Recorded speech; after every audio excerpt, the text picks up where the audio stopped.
and gentlemen, and welcome to Lacey, Washington, and St. Martin's University, and Saints Field for today's Great Northwest Athletic Conference doubleheader between the visiting Wolves of Western Oregon University and your St. Martin University Saints.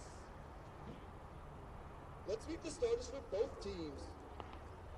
First for the visiting Wolves, as announced by head coach Kellen Walker. Leading off, shortstop, number 18, Zane Garvey.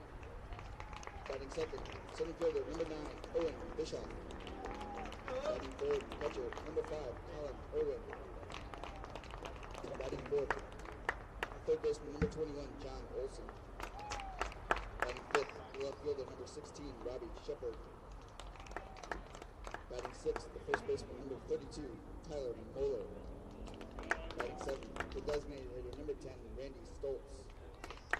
Batting eighth, the right fielder, number 13, Ruben Cedillo. And batting ninth, the second baseman, number 19, Cedric Gatto. Pitching for the Wolves in game one is number 17, Logan Lawrence.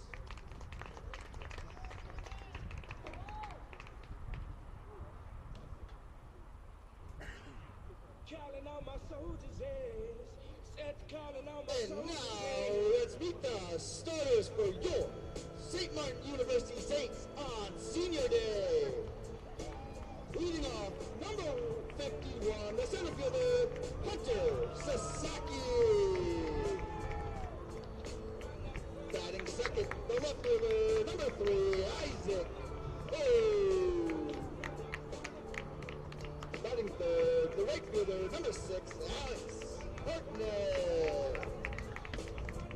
Batting fourth, the first baseman, number 17, Evan Nickel. Batting fifth, the third baseman, number 7, Peter Hollabaugh. Batting sixth, the designated hitter, number 14, Kyle Shabbat. Batting seventh, the catcher, number 16, AJ Killian. Batting eighth, the second baseman, number 8, Michael Grubb. And batting ninth, the shortstop, number 0, Rylan Miyazaki. On the mound for the Saints in game one, number 10, Isaiah Mayfield Prieto. Head coach for the Saints is Joey Swanson, assisted by Taylor Boster, Ryan O'Shea, and Cole Patton. At this time, we ask you, please rise if you're able. Remove your hats. Join us in honoring America with the playing of the national anthem.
And on today's Senior Day, let's play ball!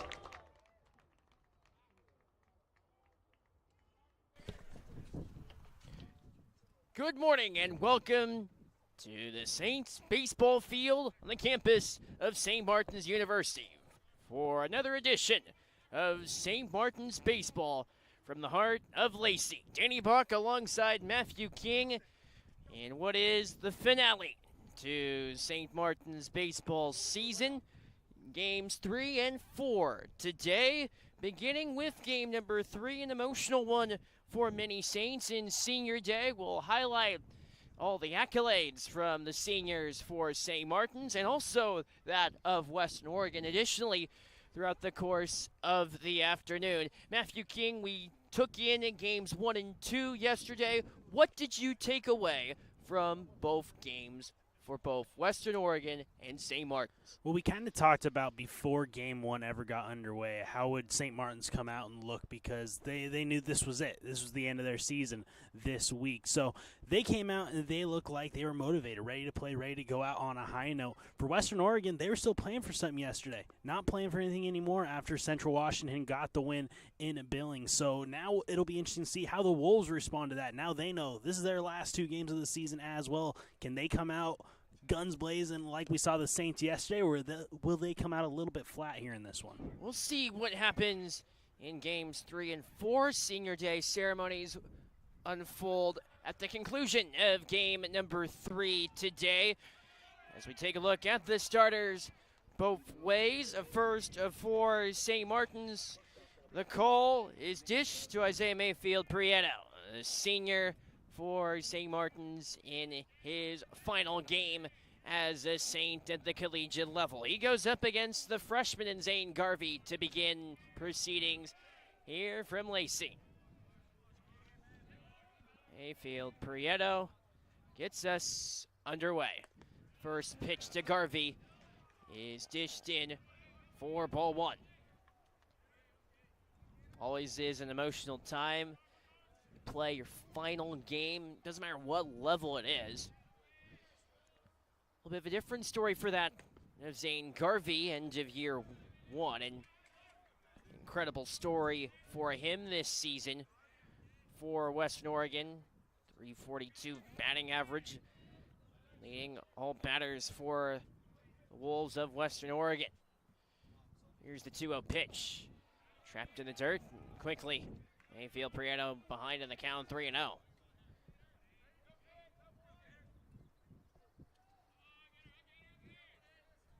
Beg your pardon, count 2-1. So the 2-1 pitch, deep in the air from Garvey, back near the wall, and It's going to bounce over. And a ground rule double for Zane Garvey. So a good start for Zane Garvey.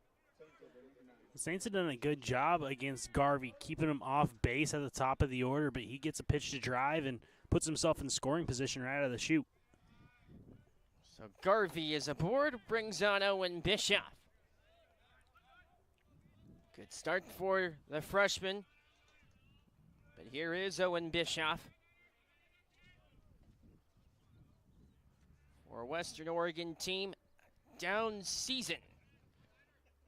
In many constraints, direction of Kellen Walker pop up.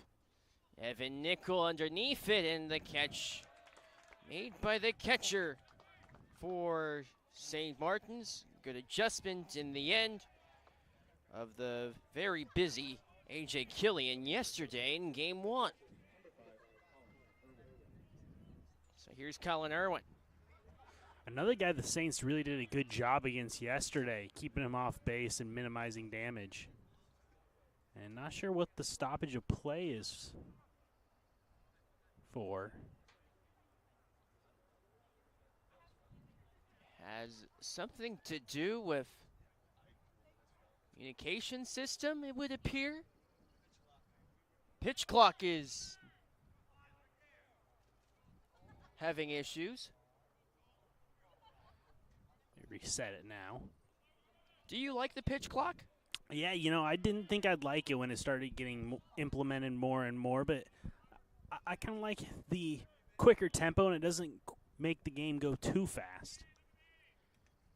First pitch to Colin Irwin, in for a strike. And the pitch clock now in working order. So here's the 0-1 to Colin Irwin with Garvey on second. Hit him. So Colin Irwin aboard after being hit by Mayfield Prieto, which brings on John Olson for Western Oregon. 308 batting average yesterday. 3 hits in 2 games against St. Martin's. Facing Mayfield Prieto, and the first delivery low for a ball. Olson, when facing Mayfield Prieto earlier this season, went 2 for 3. 4-game series up in Monmouth. Olson took a swing, came up empty in the count, 1-1. For Olson, that's got to give him some confidence coming into this one. You've seen this guy. You've been able to find success against him. See if you can carry that over this time around, or see if Mayfield Prieto can make those adjustments. 1-1 delivery from the senior. Fouled behind the Western Oregon dugout.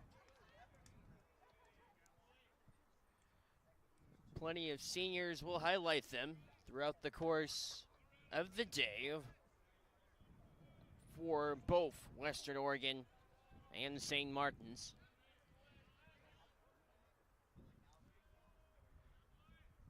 So here's the 1-2 pitch. Line drive and a base hit.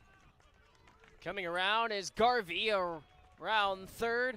Garvey scores, and Western Oregon leads it 1-0 off the RBI single from John Olson. Good piece of hitting, just a nice line drive over the shortstop's head. Plenty of speed for Garvey to score, and Bishop moves into third. A good start for the Wolves. So a good start for Western Oregon. And this is the first time in the series Western Oregon struck first. St. Martin's scored 1 run in the first inning of both occasions in game 1 and 2. Western Oregon coming out on top 5-1. Game 1. Pitch heads in for a strike on Robbie Shepard. But that 5-1 victory for Western Oregon, thanks to an excellent 13 strikeout performance from Devin Bell, and more issues with the pitch clock. Stuck at 2 minutes. Awful long time to get a pitch off.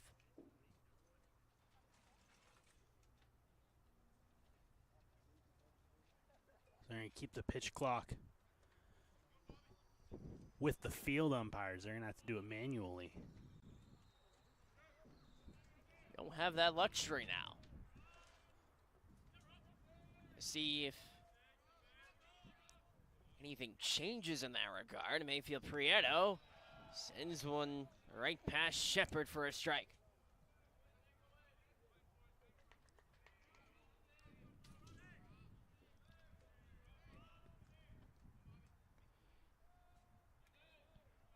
Oh, 2 to Robbie Shepard. In the air to left. Shallow and caught by Isaac Hogue. I have a play. Throw home, not in time. Colin Irwin scores for Western Oregon off the sac fly from Robbie Shepard.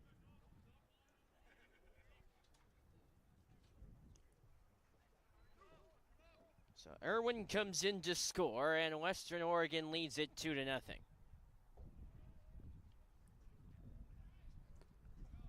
So the RBI single from John Olson, and then the sac fly from Robbie Shepard. Brings on Tyler Muller.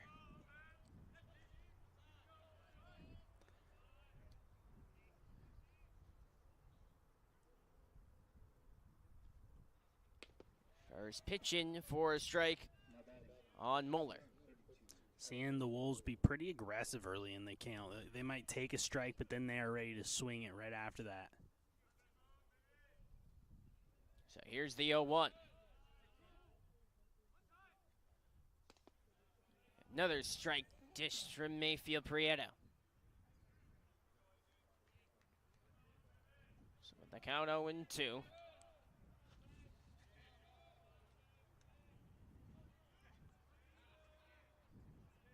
Mayfield Prieto gets the sign. In the air to center. This falls for a hit for Tyler Moeller.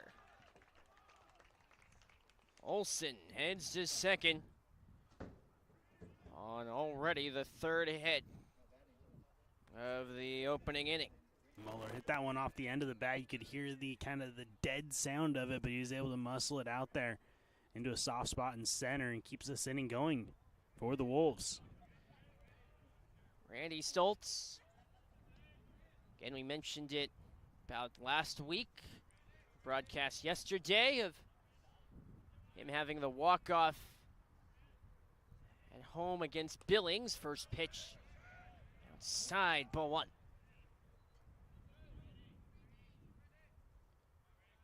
We did learn a few things yesterday, did we? Here's the 1-0.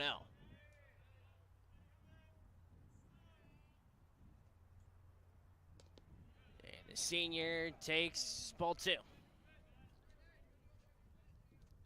So a senior on senior matchup.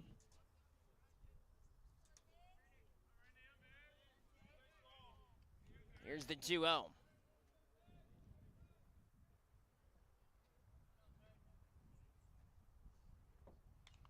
Fouled back by Stoltz. 2-1 the count. Mayfield Prieto in search. Last out of the inning.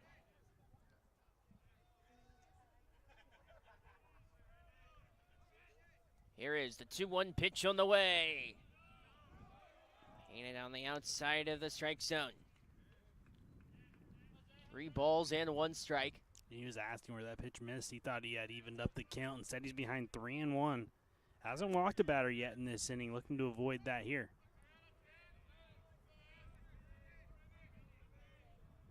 Where does Mayfield Prieto go? The 3-1. And the first walk of the day. And the bases are loaded.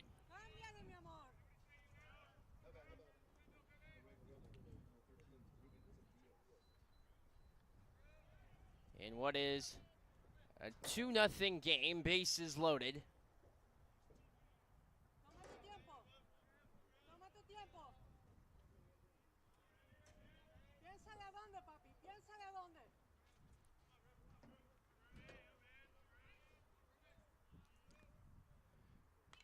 Fouled back by Ruben Cedillo.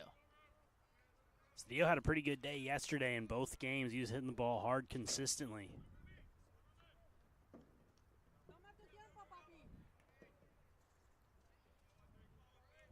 He has certainly been the instigator.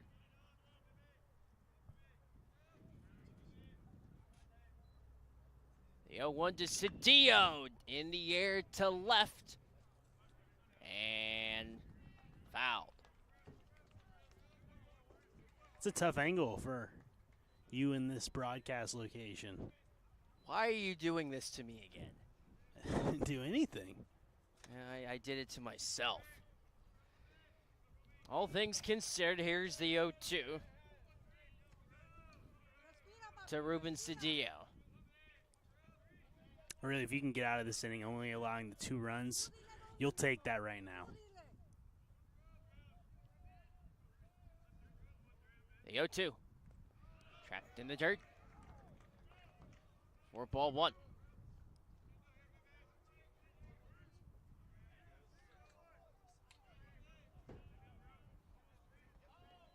And if you are looking for power off your bat, Ruben Cedillo is the guy for Western Oregon. So here is the 1-2 delivery from Mayfield Prieto. He'll wind. Swing and a miss. And a strikeout for Mayfield Prieto. At the end, top half of the first, And Western Oregon scores 2 runs off 3 hits, no errors, and 3 left on base. We head to the bottom of the first with the score. Western Oregon 2, St. Martin's to bat next.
We begin the bottom of the first here at St. Martin's, and it begins for SMU with Hunter Sasaki. Sasaki, who had a productive outing yesterday for St. Martin's. Plenty of bright spots to highlight, especially for the Saints. The pitch heads in from Logan Lawrence, starting pitcher for Western Oregon. Line drive up the middle from Sasaki, and he's aboard of a single. Good start for the Saints. Hunter Sasaki is such a weapon in that leadoff spot. He is constantly on base. Plenty of precision with this single from Sasaki. It brings on Isaac Hogue. But quite the momentum boost for St. Martin's. Hunter Sasaki extends his hit streak up to 4 games, and a bunt ladled by Hogue. Lawrence with a throw to first for the out of Hogue. And Sasaki advances to second off the sack bunt. Brings on Alex Hartnett. Didn't get a chance to talk about how well Hogue played in Game 2 yesterday. 4 for 4, drove in a run, scored 4 runs. Been starting off Game 3 just like he did Game 1 with a little sacrifice bunt, being a team player. Always good to have team players involved. There is no I in team, Danny. There isn't. I'm not even an English major. Makes 2 of us. So here's the 0-1.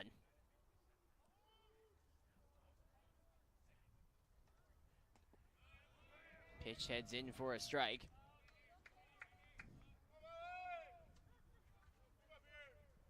On this sunny Friday afternoon, as we gauge towards the festivities of Senior Day at the conclusion of the game. Hunter Sasaki being kept at bay by Logan Lawrence.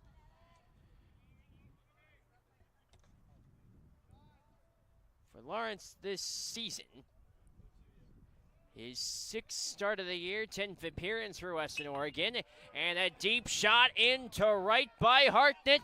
And you can see that ball go off the wall. Hartnett with an RBI double to bring home Sasaki. He smoked that. I thought off the bat that was gone for sure. He'll settle with the RBI double. But that is a very good sign for the Saints. If Hartnett is hitting the ball hard, better watch out. And for Alex Hartnett, For him this season, his 5th double of the year and 20th RBI. And it's a 2-1 game. Here is Evan Nickel. And the first delivery from Lawrence heads in for a strike.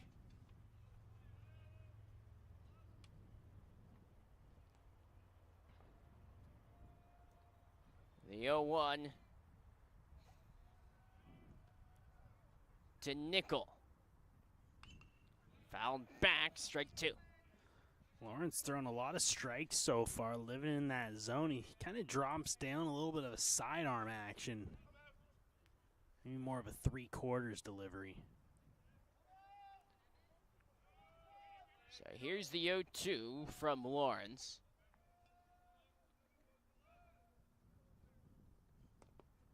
In the dirt. Pitched 6 innings against St. Martin's. Earlier series, only allowed 2 hits, 1 earned run. Already allowed 2 hits in this inning. In the air to right. Bischoff able to make the catch for Western Oregon for out number 2. And Hartnett had to sprint back to second. He was going on the pitch. Little hit and run action. Brings on Peter Hullabaugh.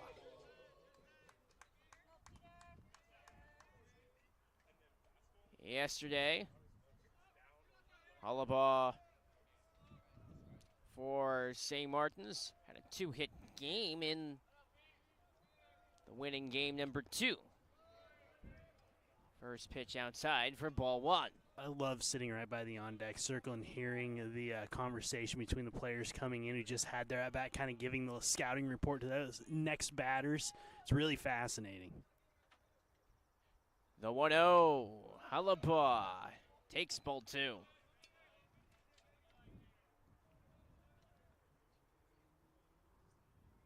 How much do you take in from a scouting report like that? From, say, a batter that's ahead of you in the order outside for ball 3. You take quite a bit, especially if it's a righty to a righty. Obviously, if it's a lefty, the pitcher's going to attack you differently, but it's really good to have some sort of idea when you're going up there. A lot of these guys will still take that first pitch just so they can see one, but especially at this point of the season where you have that knowledge of what that batter is saying to you, what it means, because they've been telling you different things all season long. So it was really dialed in at this point of the season, and players know what to say to one another to kind of prepare them for that at-bat. Also depends on who you're talking to additionally. Here's the 3-1. And a fastball up the middle. And the count runs full. So here's the 3-2.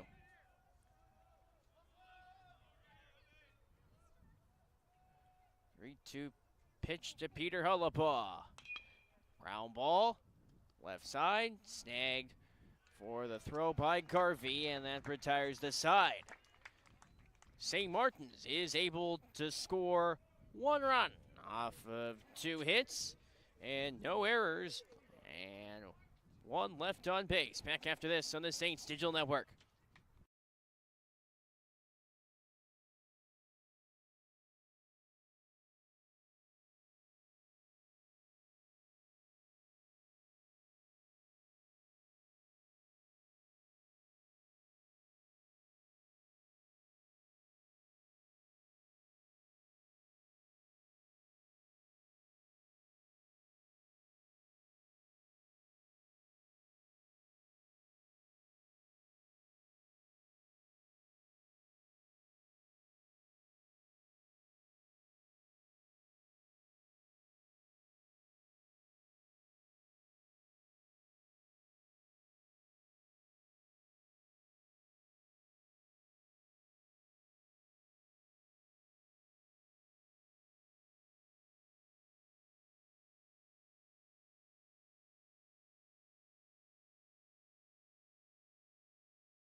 we begin the top half of the second here at St. Martin's. And next up, Cedric Gatter for Western Oregon. First appearance of the series for him.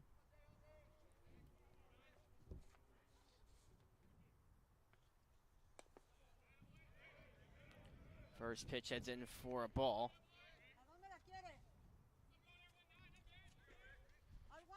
Mayfield Prieto looking to settle in against Cedric Gatter. Gatter in the air to right, and making the catch for St. Martin's, Alex Hartnett. So Hartnett able to make the catch. Over in right, top of the order for Zane Garvey. Had a double in the first. End up scoring for Western Oregon. 2-1 lead, which has the makings of what could be a fun game here. Line drive into left, and making the catch for St. Martin's, Isaac Hogue. Hogue got a great jump on that one and read it perfectly. If he makes any sort of mistake, that one was hit low enough where it would have dropped in for a base hit. Great play by the Saints left fielder. So here comes Owen Bischoff.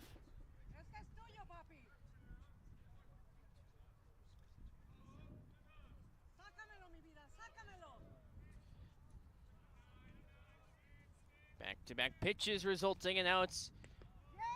This time a strike dealt to Bischoff. Popped up to the catcher and A.J. Killian in first inning. Here's the 0-1. Line shot up the middle and a base hit. Oh, and Bischoff is aboard. He's digging for two, and maybe not. He'll backpedal and settle with the single. So here's Colin Irwin.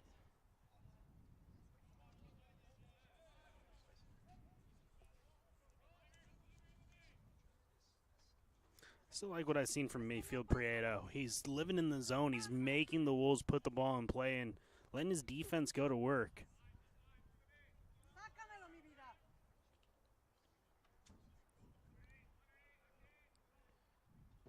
The 0-1 runner goes, and Killian couldn't fire in time. Didn't have the grip for a quick throw. So stolen base for Owen Bischoff. Still with two outs. So here's the 1-0 pitch from Mayfield Prieto.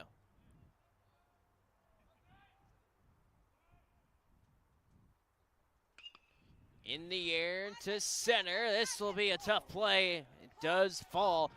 Coming around to score for Western Oregon with a RBI single recorded by Colin Irwin to send home Owen Bischoff. They are being so aggressive on Mayfield Prieto. They know he's going to be throwing strikes. They are ready to swing it as soon as they step into the batter's box. And Western Oregon has captured a 3-1 lead and brings on John Olson.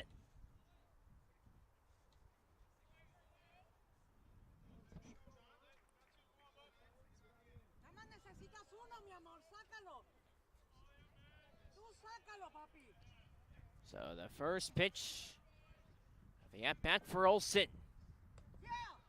In for a strike. Olson had a single in the first. Also brought home Zane and Garvey.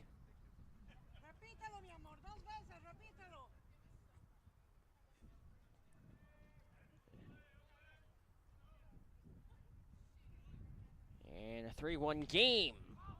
Popped up. Out in left. Hogue is there to make the catch. And that retires the side. In the top half of the second, Western Oregon scores one run off of 2 hits with 1 left on base. We head to the bottom of the second with the score Western Oregon 3, St. Martin's 1.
We begin the bottom of the second, Mir and Lacey.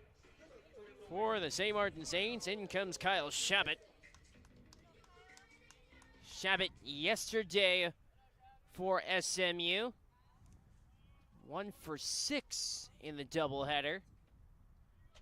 Compare that with the first series, 4-game split. First pitch in for a strike from Logan Lawrence. But in the first series against Western Oregon, Shabbat went 3 of 13. Shabbat swinging for the fences, quickly down 0-2. But Logan Lawrence looking to settle in. Here in the third game for Western Oregon of this series. Pitch in on Shabbat, heads in for a ball. 1-2 count. Righty on righty. And a strikeout. The first of the day for Logan Lawrence. Keep talking about the seniors. Lawrence, another freshman, though, someone that the Wolves can build around, especially with Devin Bell graduating. Or excuse me, Devin Bell is just a junior, right? Yes. Only So, a junior. They got a rotation coming back. You talk about the future for Western Oregon, although this season won't result in a playoff berth, their future certainly is bright. 1-0 count for A.J. Killian. Count quickly splits even at 1-1.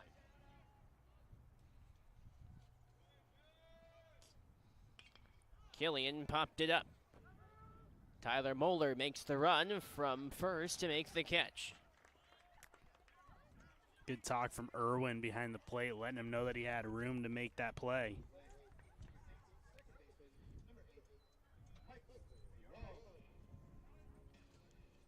So here comes the senior for St. Martin's in Michael Grubb.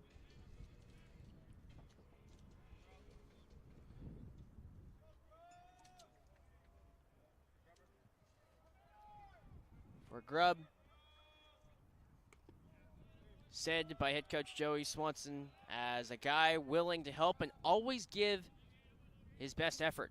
Coach Swanson says this is always asking if the pitch was a ball or a strike, and his passion that he always brought to practice on a weekly basis. And that's something that, when you have that eagerness, is something that you can't artificially make. No, it's that strive to always want to get better, always want to improve. And it's being coachable. It's listening to what is being said to you and actually taking it in. All being celebrated today on Senior Day, and Michael Grubb grounds to Garvey, throw to first for the out, and that retires the side. 3 up, 3 down for St. Martin's. We head to the third inning right after this on the Saints Digital Network.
We begin the third inning here in Lacey. Western Oregon with a 3-1 lead on St. Martin's. Robbie Shepard leads off to start the third for the visitors from down south in Monmouth.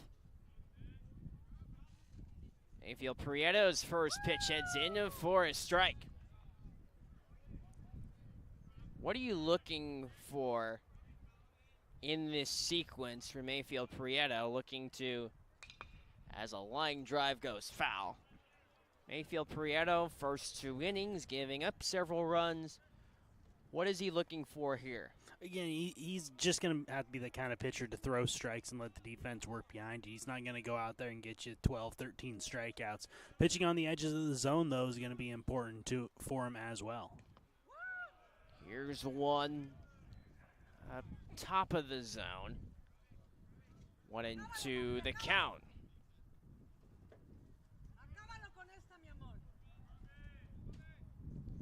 Wind up for Mayfield Prieto, and ball dealt. 2 balls and 2 strikes, the count on Robbie Shepard. I'd also like to see him mixing that off speed a little bit earlier in the count, maybe first or second pitch. Keep Western Oregon a little more honest. What are you throwing here? In it's easy dirt. Now count runs full. Robbie Shepard on the season.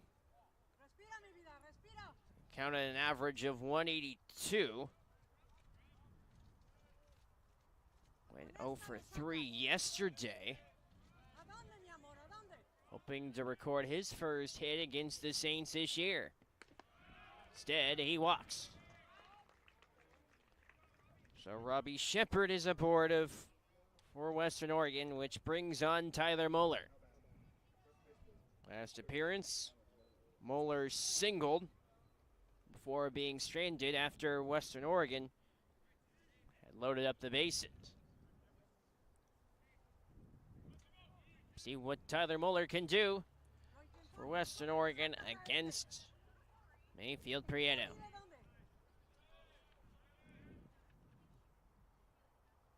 Senior, Moeller fouls one out into the trees and right.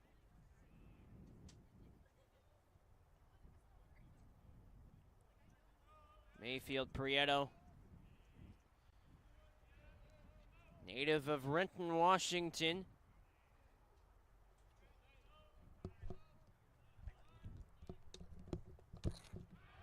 Throw to first for the pickoff attempt.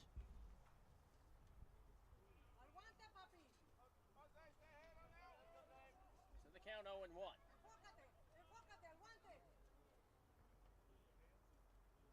Mayfield Prieto, Moeller checks his swing. In for a strike though.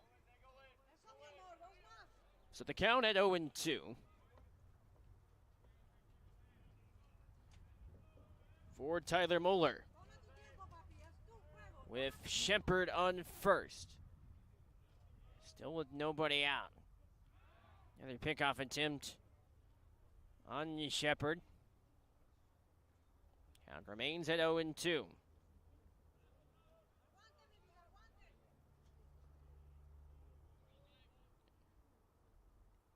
So here's the 0-2 pitch to Moeller.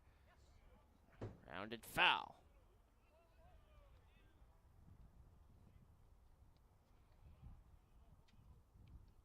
The count remains at 0-2. Mayfield Prieto, plenty of great memories during his time at St. Martin's. Favorite memory was a time of the same when the Van Keys got lost on a game day down in San Marcos, California. Throw to first. Watching Shepard. Count remains 0-2.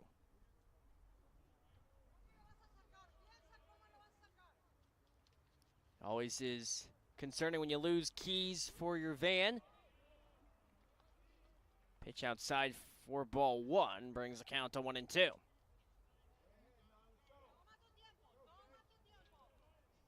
So a 1-2 count Possibility for a double play does remain. In the dirt, second time, 2-2. Hayfield Prieto graduating with a communications studies degree on the all-GNAC academic team this year. Here's the 2-2 to Tyler Mulder. Ground ball. Nickel is there for the out at first. Throw to second. Not in time. But Robbie Shepard does advance to second.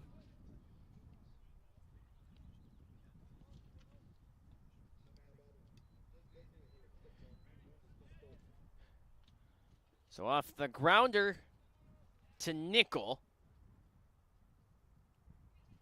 That's where we stand after Shepard walked. He's at second. Brings on Randy Stoltz, the senior, for Western Oregon.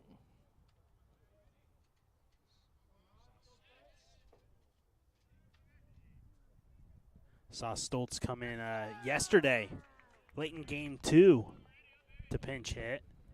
All he's done is get on base so far. Stoltz walked in the first inning with the count 0-1.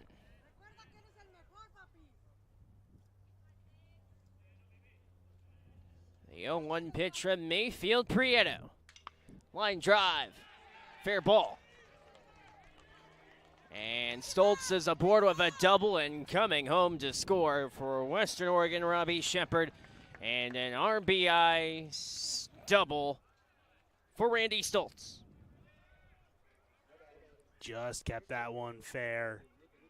Again, another hard hit ball by the Wolves. They are seeing the ball very well here today. Western Oregon has scored in every inning up to this stage. Out comes Ruben Cedillo.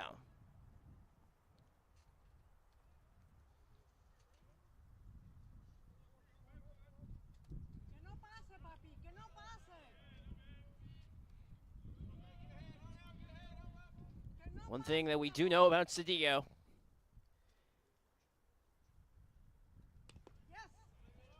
and he takes a strike. One thing we do know about Cedillo is he's got sneaky power. Does have that power. Anything's within that strike zone, he tends to hit it, unlike the pitch we just saw. Nevertheless, here's the 0-1. Trapped in the dirt by Mayfield Prieto. AJ Killian's the catcher that any pitcher would be happy to have. He is just working hard back there, saving his pitcher some wild pitches, some pass balls. He is fantastic behind the plate. Excellent work from Killian. Coach Swanson commends his great attitude in games and practices. Also willing to ask questions. The 1-1. Hit him. Cedillo aboard.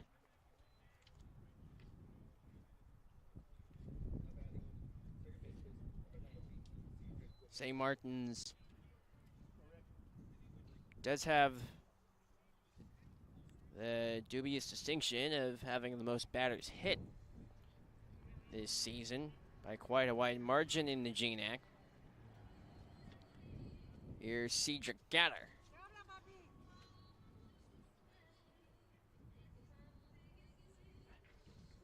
As we are in a stoppage.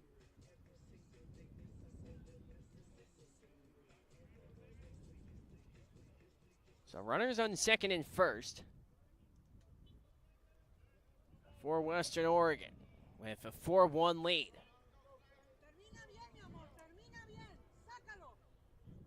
What will Cedric Gatter do for the visitors from Monmouth?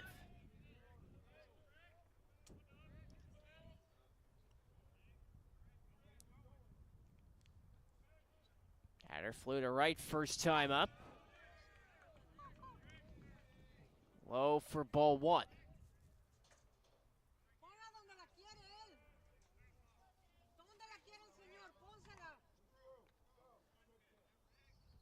1-0 to Cedric Gatter.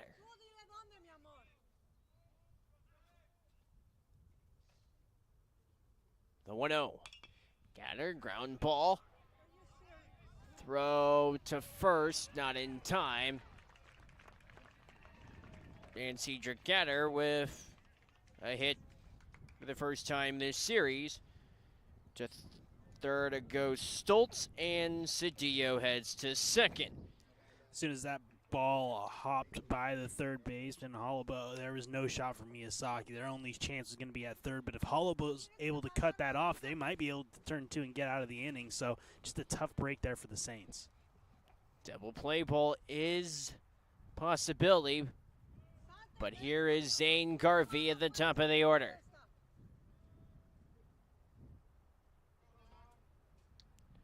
.336 average this season for Western Oregon. Ground ball just dies, and scoring for Western Oregon is Randy Stoltz, and it's a 5-1 lead.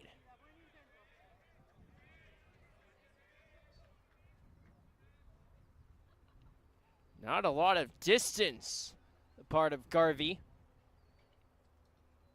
but enough to bring home a run. And it's a 5-1 lead. Yeah, that's tough. The only play was at the plate, and he didn't really have time. That glove flip was his best chance, and it's still going to be a close play at the plate. Too much speed on third, coming in to score in Stoltz. Brings on Owen Bischoff. Most hits this season for Western Oregon. In the air. It's going to be infield fly.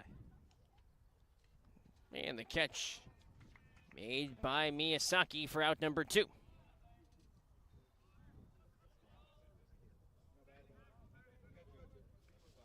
Colin Irwin, the catcher.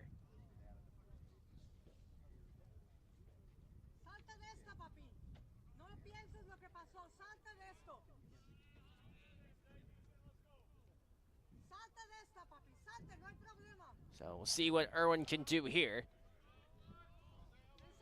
What has been a productive inning for the offensive Western Oregon. Throw gets away. Great hop throw to first. And safe in scoring, Ruben Cedillo off the wild pitch.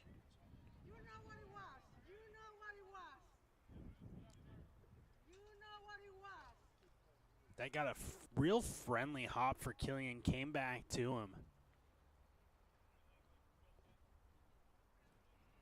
Killian almost had the play, and the lead is extended to 6-1. Still runners on second and third, too.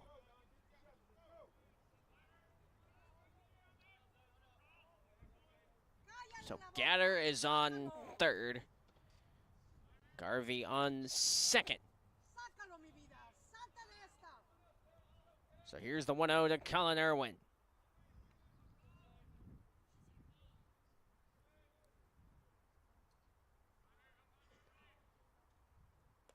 The pitch, low for a ball.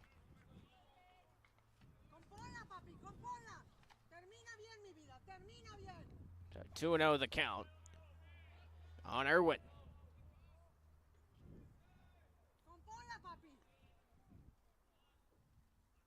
The 2-0. In the air to left. Long run and making the grab out in left. What a play from Isaac Hogue. Great play by Hogue, saving a couple more runs. Fantastic catch out there in left to end the inning. After top half of the third, 3-run score off 2 hits and 1 error and 2 left on base. We head to the bottom of the third with the score Western Oregon 6, St. Martin's 1 on the Saints Digital Network.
Rylan Miyazaki begins the bottom half of the third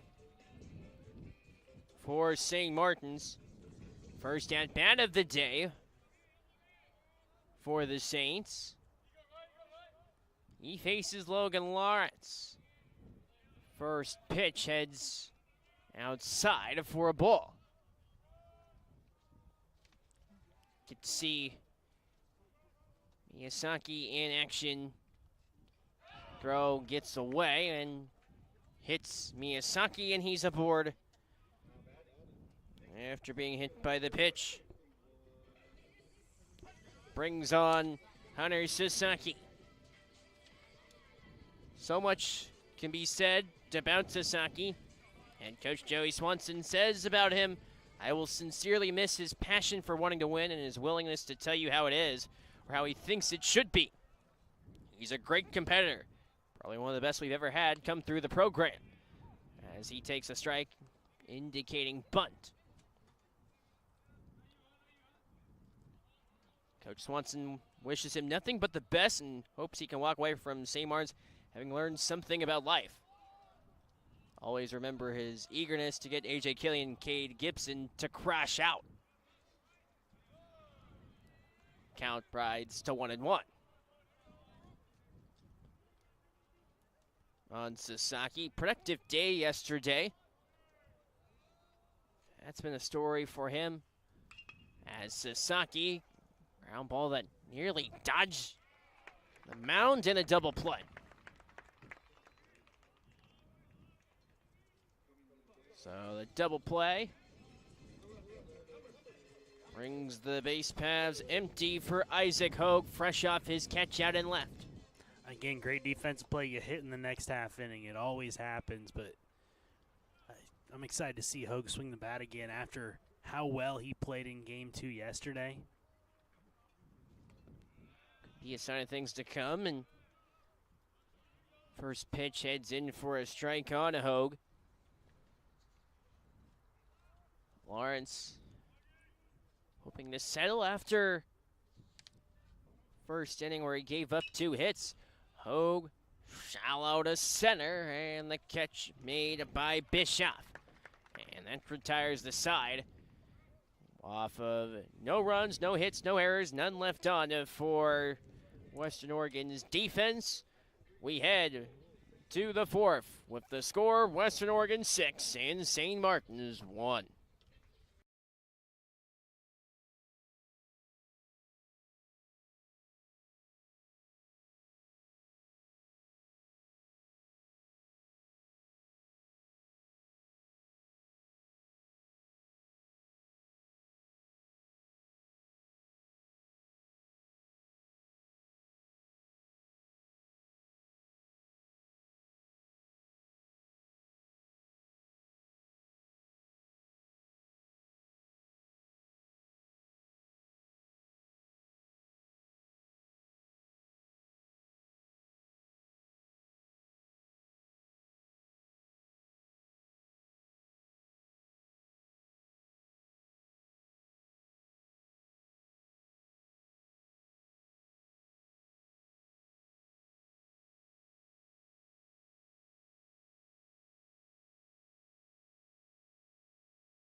Welcome back. Start of the 4th. Here from St. Martin's. Here is John Olson.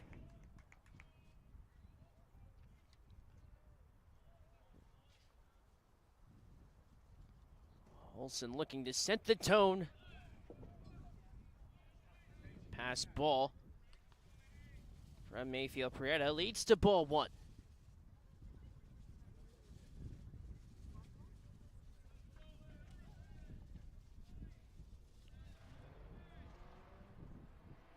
Facing Olsen, first strike dealt in the at-bat from Mayfield Prieto. Olsen had the first RBI of the day.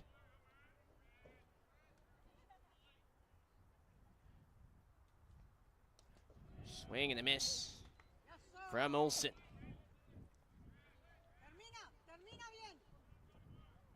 The count 1-2. But for St. Martin's, a lot of positive areas to look at for next season, including the renovations to the field, bring in turf as opposed to grass. How big of a difference does that make for the program? It's very big. It's a game changer in the fact how you play on the infield. I mean, grounders are a lot quicker, anything to the gap.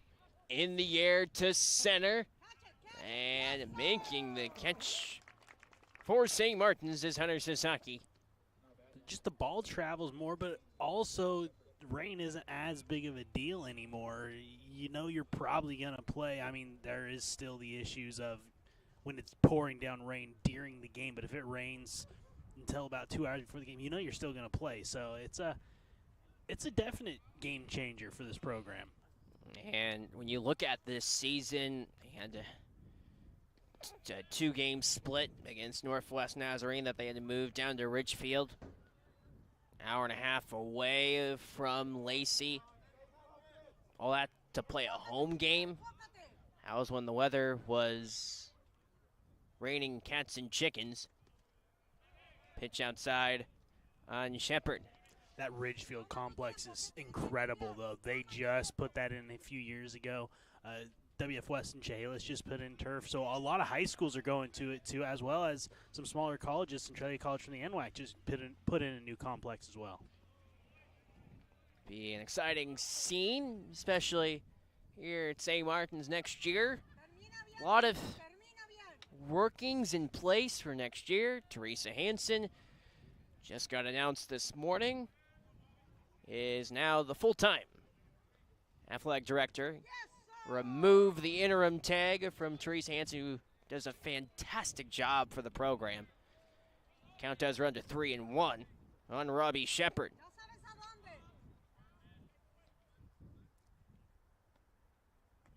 In the dirt and a walk of a Shepard. First base runner aboard for Western Oregon. Brings on Tyler Moeller.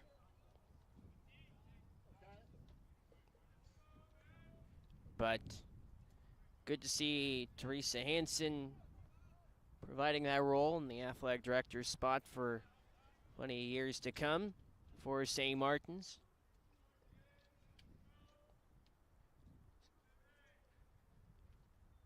Swing and a miss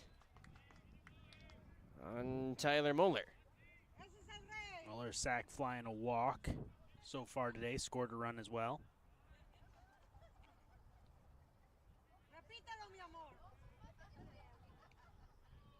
So here's the 0-1 to Moeller.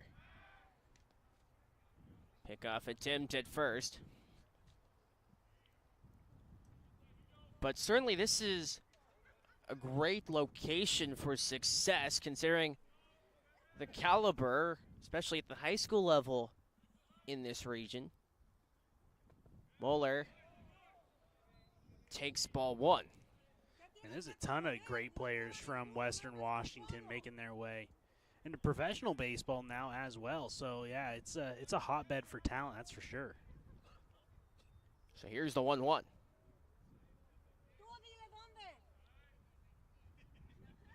The 1-1 pitch, throw to second for Shepard. He is out. What a throw from A.J. Killian.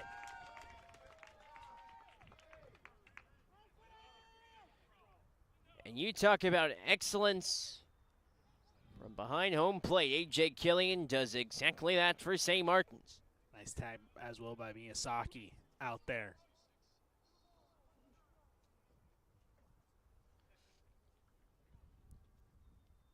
2 down, 2-1 the count on Mueller. Strike dealt, even up the count at 2-2.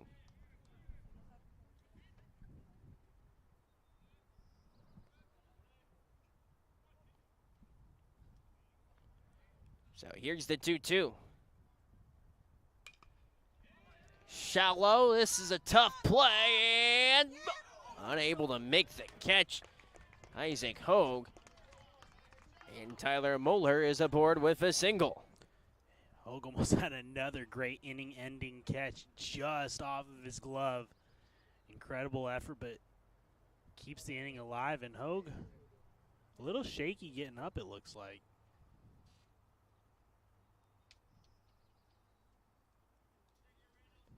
Hogue shakes off the cobwebs. Seems to be ready to continue. I just rolled up on that wrist a little bit. Or had the wind knocked out of him. Trots back to his position out in left. So again, here is Randy Stoltz. A walk and a RBI double. 2 appearances today. Stoltz looks to add to his marks this afternoon. Mayfield Prieto sends one low on Stoltz. Tried to make him chase, and the count rides to 1-0.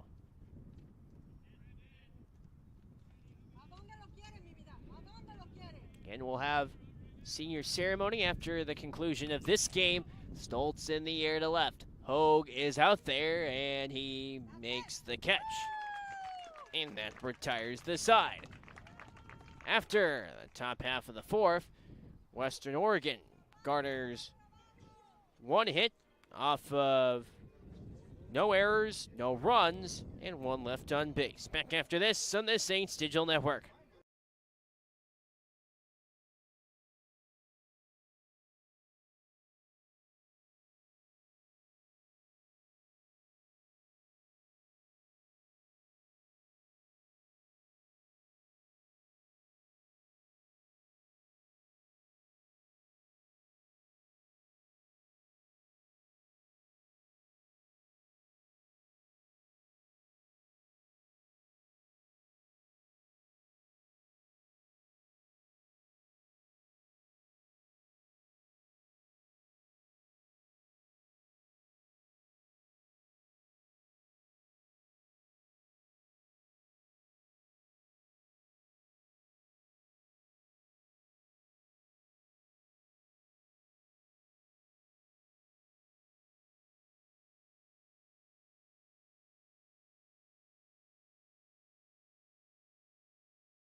We begin the bottom of the 4th. Alex Hartnett leads off to start the inning for the Saints. Remember, he had double in the 1st. And Hartnett with contact. Throw from Garvey, and out on the first pitch is Alex Hartnett. Brings on Evan Nickel. He's only a sophomore, is Evan Nickel. Mentioned this earlier about future with the renovations here at St. Martin's. Nickel with a line drive that gets right through Garvey. And Evan Nickel is aboard for the Saints.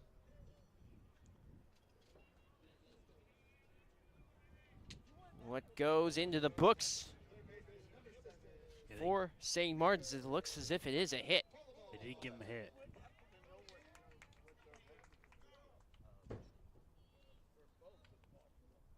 So Nickel records a hit, which brings on Peter Hollabaugh. Takes a strike on the first pitch that he sees.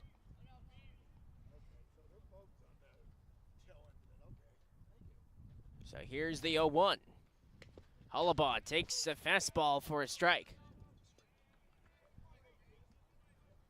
This being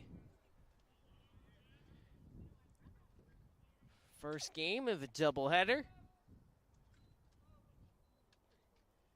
The season finale for St. Martin's. Hollabaugh fouls one out of play. So a 6-1 lead for Western Oregon as they look to finish off the season well. Here's the 0-2. Line drive, Garvey can't get to it. Evan Nichols strolls to second. Back-to-back hits generated from St. Martin's Peter Hollabaugh aboard. It feels like Western Oregon's in much larger control of this game than they are. It's only a 5-run game, a couple runs here for the Saints, and it's all of a sudden just a 3-run game. They're right back in it, so important couple of at-bats coming up. Kyle Shabbat hoping to provide that spark for the home side. Takes strike one.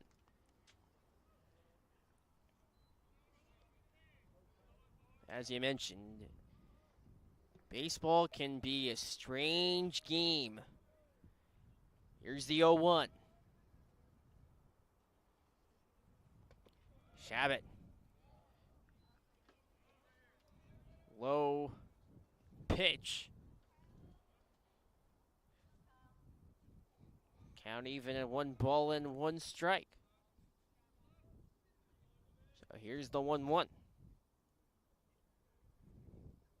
Shabbat fouls one in front of head coach Joey Swanson, serving as the third base coach. 1-2 the count.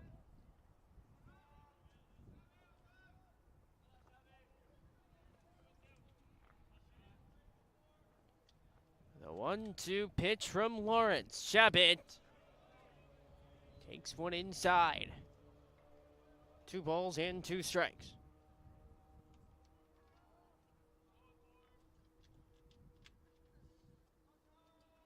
So here's the 2-2 with runners on second and first. The 2-2 pitch from Lawrence. Shabbat lines one into right for a hit. Nickel coming around. He will score for St. Martin's. And it's a 6-2 game thanks to Kyle Shabbat with the RBI single.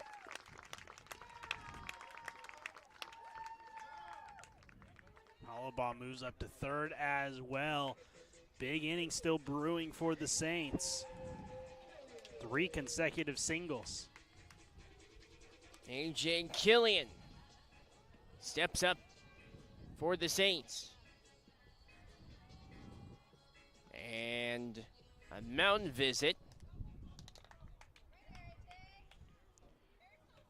Logan Lawrence having some turbulence here in the 4th. But still, nevertheless, a lot of positives to take away.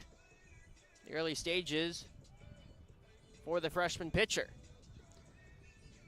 Because kind of the first little bump in the road for him today. We saw St. Martin's grab a run in the first, but this is a little bit more trouble now for the right-hander. With the supposed tying run on deck for St. Martin's.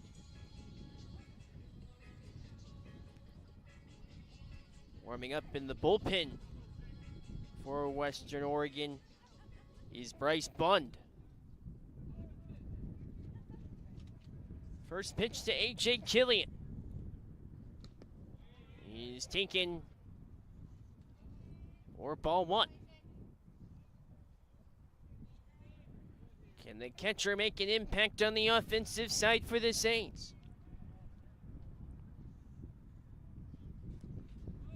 Check to swing, good eye. 2-0 the count.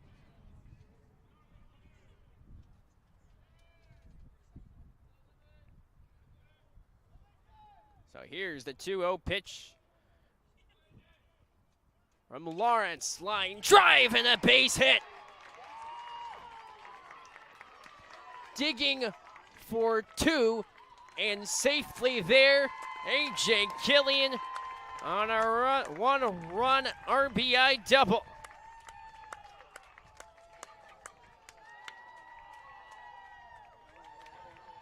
Runs batted in on consecutive at-bats. That brings on Michael Grubb for St. Martin's with runners on third and second with 1 out.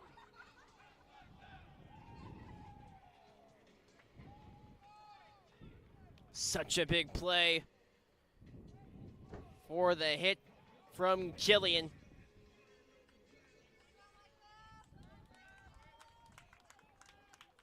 Now what will the senior Michael Grubb do? He takes the first pitch strike. Grubb grounded out to short his first time up. That would drive in a run if he replicates that in this AB. The 0-1 to Grubb. Popped up. Backpedaling Garvey backs off, and what a catch! And a throw off balance. Not enough of a play for Shabbat to pursue the plate. Could not ask for a better sequence. Off the catch from Owen Bischoff.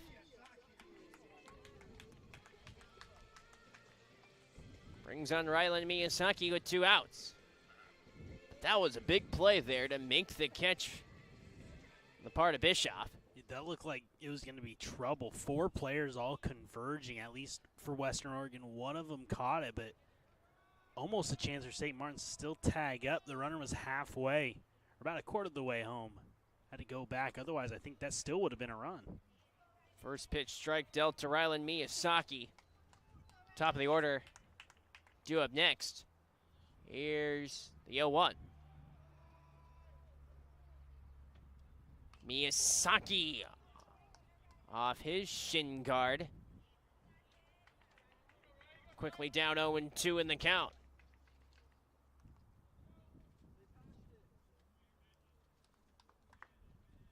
St. Martin's had not recorded a hit in 2 consecutive innings. Different story in the bottom half of the 4th. Fouled back by Miyazaki to stay alive at 0-2.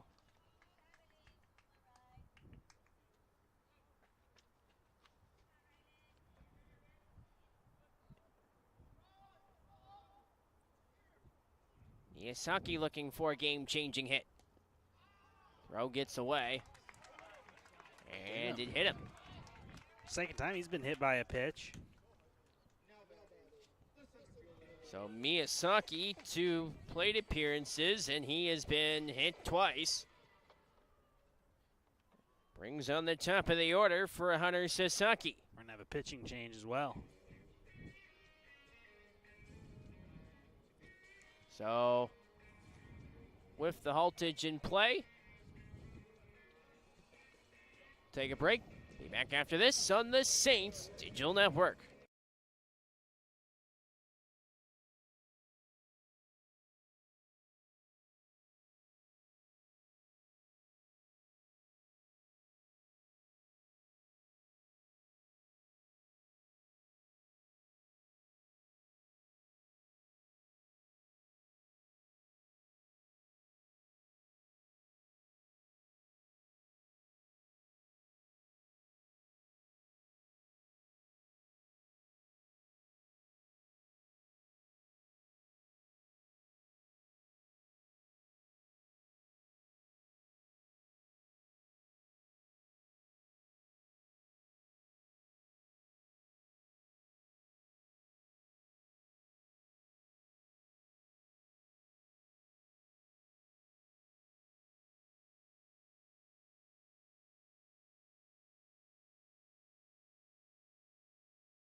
Welcome back.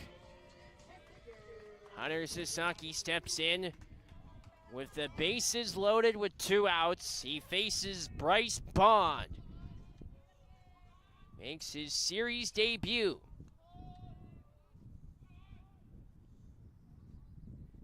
First pitch by Bond, a fastball. How's that for setting a tone? Your first pitch of the day.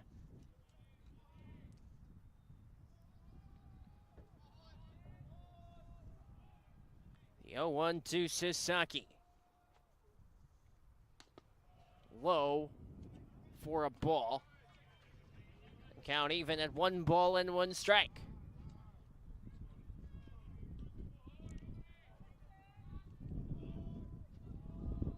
Howling winds you can hear at home. Bond on the windup. Sasaki swung for the fences and came up empty. 1-2 the count. Sasaki looking for an important hit here.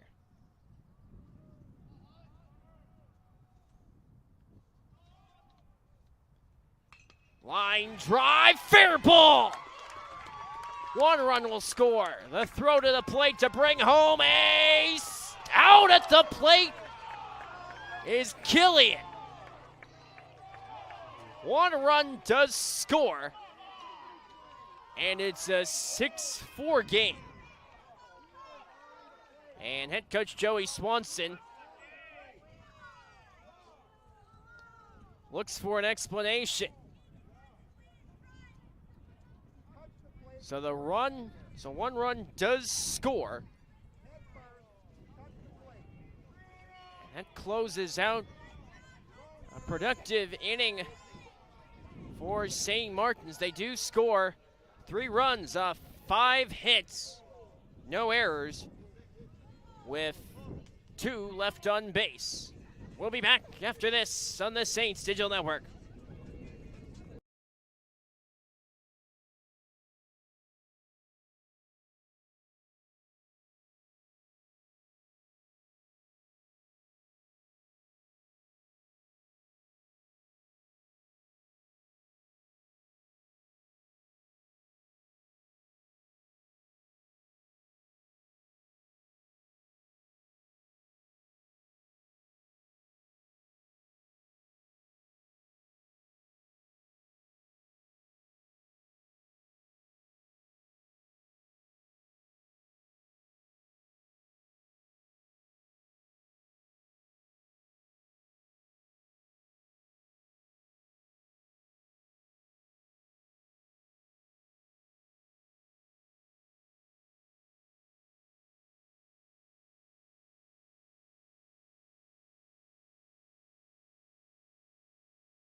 Welcome back, Saints Digital Network, here from Lacey.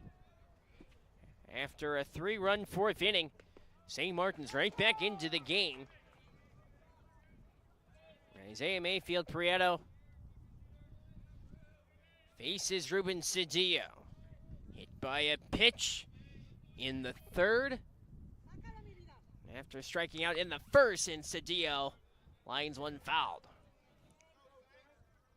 Cedillo yet to put the ball in play, and this one struck out swinging, and that was hit by a pitch. What will Cedillo do here? Isaiah Mayfield Prieto.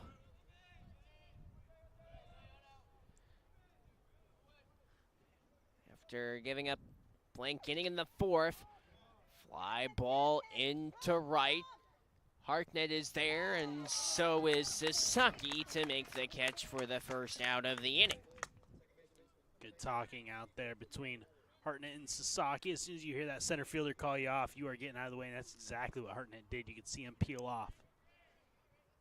Cedric Gatter, the batter for Western Oregon. Gatter the batter, huh? That's going to be in everyone's head the rest of the way, thanks to you. You said it. First pitch outside on Gatter, batting in the 9-hole. So here's the 1-0. To Gatter, trapped in the dirt by Killian. 2-0 the count.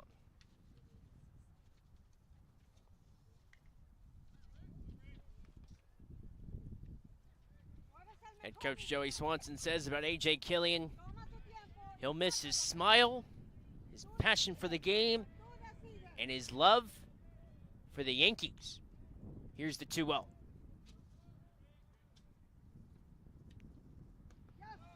And Killian has to reach towards his left. Count runs to 3-0 on Gatter.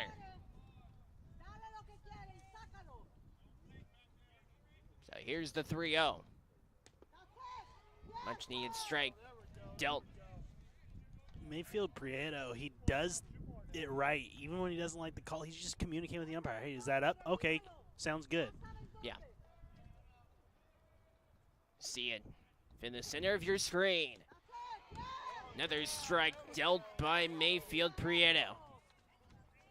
And the count runs full.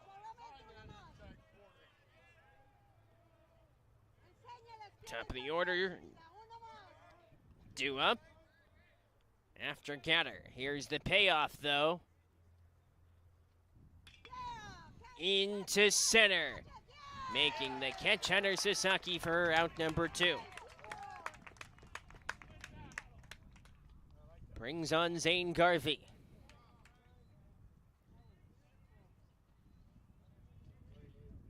Garvey a single in the first, a double in the first, and a single in the third.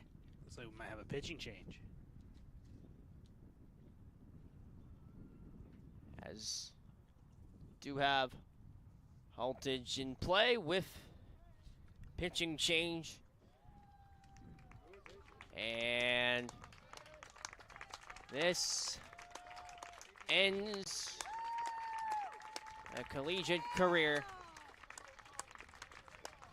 of Isaiah Mayfield Prieto. He tips his cap to the faithful in Lacey. A memorable time playing baseball at St. Martin's. Heads into the dugout. Always an emotional time. Job well done for Mayfield Prieto. He gives way to another senior, Aaron Neese. He'll do his work from the mound right after this on the Saints Digital Network.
The Salem native, Aaron Neese, takes over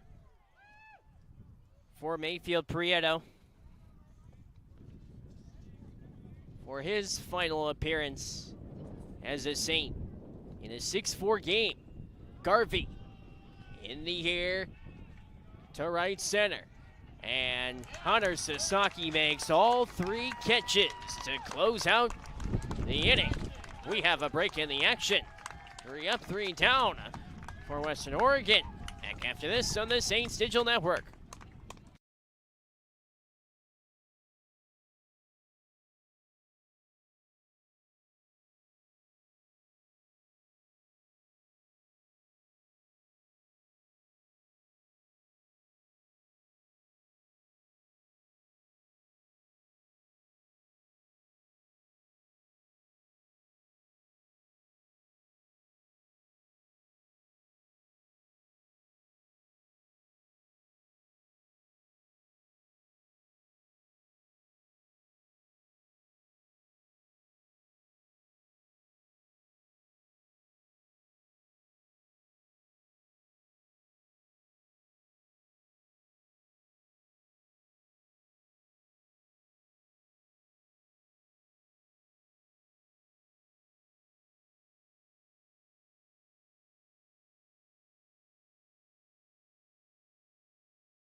Welcome back to Lacey. Isaac Hogue leads off to begin the bottom half of the 5th after St. Martin's had scored 3 runs in the 4th. Nearly had another run before play at the plate led to the 3rd out of the inning. Still a 6-4 game. First pitch outside for ball 1. For Bryce Bond to Isaac Hogue. But St. Martin's team no stranger to scoring high numbers. We saw that yesterday, 10 runs in the victory over Western Oregon. They have eclipsed double digits 5 times this season. Count 1-1 to Isaac Hogue. Yet to reach today. Hogue in the air to center. And making the catch against the sun, Owen Bischoff.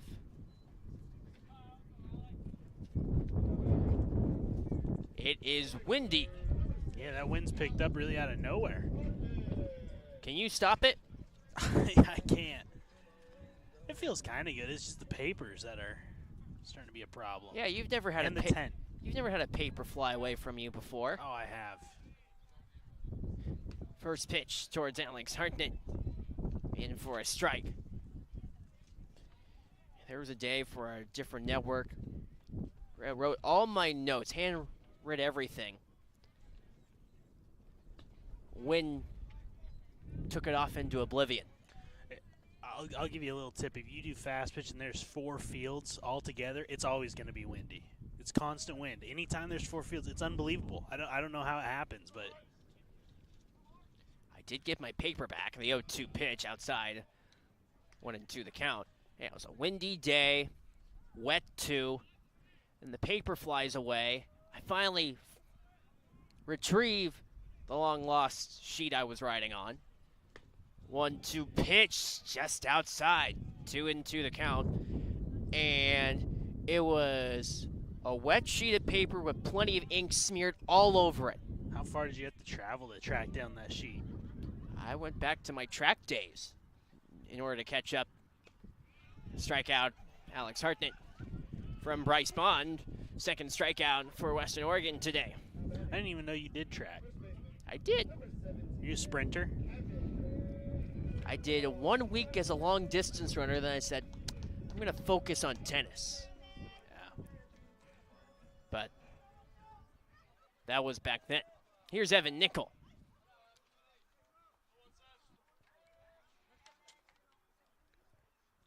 Nickel on the first pitch takes a ball. But St. Martin's, you look at Evan Nichols, one of the many examples for SMU. Such a rich baseball area. Olympia, Puyallup, 40 minutes away. There's plenty of talent. Puyallup's putting together another great year out on the baseball field. You can go south to the smaller schools. Tenino has had a really good run as of late. WF West, Tumwater. Pitch upstairs on Nickel to bring the count to 3-0. I mean, you got a former big leaguer and Lyle Overbay coaching just down the road in Tumwater, so yeah, it's a hotbed. And with the renovations here at St. Martin's, door opens up nicely. Strike dealt to Evan Nickel, and the count runs to 3-1. That'll help recruiting-wise. You get to come in and see this brand new turf field. Makes you want to play on it. It's what, $1.25 million donation will do for you. In the air to left and against the sun, and the catch made by Owen Bischoff. And a 1-2-3 inning for Bryce Bond. In the bottom half of the fifth, no runs, no hits, no errors, none left on base. We head to the sixth inning here in Lacey on the St. Sigil Network with Western Oregon up 6-4 from Lacey.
Welcome you back to the St. Sigil Network as we begin the sixth inning here from Lacey.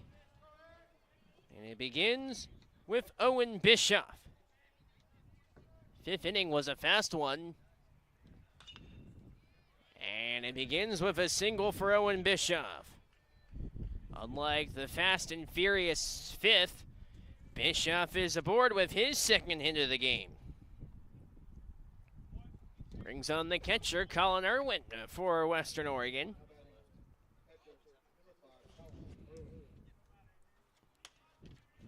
As he faces Aaron Neese. He's throwing two pitches they've both been put in play.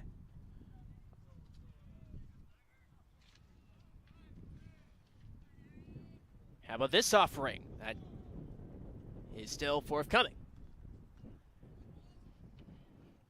Check on Owen Bischoff at first.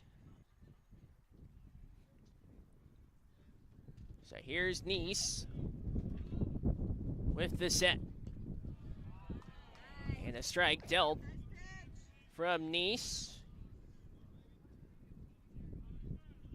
for the first strike of the at-bat.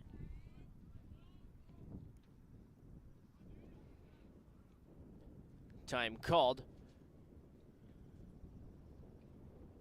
He started to come set before the batter had looked up.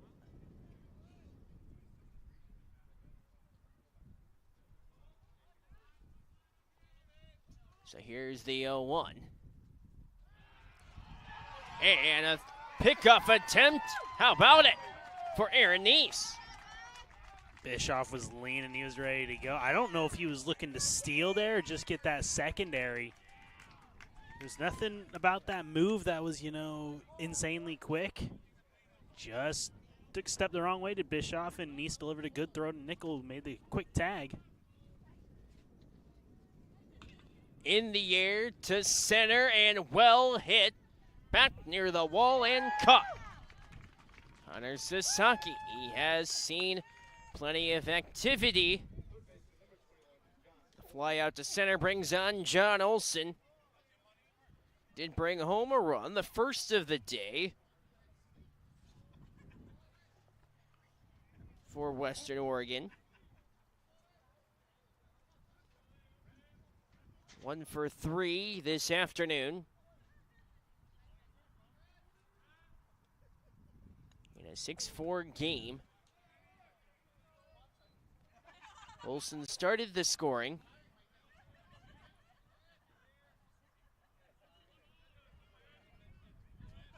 Look, well, Aaron Nice off for John Olson here. Upstairs. 2-0 the count. Big day for community at St. Martin's. Score update from softball. Western Washington defeated St. Martin's 10-6. So Western Washington already assured a spot in the conference championship round, you could say. Just have to win one of the next two in order to win the GNAC title. St. Martin's still has the opportunity to play their way back into the championship. Here's the 2-1. In the air to right. Hartnett on the run, makes the catch for the out. So last 9 batters have all been out so far. No runs, no hits. No runs, 1 hit, no errors, none left on base. We head to the bottom of the 6th here on the Saints Digital Network.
We begin bottom half of the 6th.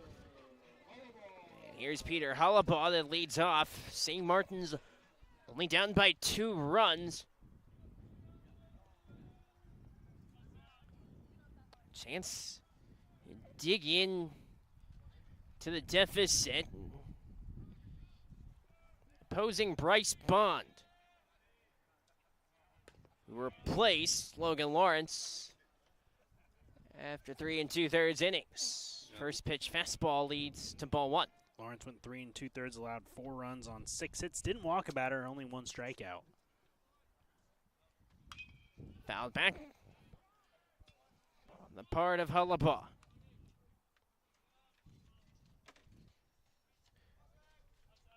Hullabaugh, the 5th batter in the order. What are you looking to see from the depth of the Saints here? I mean, they got a puzzle to solve from Bond. He's been really good since coming on in relief, so maybe take a pitch, see what he's offering you. And muffed on the part of Olsen, enough for the throw and the putout. Hullabaugh did earn contact. Here comes Kyle Shabbat. Shabbat scored with an RBI single and came home to score the last run of the 4th before A.J. Killian was thrown out of the plate. And Chopper, lefty throw for the out.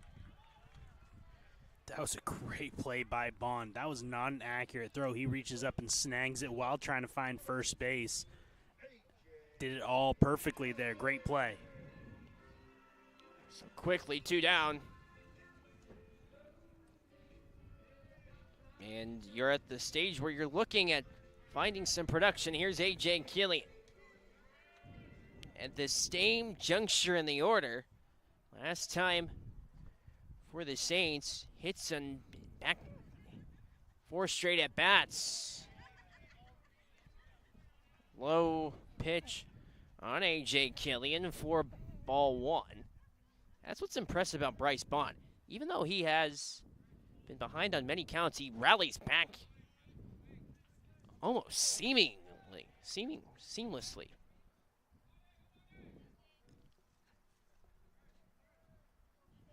The count 1-1.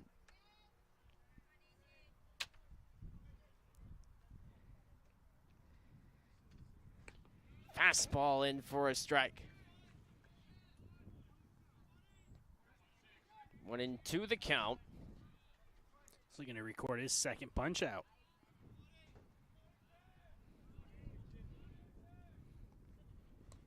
And he has it. A punch out of A.J. Killian. And that closes out the 6. 3 up, 3 down. No runs, no hits, no errors, none left on base. We head to the 7th here on the Saints Digital Network.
We begin the 7th inning in a 6-4 game. And if St. Martin's hopes to stay within striking range of Western Oregon, their defense have to be at a good pace. They have done well as of late. Wind does start to pick up. First pitch from Aaron Neese to start the inning. against Robbie Shepard. Has walked the last 2 occasions. He's been at the plate. The 1-0 for a strike from Aaron Neese. So Neese, 2 hours south, lies his home in Salem. A line shot into right, and Shepard flies out to right. Brings on Tyler Moeller. The ball's being hit in the air by the Wolves right now. Getting under it just a little bit too much. Need to get back on top of that baseball. Defense is picked up. This was the score after 4 innings. But it's been defense as of late. Pitch outside for ball 1. Both bullpens have been fantastic so far. Bond, of course, for Western Oregon, and Neese for St. Martin's.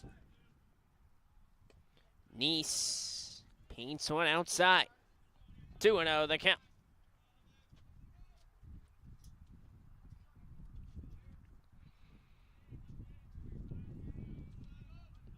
Here's the 2-0 with 1 out. Upstairs on Mueller, and the count runs to 3-0.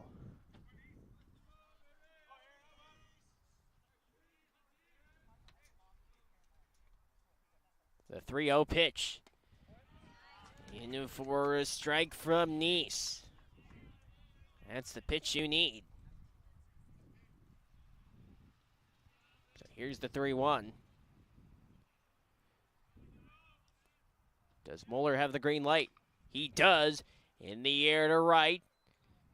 Under it, Alex Hartnett makes the catch for the 2nd out of the inning. Brings on Randy Stoltz.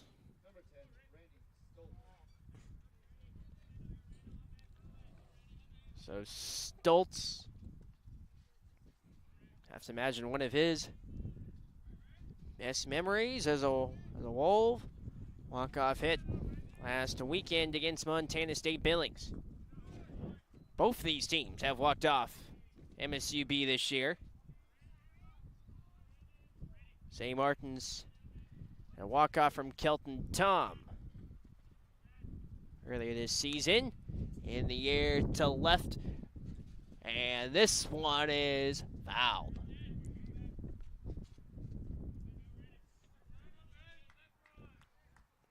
One and one the count.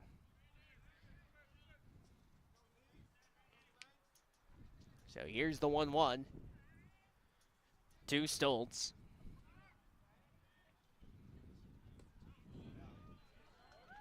Framed well by A.J. Killian. Brings the count to 1-2. Stoltz flew out to the left his last time up. That was the first time he's been retired in this series, although he didn't play in the opener. Came in to pinch hit in game 2, but he's just been an on-base machine. Count evens up at 2-2 for Stoltz.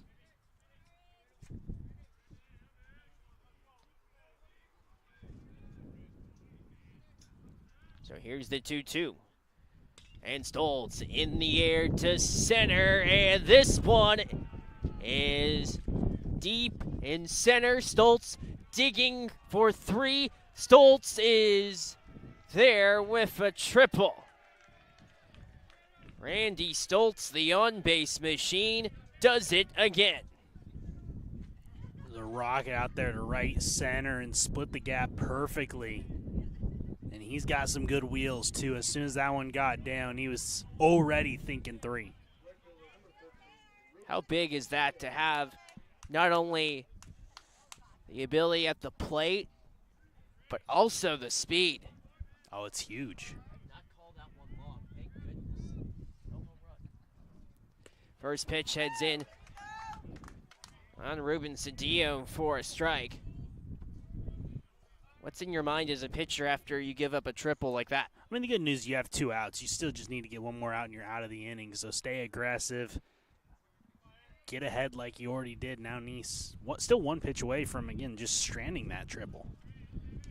pitch outside. 1 ball and 1 strike against the howling winds of Lacey. Not as bad as other places across the GNAC as far as wind is concerned, especially Ellensburg. Here's the 1-1. Good pitch from Nice. Brings the count to 1-2.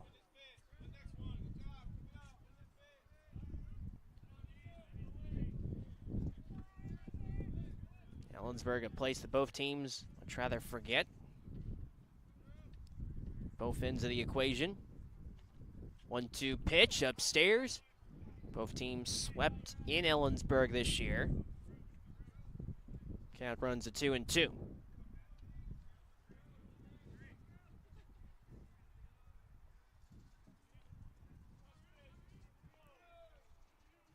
So here's the 2-2 to Ruben Cedillo.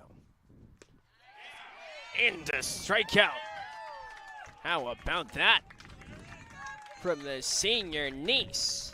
That retires the side. No runs off, 1 hit, no errors, and 1 left on base. We'll be back right after this on the Saints Digital Network.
Michael Grubb leads off to start the 7th.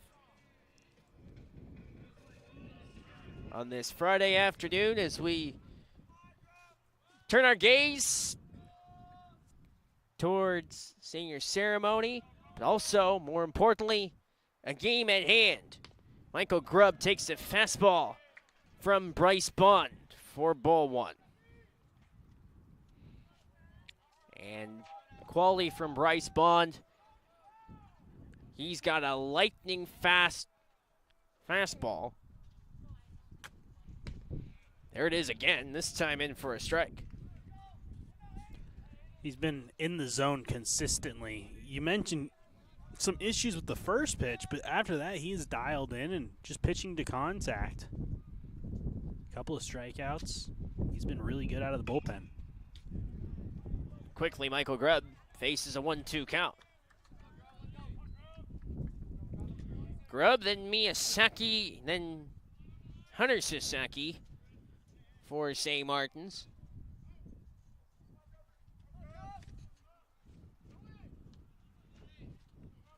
But here's the 1-2 offering from Bond to Grubb. Upstairs. Nearly over the head of Grubb.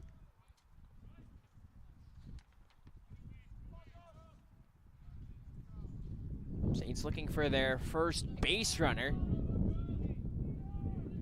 since the 4th inning when they scored 3 runs. In tight on Grubb. And the count runs full.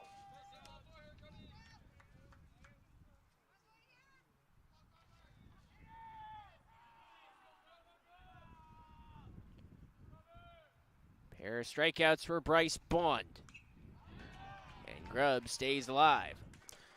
And Grubb can be a tone setter here. You got the number 8 hitter. If he can reach and then Miyazaki can reach, you can put a couple runners on, put the tying run on, and bring the top of your order to the plate. Seems like a good recipe.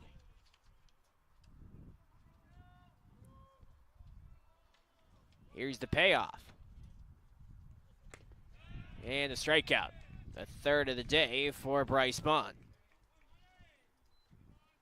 Brings on Rylan Miyazaki for the Saints. So Miyazaki, well, he has quite the interesting stat line for Miyazaki. At bats in the third and the fourth, and he was hit both times. In the air to center, and caught by Cedillo. Great jump by Cedillo out there. Now coming to the plate, the Saints center fielder, number 51. So 2 down in the 7th, and out comes Hunter Sasaki. You're in the bottom of the 7th. And you have to commend the pitching performance of Bryce Bond since he replaced Logan Lawrence. First pitch this time in for a strike. Sasaki 2 for 3 today. A run scored, a run driven in as well. Did score in the first. But here's the 0-1. And Sasaki sends one out of play. Down 0-2. Sasaki, the only Saint with a hit off of Bond. Bond came in to face him. Saw the RBI single with the runner thrown out at the plate. Offering heads for a ball. 1-2 the count. And Sasaki, the only batter to have gotten last batter on base. Against Bond. He battles back in the count to make it 2-2. Saints looking for a base runner. They've been looking since the 4th inning. But 2-2. Up the middle, snared by Garvey for the out of Sasaki, which retires the side. 3 spotless innings for Bryce Bond for Western Oregon brings us into the 8th with the score: Western Oregon 6, St. Martin's 4 on the Saints Digital Network.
Welcome back as we start the 8th inning on the Zanes Digital Network.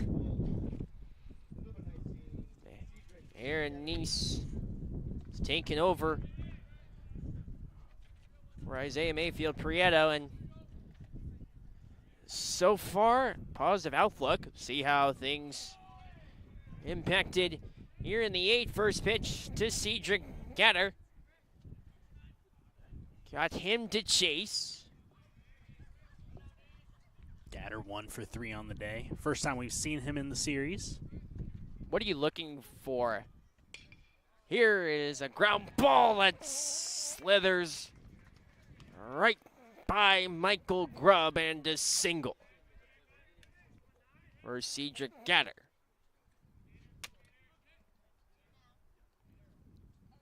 So here's Zane Garvey.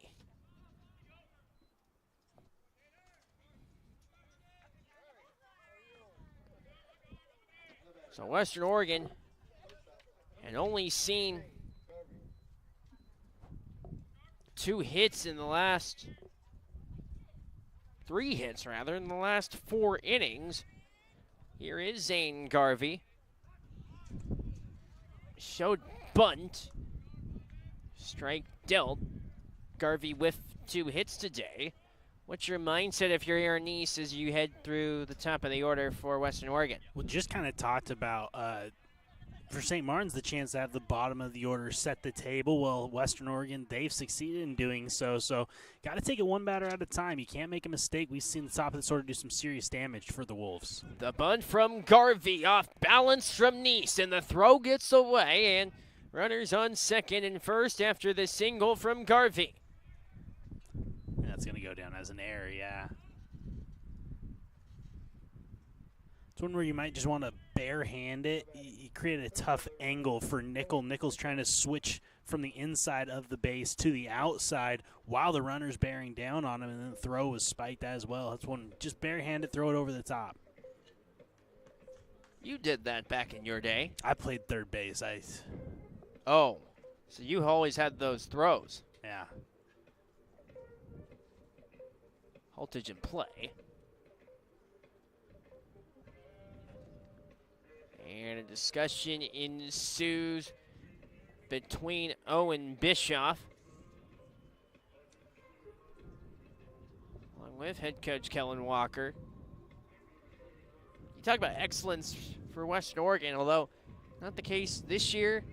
Always finishing in second prior, either second or first. Kellen Walker and Western Oregon regime. Talk about a standard set by Coach Walker. Have to imagine they'll be back better than ever next year, you would think. Yeah, well, we've already talked about how they'll have so much pitching back next season. A lot of these guys we've seen Devin Bell to lead the staff, so they're going to be locked and loaded, looking to get back, not into the top 2. They want to be that top 1. That would be GNAC champion. Bunt shown. Neese lost his footing, and everybody is safe. So Owen Bischoff aboard.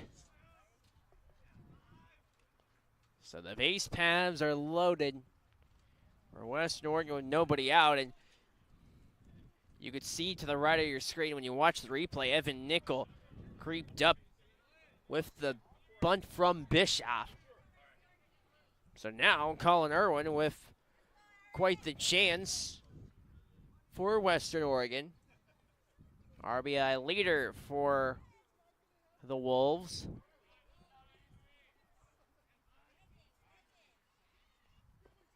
Pitch is low from Neese. In trouble here for the Saints.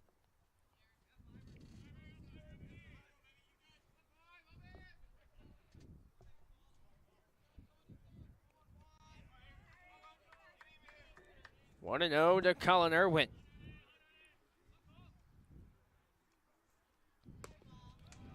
Much needed from Aaron Neese.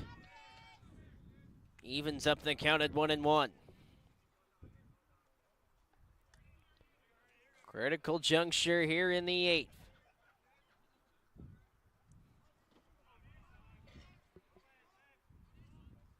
Western Oregon looking for added insurance off the bat of Colin Irwin.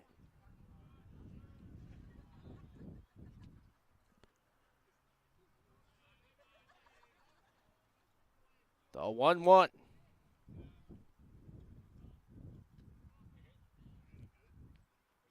Irwin takes a strike to bring the count to 1-2. He's looking to record what would be a huge strikeout, his first strikeout. Excuse me, it would be his second strikeout. But this one would be very big to get that first out and be a double play away from getting out of the inning. Ground ball that gets through. Coming in to score is Gatter, and Garvey also scores. And Western Oregon doubling up the St. Martin's lead. It's 8-4.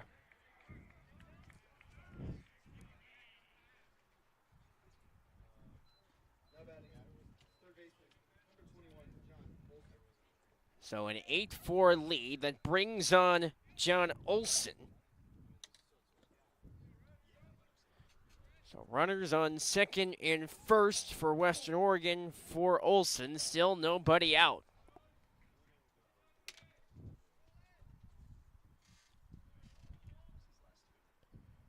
First pitch to Olson. Upstairs for ball one.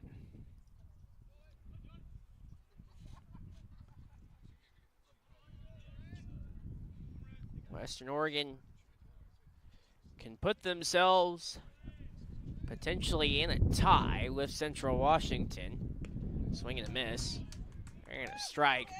Western Oregon, though, however, does not have a head-to-head tiebreaker on Central. Still want to finish the year out strong. And it's about building that momentum into next season. We kind of talked about that yesterday with the Saints, and now it goes both ways. Both teams out of the playoff picture. A pitch upstairs from Nice. Fastball sailed on him. Still a 2-1 offering.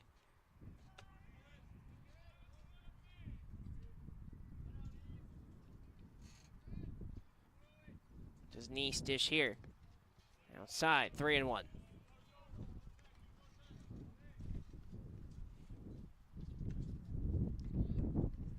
St. Martin's softball in action against Simon Fraser. Win would put the Saints GNAC championship round.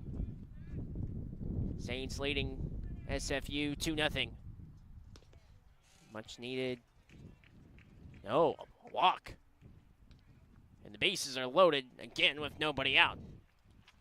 St. Martin's with a 2-0 lead over Simon Fraser.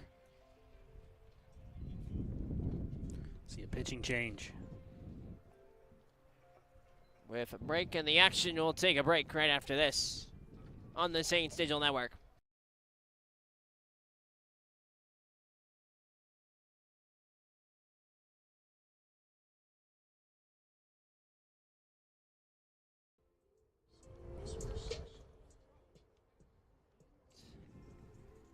The collegiate career of Aaron Nice. Nice, again, the Saint community in full applause for their senior pitcher.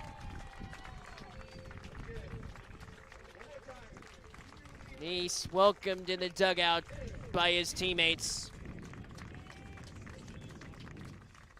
You see it so many times and it never gets old. What a moment. Playing collegiate baseball. Memories that stick with you for a lifetime. New pitcher for the Saints.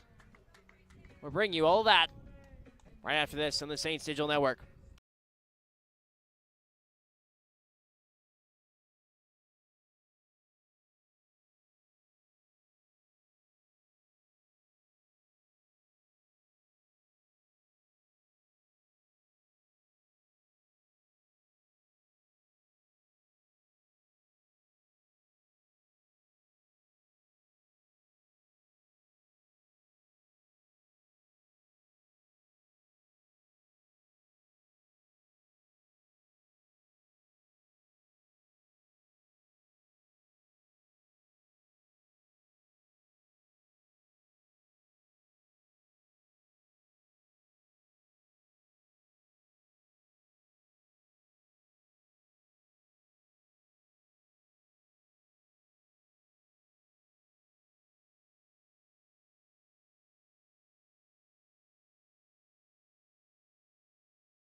Welcome back. Saints Digital Network. New pitcher for St. Martin's with the bases still loaded. Bryson Nakamoto dishes a ball in the first pitch that he sees to Robbie Shepard. The 1-0. Shepard in the air to right. And making the catch over the shoulder, Alex Hartnett. Another run scores in the person of Owen Bischoff. Runners on the corners, and Western Oregon leads at 9-4. So the sac fly from Shepard.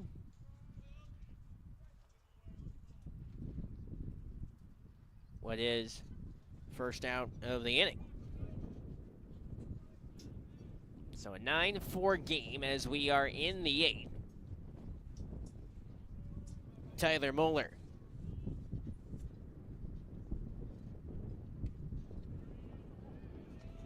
Moeller takes strike one. And with it being senior day, a ceremony that we will bring to you on the Saints Digital Network. Ball one dealt by Nakamoto.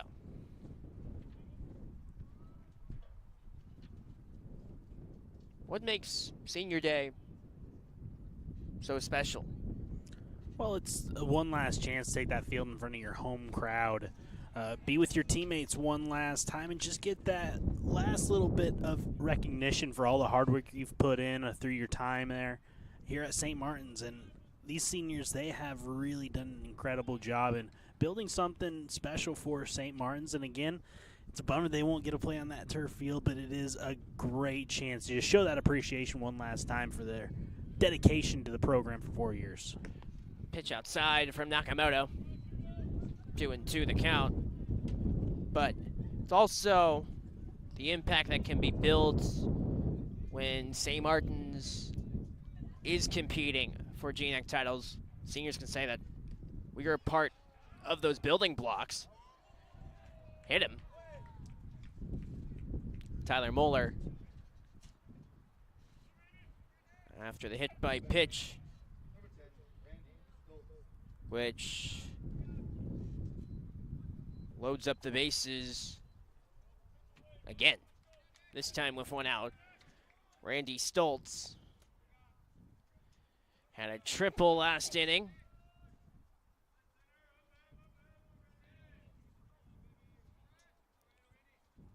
Chance for Western Oregon to add more offense. Nakamoto hoping for potentially a double play. Stoltz. Ooh, that's gotta hurt. Off the mask of the umpire.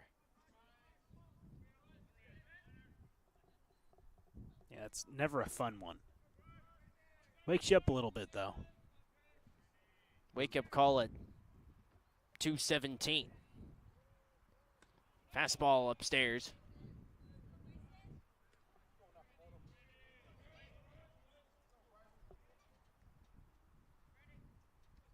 Here's the 1-1.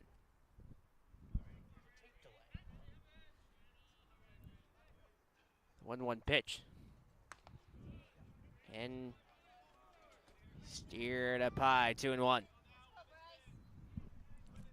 What's impressed me about Western Oregon is their control of the strike zone. You know, they're not expanding. They're staying within themselves. When they get a strike, they're swinging at it, but they are not chasing. 2-1. How's that for chasing? It looked like it was still going to be a strike. Well, it was a strike. Evens up the count at 2-2. Not necessarily a chase, but still a swinging strike nonetheless. The 2-2. Right on the windup. In the air to right. Plenty of height. Back near the wall and over the head of Alex Hartnett. 1 run will score. 2 runs will score. And a 2-run RBI double for Randy Stoltz.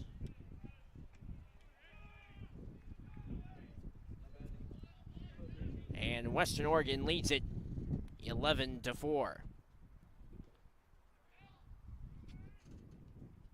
Still one out in the top half of the 8th for Ruben Cedillo.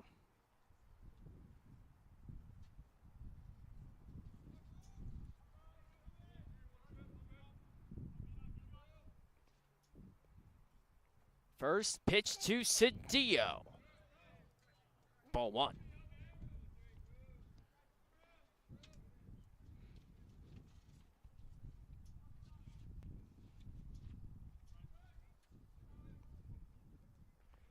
Skipped in the dirt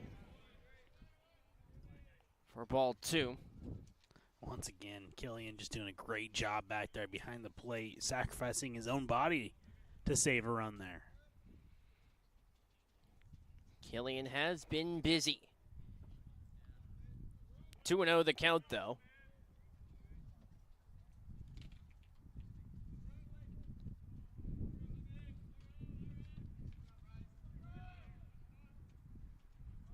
Tough place for Nakamoto to be inserted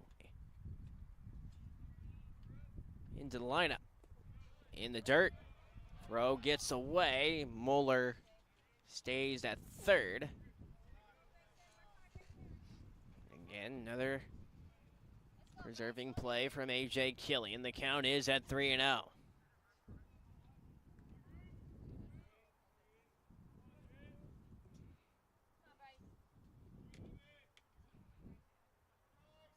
A 3-0 to Cedillo. He walks. And Western Oregon has batted through the order.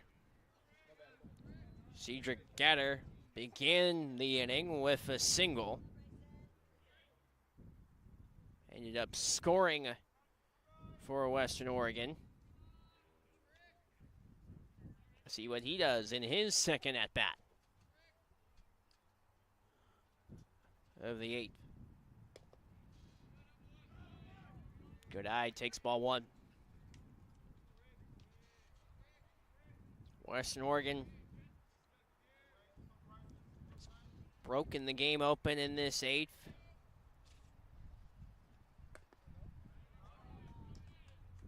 That coming after 3 scoreless innings. Here's the 1-1. Ground ball. Throw to first. Not in time. Mueller does score. Goes down as second single for Cedric Gatter in the inning to bring home Mueller. And Western Oregon leads it 12-4.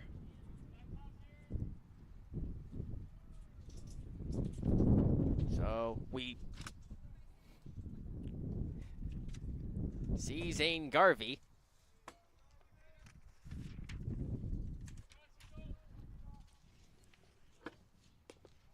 First pitch in for a strike.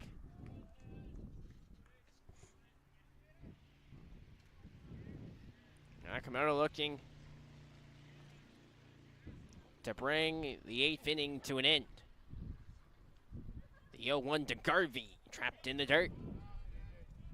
1 ball and 1 strike. Again, runners on the corners for Western Oregon. Saints have Hogue, Hartnett, and Nickel due up when we get to that point.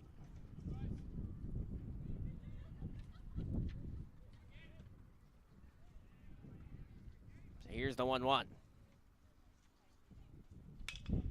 In the air to left. Hogue is there to make the catch to end the inning. Western Oregon finding it on the offensive end in many facets with 5 hits, scoring 6 runs in a productive inning. Western Oregon with an 8-run lead. Back after this on the Saints Digital Network.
Isaac Hogue leads off to start bottom half of the 8th. Here in Lacey on this senior day after the conclusion of Game 3. See the senior ceremony conducted by Chris Greger, the PA voice for the St. Martin Saints baseball team. Count 1-0 though for Isaac Hogue. He takes a strike.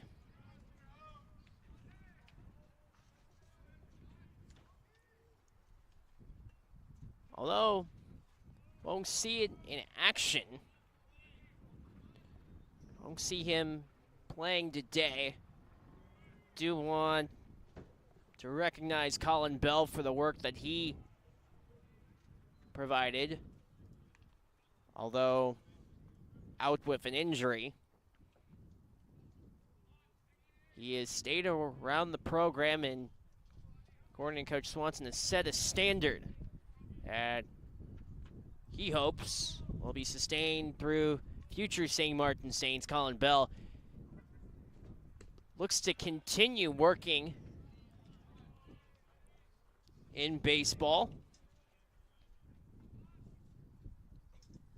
when he makes his turn to California. Game lives on, even past playing career. Strike 2 to run the count full on Isaac Hogue. So here's the payoff to Hogue.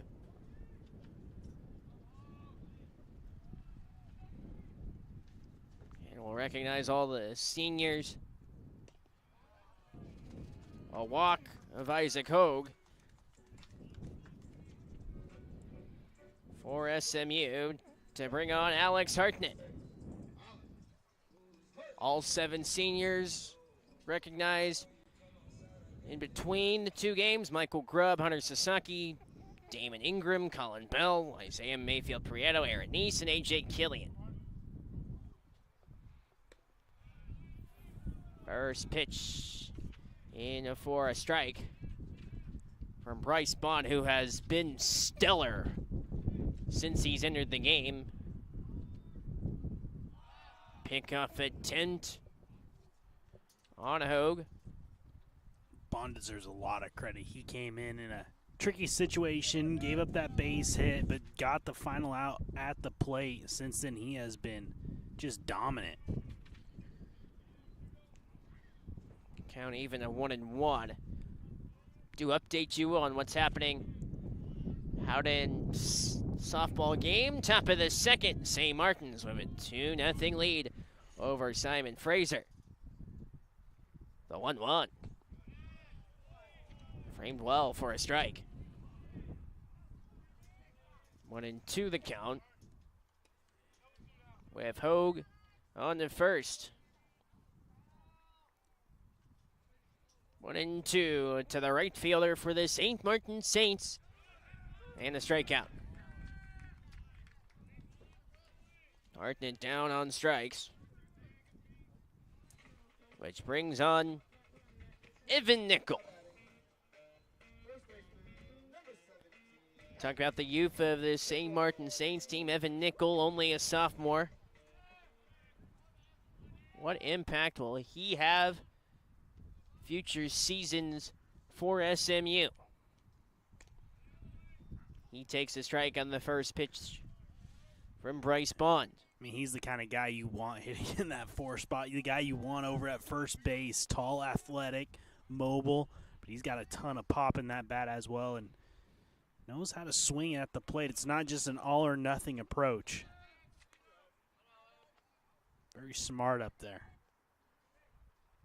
Count at 1-1. As he knew not to swing on pitch from Bond. Here's the 1-1 though. Bond fires in the dirt. Bond's starting to overthrow it a little bit. Missing low, missing in the dirt. Great hand dive from Colin Irwin, the catcher for Western Oregon. Able to read the velocity from throw off the right arm of Bryce Bond. In the air from Nickel. Left side, and oh, what a catch! What a grab from Zane Garvey. And Garvey didn't read that one right. Called off third base and then had to make the last second adjustment, but somehow still ended up bringing that one in. What a catch that was. And here's the crazy thing. He's only a freshman. He's going to be a special player for a handful of years at Western Oregon. Peter Hollabaugh deep in the air to left center. And this one off the wall. Coming around is Isaac Hogue, and he will score for the Saints. And an RBI double for Peter Hollabaugh.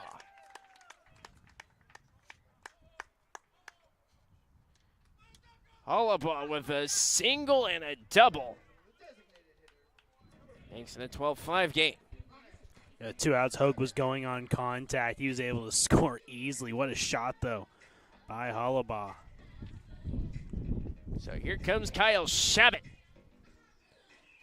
2 outs with Hollabaugh on second.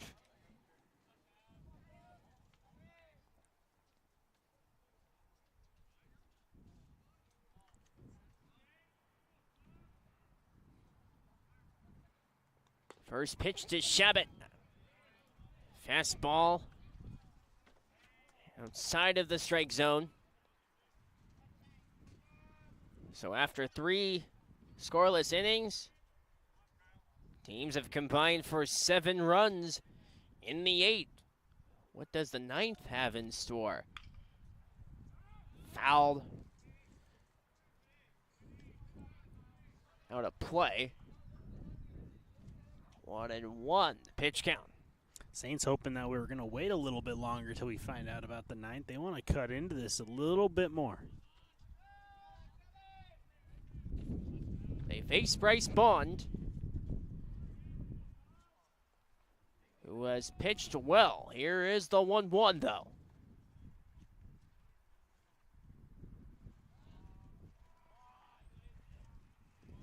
Time called.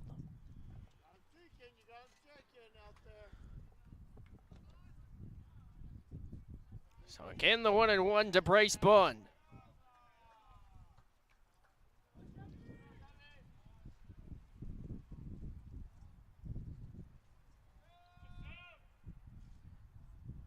Bond delivers.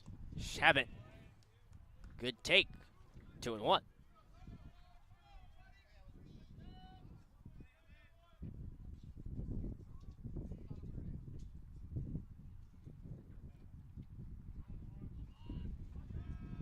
So here's the 2-1.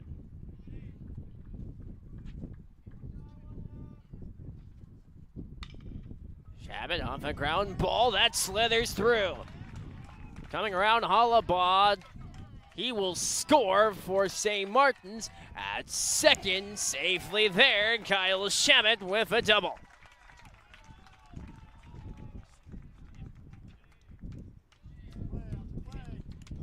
(12-6). So here's A.J. Killian.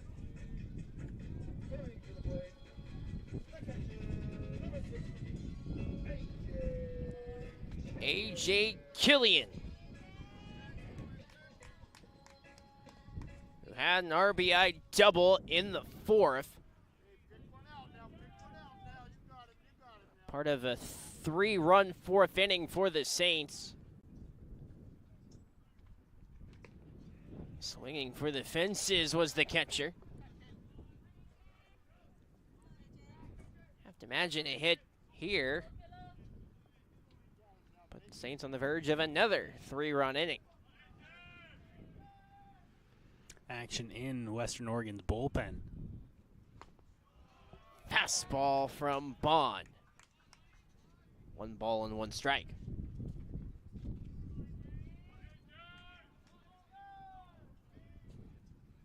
1-1 to A.J. Killian. In the air to right, shallow. This descends for a hit. Coming in to score for St. Martin's is Kyle Shabbat. A.J. Killian with a single.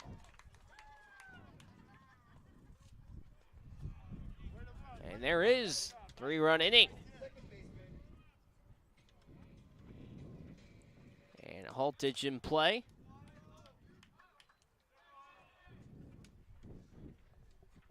See if this is going to be a pitching change or just maybe buying a little bit more time for that bullpen.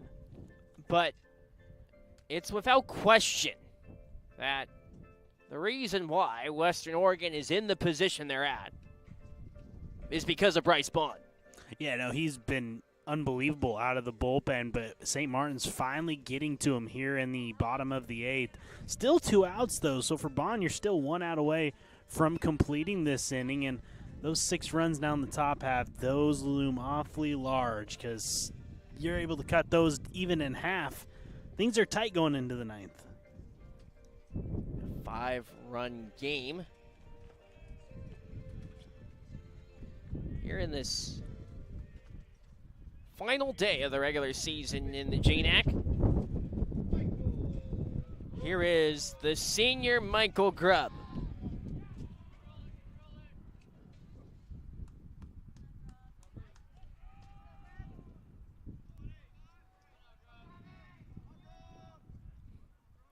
Two outs. Grubb fouls back the first pitch he sees from Bryce Bond in this inning. Grubb 0 for 3 today. That would be a great time for his first knock.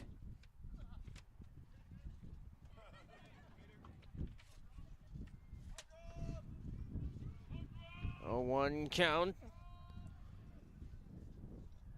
to Michael Grubb.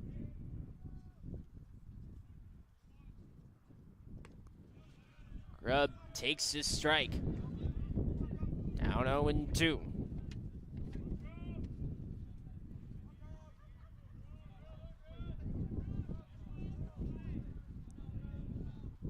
Here's the 0-2 to Michael Grubb.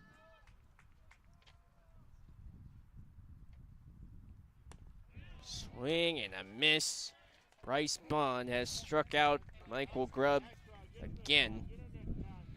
And that retires the side. 3 runs do score for St. Martin's off of 3 hits and 1 left on base.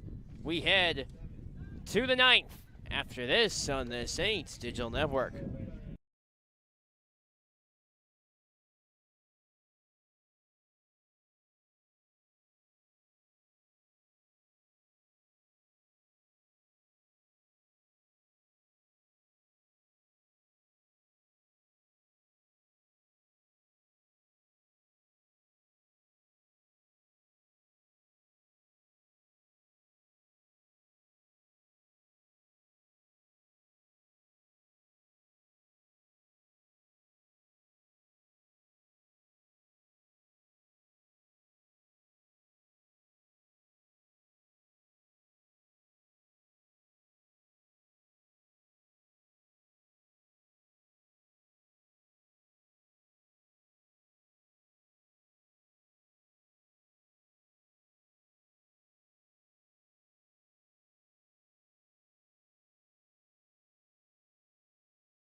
Yeah.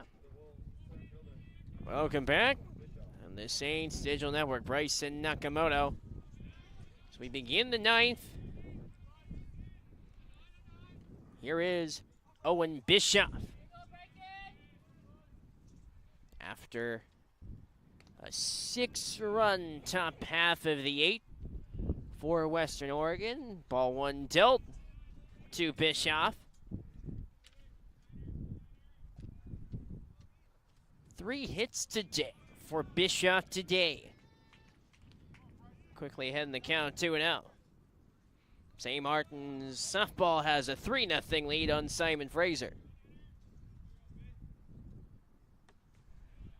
Trapped in the dirt.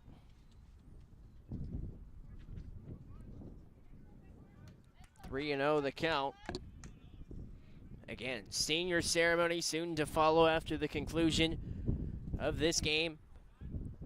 We'll have game number 4 for you on the Saints Digital Network, the final broadcast of the season for the academic year. Here's the 3-1. Line drive into left. Hogue watches one fall. And a single for Owen Bischoff. He has 4 hits in the game. Wow. He's had quite the day. Somehow didn't drive in a run, but he scored 2. Well, when Owen Bischoff is batting second in the order, you may have that distinction. You want hits? We got plenty of them. 24 hits today between the two teams. Ground ball, off balance throw from Miyazaki for the out. What a play.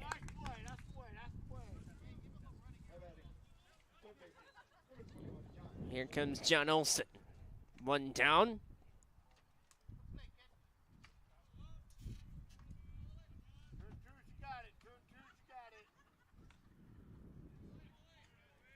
St. Martin's hoping to turn 2. As Nakamoto faces John Olson. Low for ball 1.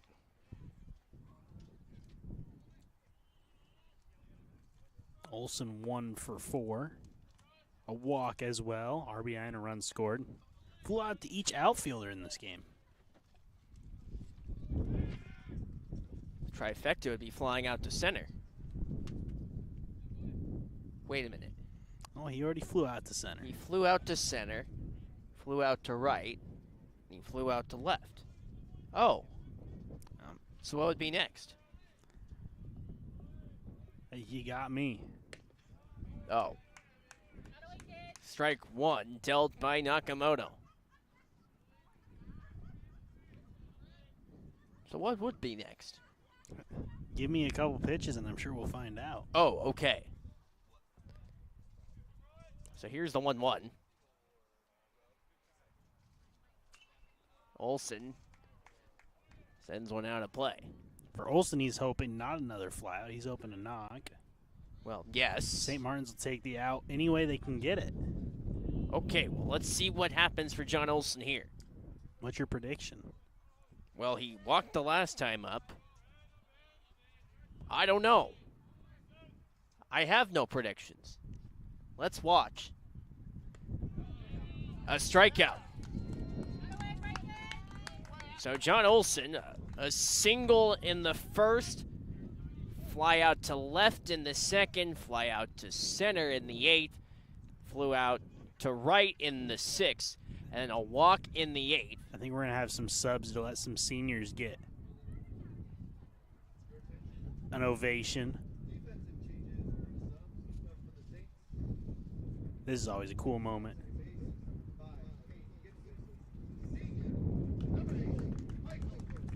Michael Grubb with a send-off.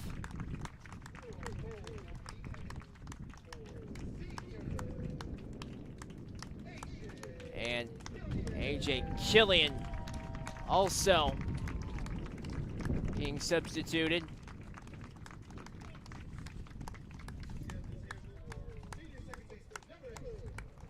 So this senior Michael Grubb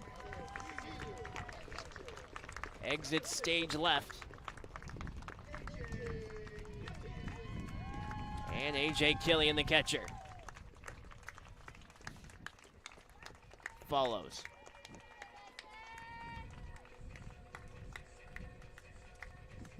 On a day, seniors may forget the score, but the memories from moments like these, they live on. Pitch heads in for a strike on Robbie Shepard. Flew out to left. 2 walks. Flew out to right on last 2 at-bats. He fouls behind home plate in the count to 0-2 with 2 outs.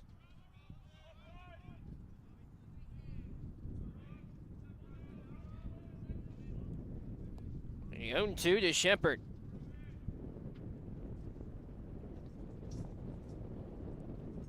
Shepard on the ground, and the throw for the out. That closes out top half of the ninth. Western Oregon with a 12-7 lead as we head to the bottom ninth here on the Saints Digital Network.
We start at the bottom half of the ninth. Rylan Miyazaki. Miyazaki steps up for the Saints. He'll be followed by the senior Hunter Sasaki for SMU.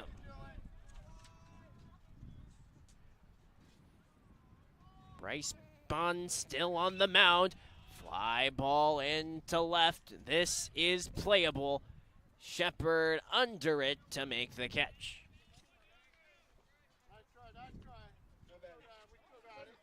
So here comes the senior Hunter Sasaki.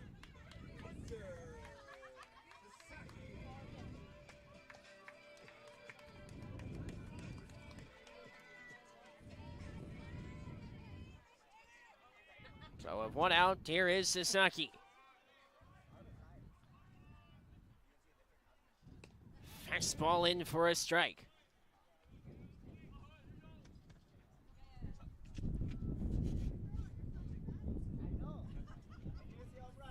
So here's the 0-1.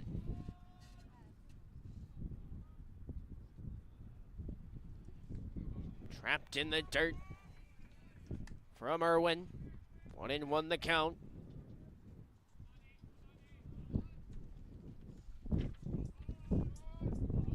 Kellen Walker, you have to appreciate the response you've seen from Western Oregon today. Trapped in dirt on Sasaki, 2-1 the count. But a lot to like about overall for performance today. Here's the 2-1.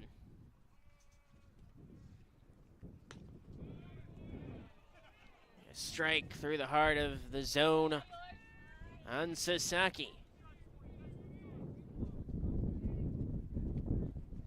Warning to the Saints dugout.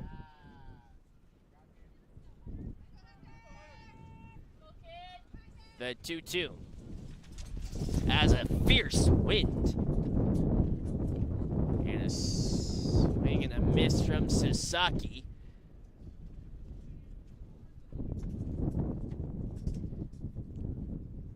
What's the name of the song? We're Still Standing?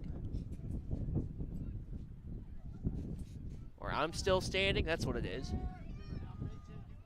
Here's the 2-2.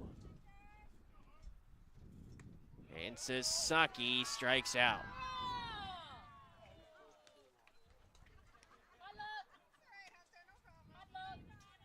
With 2 outs, here is Isaac Hogue. Last chance for St. Martin. It's now or never. So Hogue today reached on a walk in the 8th.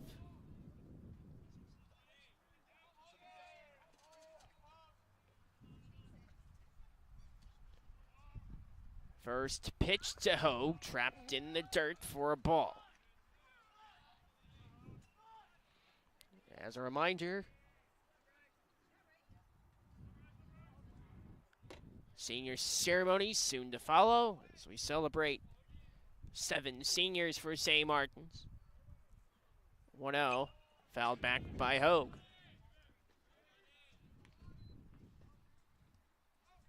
1-1 the count.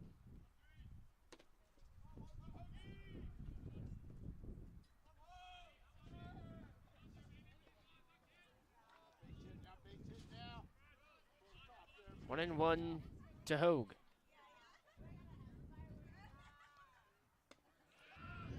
A strike dealt. And St. Martin's is down to their final strike.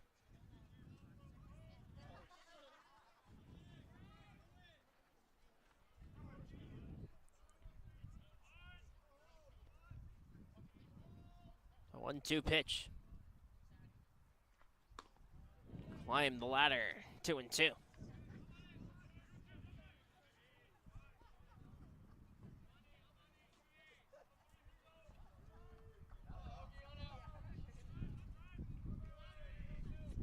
A 2-2 pitch to Hogue. Bond comes set and fires. In the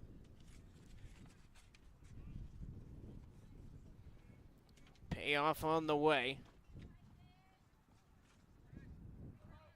Alex Hartnett waiting on deck, hoping he gets one more at bat in this one.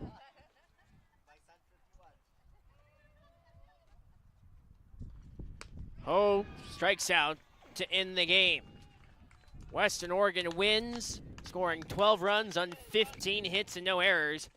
St. Martin's scores 7 runs off 10 hits and 3 errors to 3-28.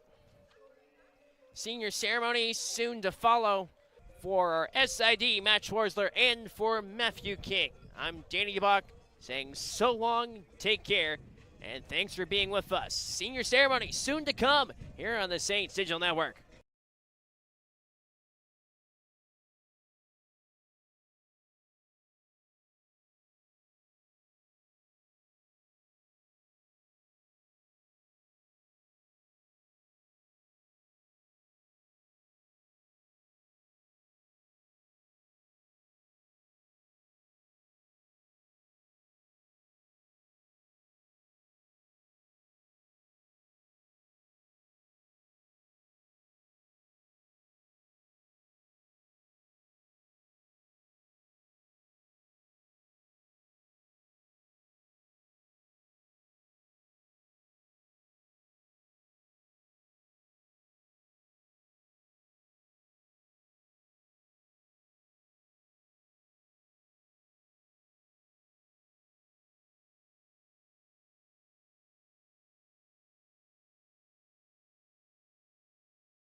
St. Martin's University is privileged to honor 7 seniors finishing their collegiate playing careers at the conclusion of today's Game 4.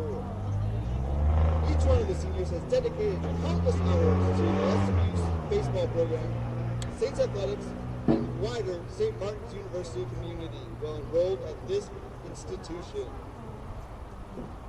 Our first senior being honored today is an outfielder from Scottsdale, Arizona, number 2, Damon Ingram. Ingram has made 77 appearances as a Saint, accumulating 42 RBIs and 7 home runs over the course of his career, and was named honorable mention All-GNAP after the 2023 campaign. From Coach Swanson, Damon's offensive ability to change a game has been uncanny. He is always a force in the lineup, and the last 2 years, our lineup drastically changed when he was not in it due to season-ending injuries.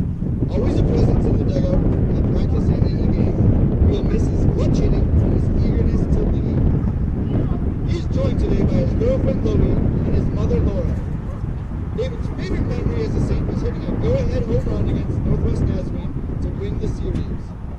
Ingram will be graduating with a degree in exercise science and has been named to the All-GNAC academic team 2 times. Upon graduation, Daniel will work to become a strength and conditioning coach. Ladies and gentlemen, number 2, Damon Ingram.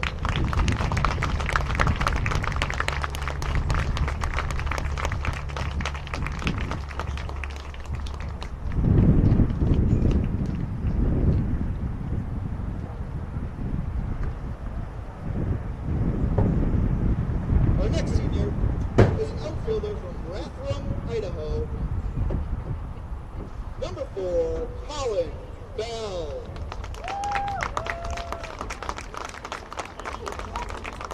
Bell has made 44 appearances as a Saint and has contributed 16 RBIs and 3 home runs over the course of his 2 seasons.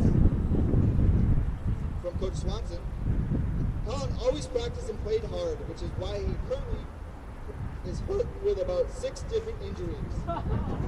His competitiveness is up there with Hunter, and his wanting to get better is something I hope the returning players will learn from.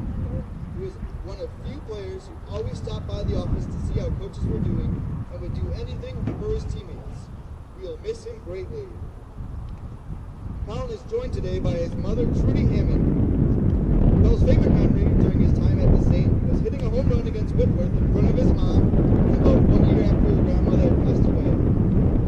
Colin will be graduating with a degree in exercise science and was named an All-GNAC academic team member this year.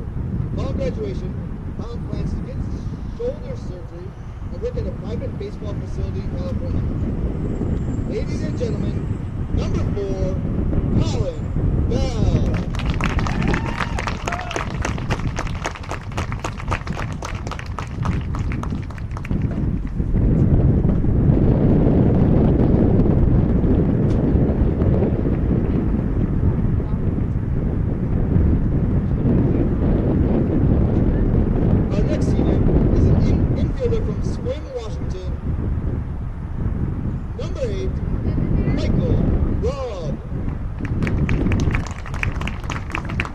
Rob has made 22 appearances as the Saint, making major contributions to the defensive and offensive rotations over his first 3 seasons with the team. From Coach Swanson, Michael's always the guy willing to help and always gave his best effort. I will miss his always asking if the pitch was a ball or a strike, and his passion that he always brought to practice on a weekly basis. He is a one-of-a-kind, and hope that the younger players took notice of his willingness to do everything to get on the field or get the field game or practice ready. I'm so glad he was able to get on the mound this year and hope he can find some joy looking back on his career. Today, Michael is joined by his father Chris, his girlfriend Janelle, his brothers Caleb and Ben, and his nephew Edward and Landon. Rob's favorite memory during his time at the Saint was his trip to Hawaii.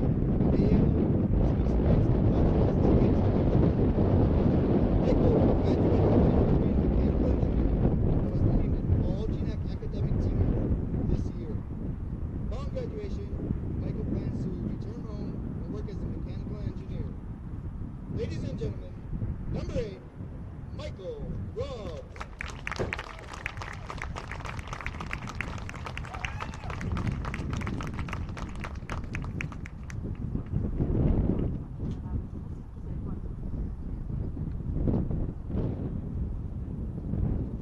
Our next senior is a pitcher from Renton, Washington, number 10, Isaiah Mayfield Prieto.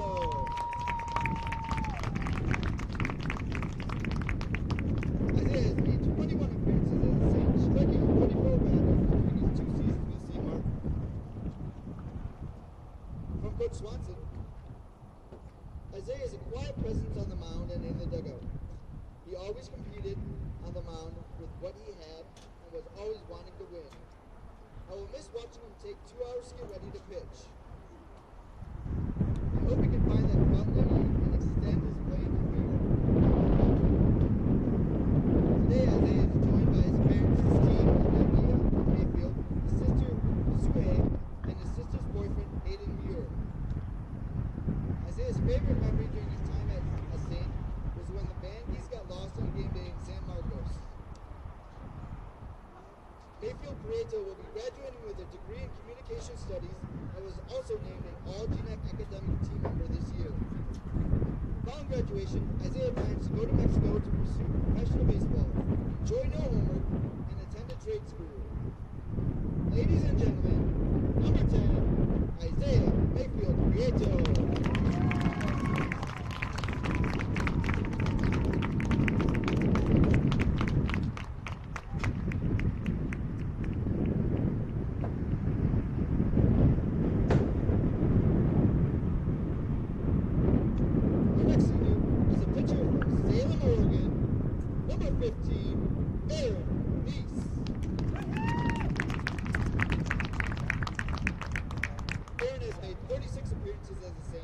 Striking out 32 batters over the course of his career.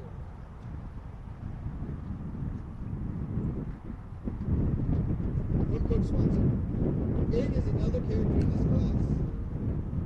Always wanted to be great, always worked hard.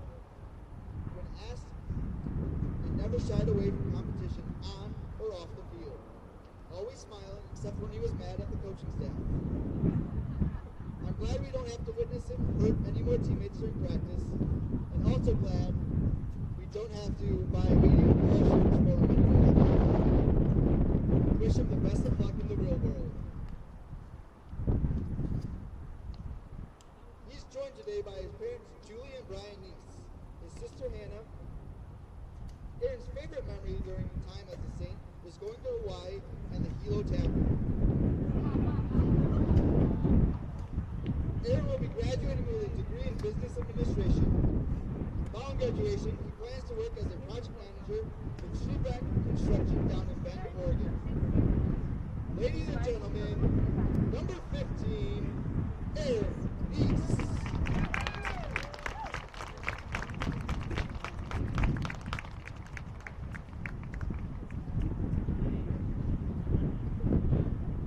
Our next senior is a catcher from Mililani, Hawaii, number 16, AJ Gillian.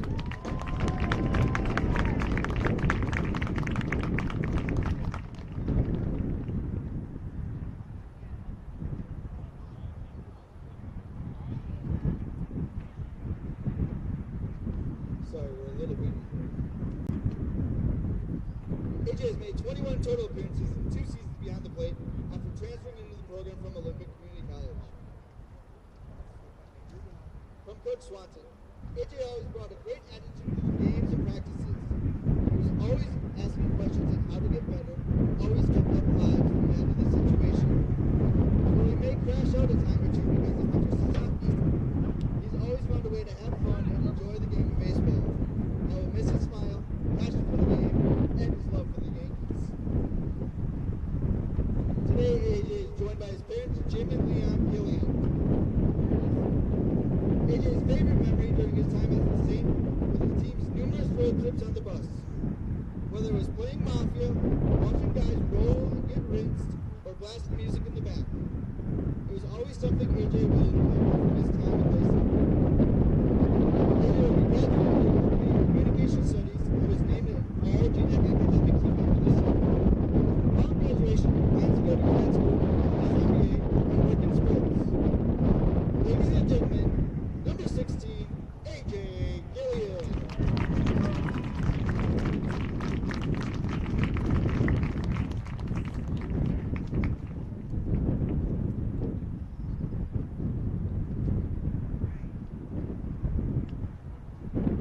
Our final senior being honored today is an outfielder from Mililani, Hawaii, number 51, Hunter Sasaki.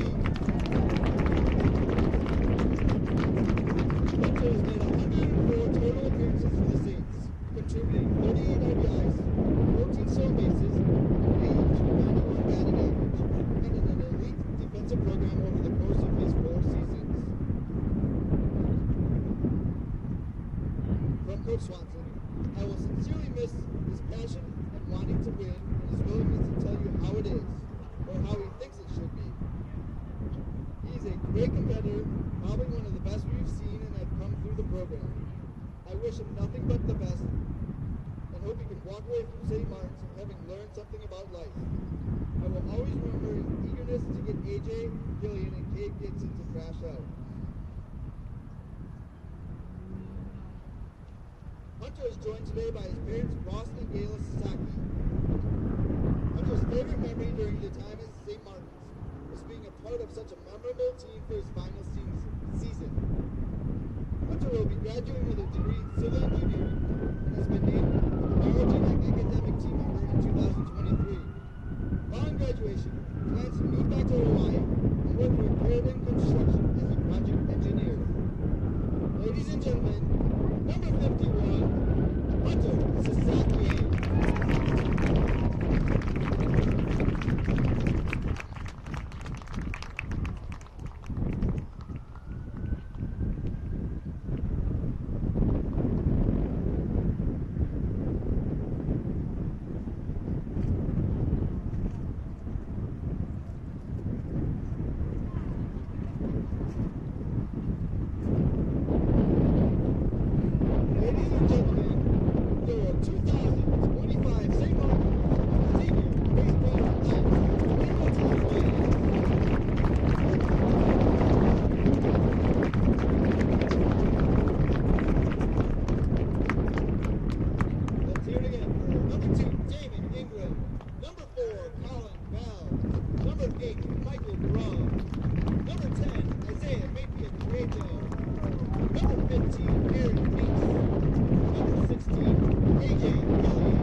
we start final game of the season for Western Oregon and St. Martin's. Danny Bach, pleasure to be with you as we begin the final game of the season. It begins.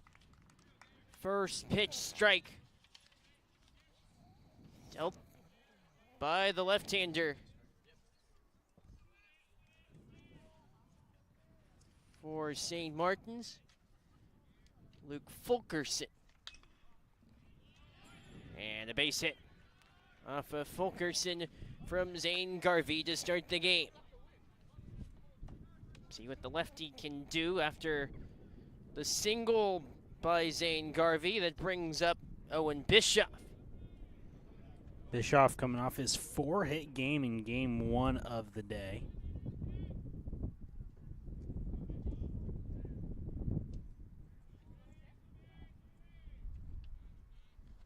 The memories of a season for both Western Oregon and St. Martin's coming to a close. Fulkerson's pitch upstairs for a ball.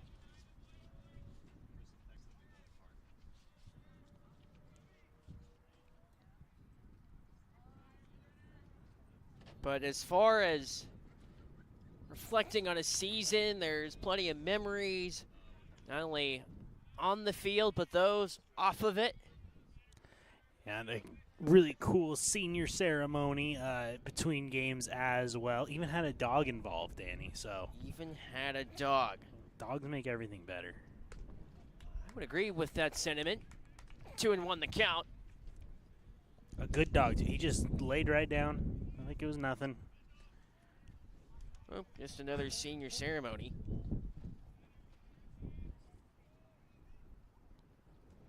Two and one the count on Owen Bischoff, in for a strike.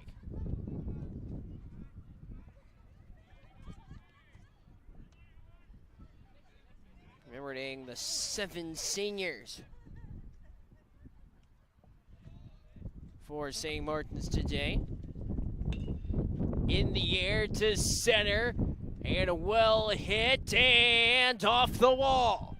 Coming around is Garvey.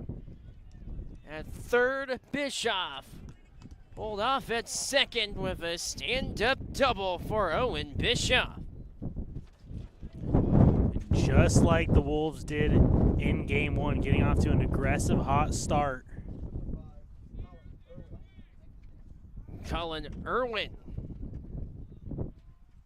with a pair of runners in scoring position for Western Oregon.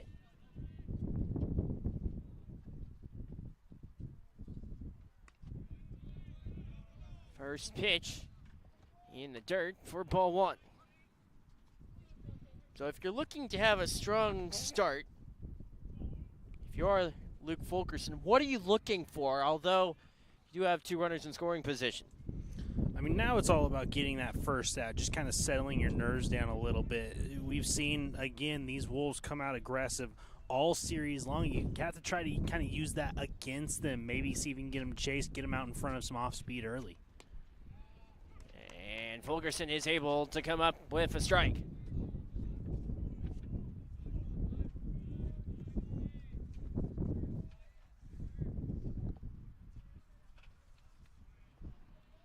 Very windy, by the way, for game 2. It is different. 1-1 count, swing and a miss from Irwin. I don't know if you've been able to notice the wind for this one, Danny. I do hear it. Yeah.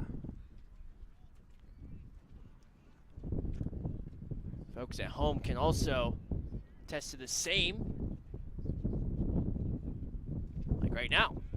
In the dirt from Fulkerson, 2-2 the count. That wind blowing out to right center, so any fly balls out there, it's going to get a little bit of extra carry.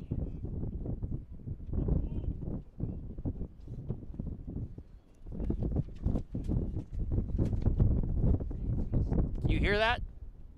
I feel it. In the air, in front of the Western Oregon dugout. Clanks right on top of the roof of the dugout. Still a foul nonetheless.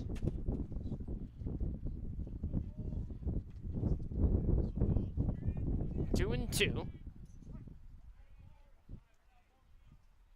for Colin Irwin.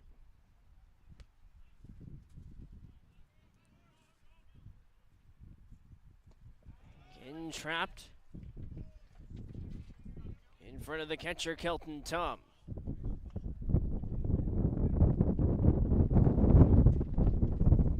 So a payoff on the way with runners on third and second.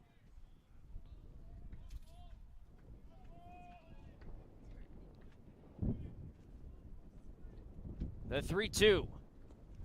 A walk. And the bases are loaded. Now the Saints want to start this one. Western Oregon a chance to do some serious damage right out of the gate.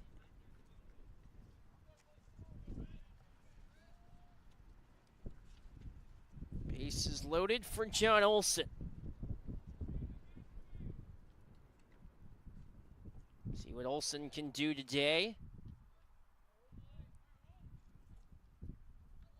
Had an interesting game in Game 3.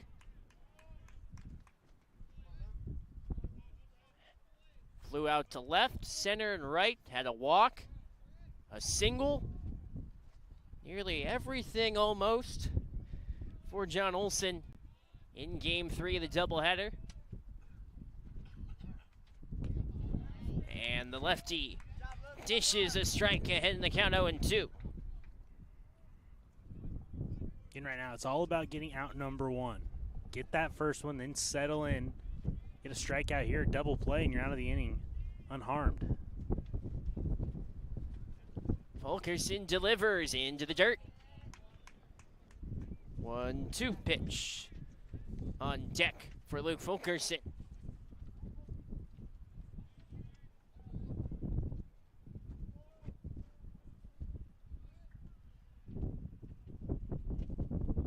So 1-2 to John Olson. Still nobody out. Fouled back.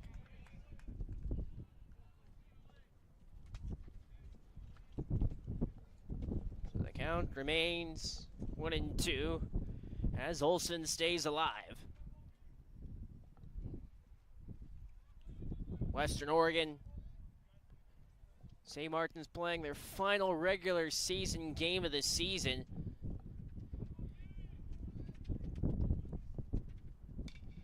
Ground ball that gets through for a hit. Scoring is Garvey, as is the case for Owen Bischoff.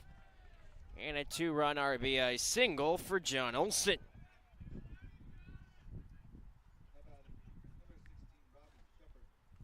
So 2 RBI for Olson to start the game. Brings on Robbie Shepard with runners on second and first.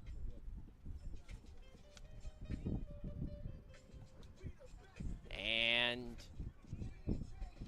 a mountain visit already. Take a break. Be back after this on the Saints Digital Network.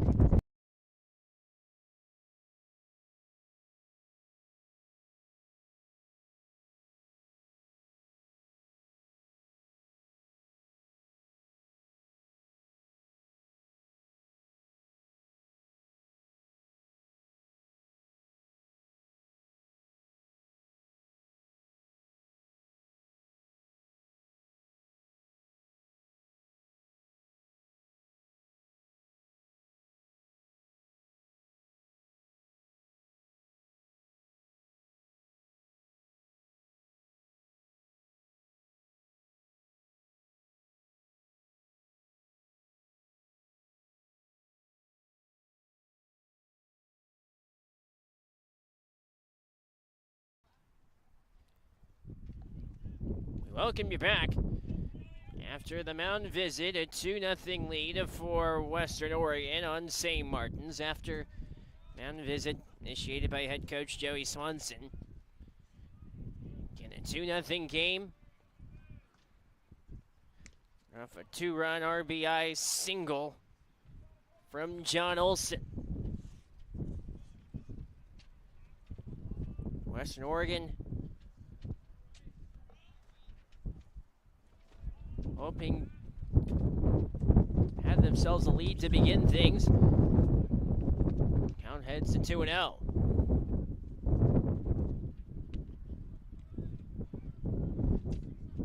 2-0 to Robbie Shepard.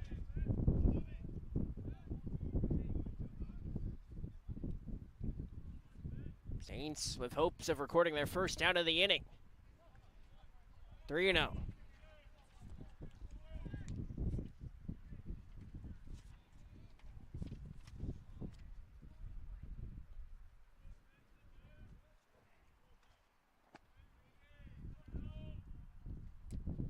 So a 3-0 for Luke Fulkerson. He delivers a walk, and the bases are loaded. Second walk of the inning. Fulkerson really struggling here in the first inning with his command. So here is Tyler Muller.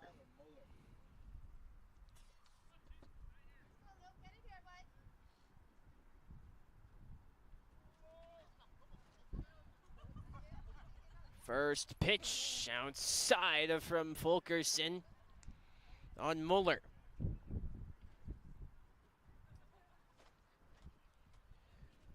Fulkerson coming in on the year. 9 flat ERA, 6 start of the season. Ball 2. Again, bases loaded. Nobody out for Western Oregon.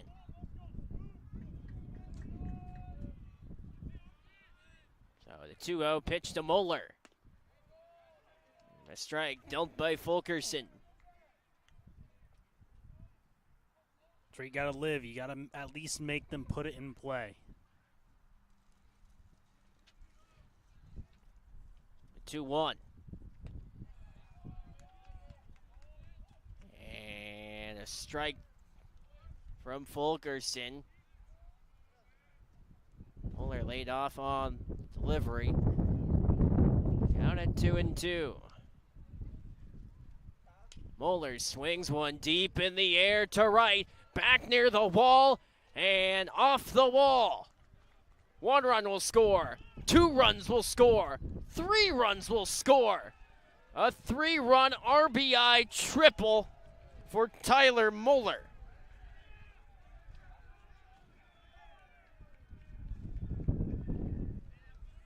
Tyler Muller clears the base paths, and Western Oregon leads at 5-0. Still looking for the first out as well. Can somebody stop the wind? 5-0 game. Just a little breeze.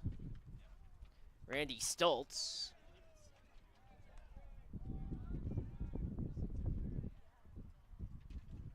Count 1-0.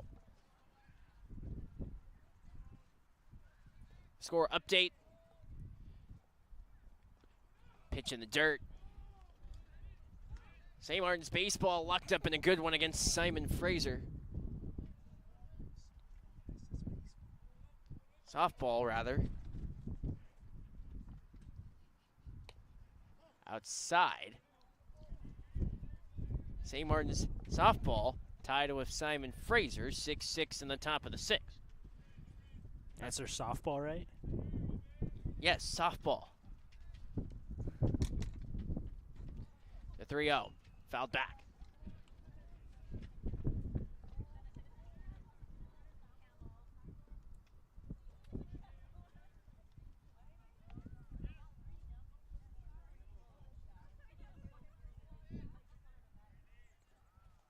The 3-0. And the strike dealt. Brings the count to 3-2.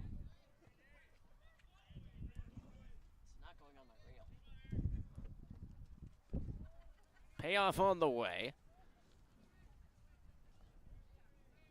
With Muller at third. And Stoltz stays alive.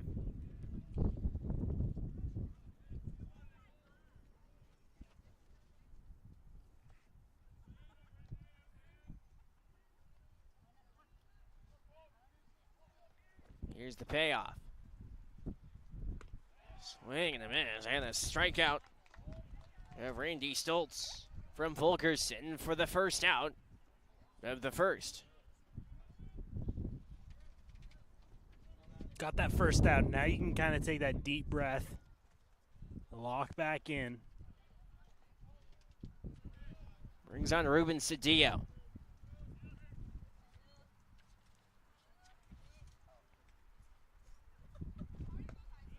Again with Moeller with bases clearing. RBI triple.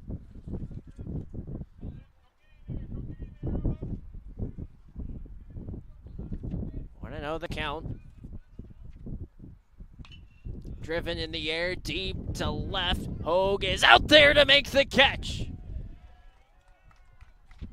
Moeller does score. And Western Oregon leads it 6-0. Another nice catch by Hogue. We've seen him play really well up there in left field today.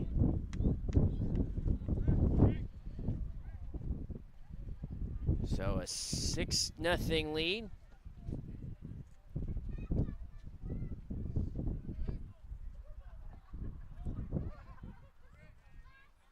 With 2 outs. Line drive. And foul.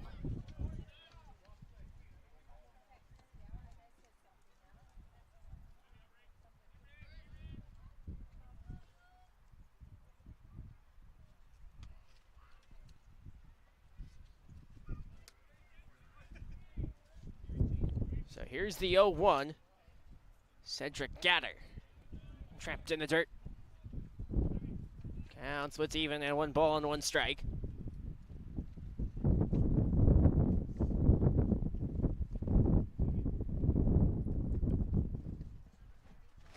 The 1-1.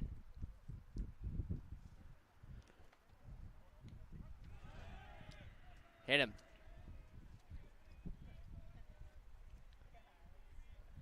So Western Oregon has added through their order in the first. Zane Garvey, who led off the inning with a single. Heads to the plate for the second time today in the inning also. First pitch in for ball 1.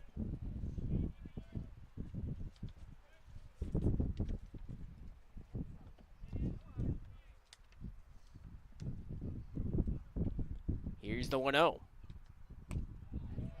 And a strike dealt by Fulkerson. Garvey singled on the first pitch of the game. Came around to score. Scored off a single from John Olson. Pitch upstairs. 2-1 the count.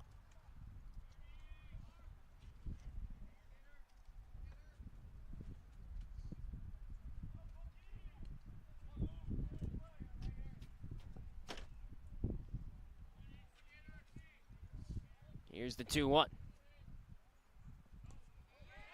Skipped in the dirt.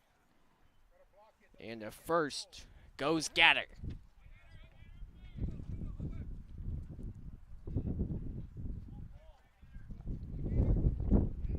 Three and 1 the count. Again, the wind continues to howl here in Lacey. And a walk. So Zane Garvey has reached. We're going to see an early pitching change. Breaking the action. Back after this on the Saints Digital Network.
Welcome back on the Saints Digital Network.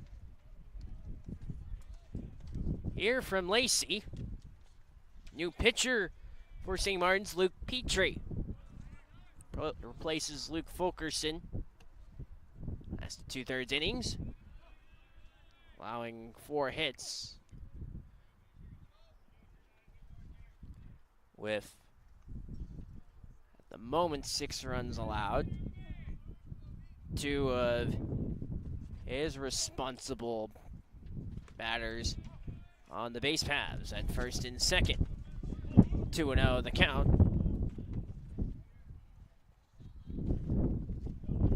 For Owen Bischoff.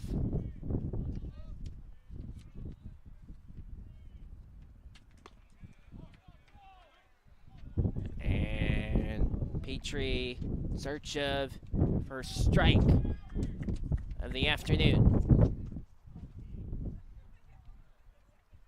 The 3-0. And a walk. And the base is loaded again.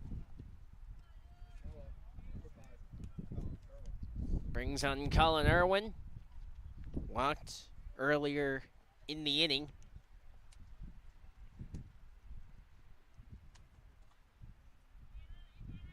They're in the bottom of the 6th over in Nampa. Still tied 6-6 between St. Martin's and Simon Fraser in softball. In the air to right, backpedaling Hartnett can't make the catch. It's off the wall. 1 run will score, 2 will score. Make it. It's just going to be 2. That ball got out of play, so it's going to be a double. Ground rule double. They'll send Bischoff back to third. 2 runs do score.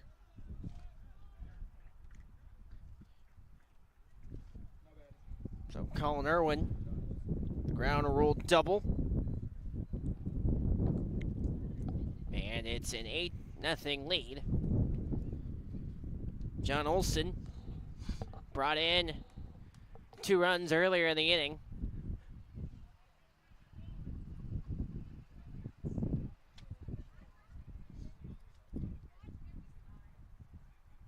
They're going to go look for the baseball.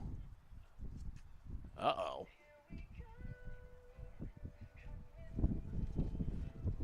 What would this possibly be? Because it certainly stayed in the yard. Yes, a ground rule double.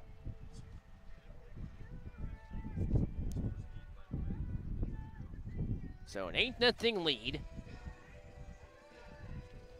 Tyler Muller.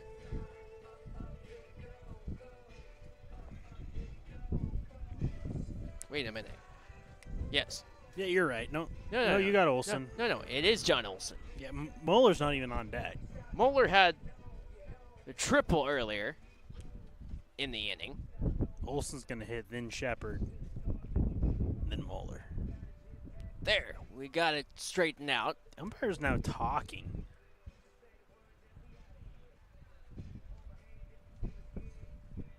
Yes, ground rule double. Yeah, they got it right, I think. Vantage point that we have is directly across to the left of home plate.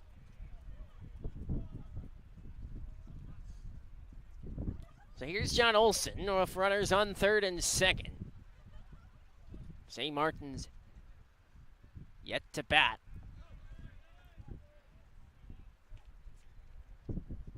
Slider outside for ball 1.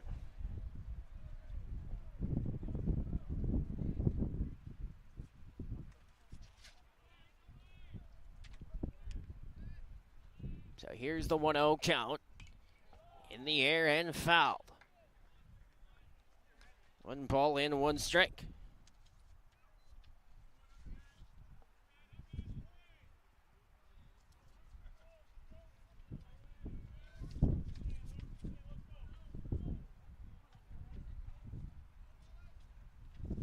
The 1-1. Good pitch from Petrie. 1 ball and 2 strikes.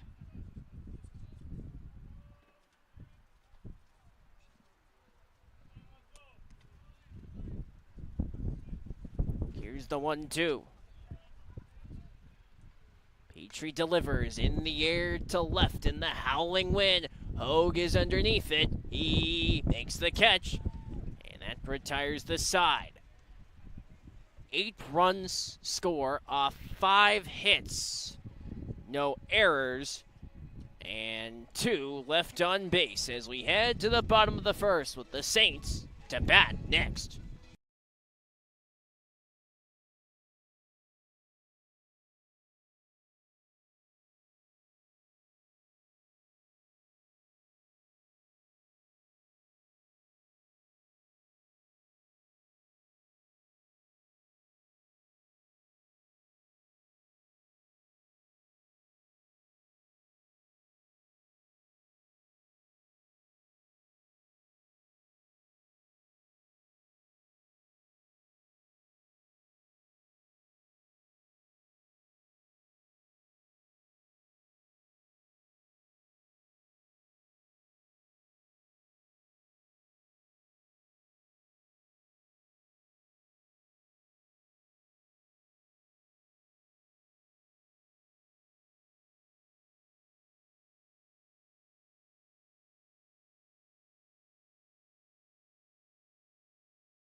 Welcome back on the Saints Digital Network.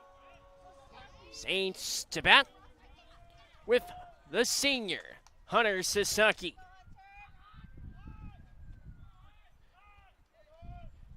For Sasaki, final collegiate game.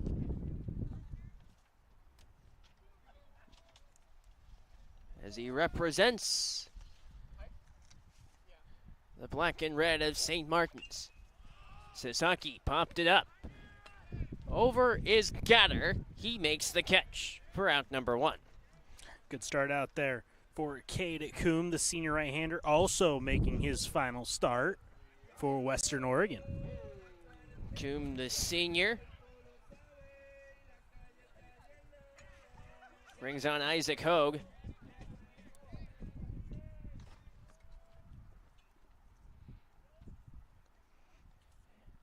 Always a bittersweet time, Hogue swinging in the swinging strike. Hogue, big fan of chicken enchiladas. Favorite baseball team is the Seattle Mariners. Favorite professional sports team, the San Francisco 49ers. Here's the 0-1. Hogue checked his swing. He did go, strike 2. It was a rough year to be a 49ers fan, that's for sure. Coming off that Super Bowl loss, then tough season. He does say, Isaac Hogue, as his favorite quote, the 0-2 pitch. On deck, outside, 1 ball and 2 strikes. His favorite quote, whether life's going good or bad, you just gotta smile through it. Just got to smile through it. Remember that when you're complaining about the wind here, Danny. Swing and a miss on Hogue. And a strikeout. Brings on Alex Hartnett. So 2 outs.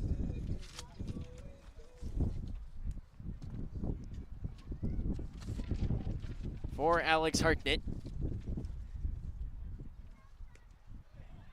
First offering from Cade Coombe in for a ball.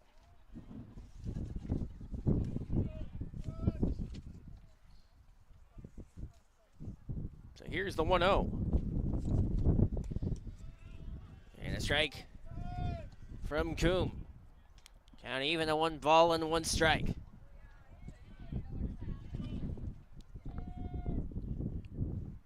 A 1-1. Dropped by Irwin. 2 balls and 1 strike. Here from Lacey, final game of the regular season for Western Oregon and St. Martin's. The 2-1. Fanned on by Hartnett. 2-2.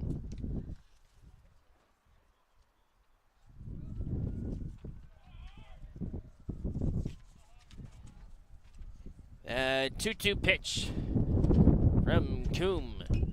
In the air and foul.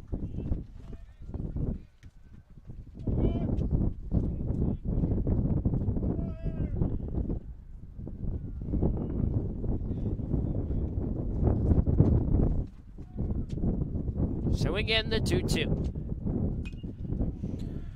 And again, the same result. Hartnett hit one in game 1 that you and I both thought was getting out of here in the first inning. You elevate something like that again, and with this wind, it might carry.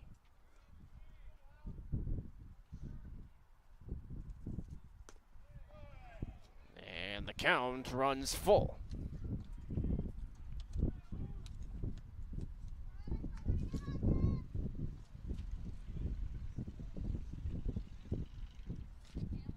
Here's Cade Coombe with the full count.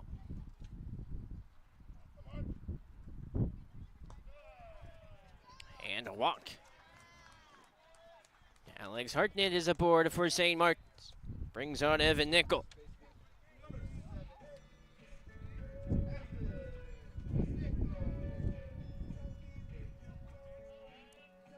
They're in the middle of the 7th over in Nampa. St. Martin's and Simon Fraser still tied at 6.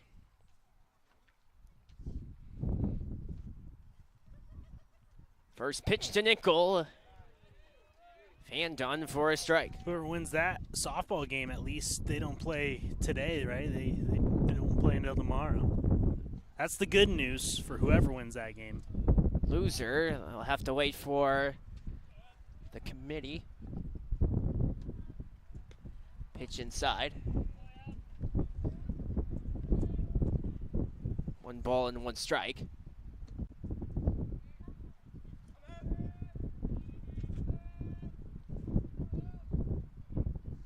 So here's the 1-1 to Evan Nickel. Ground ball straight to pitcher Coombe. That retires aside.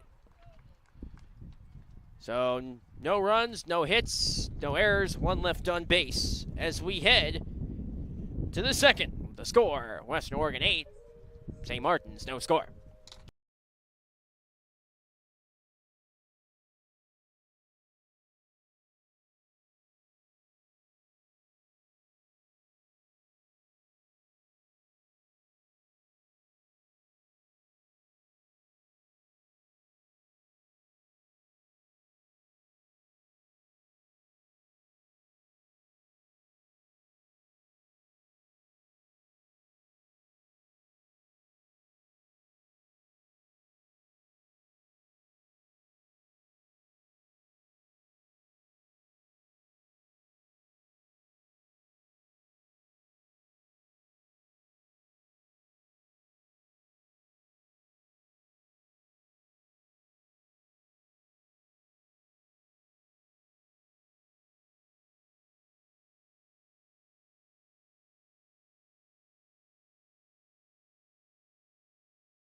Welcome back on the Saints Digital Network.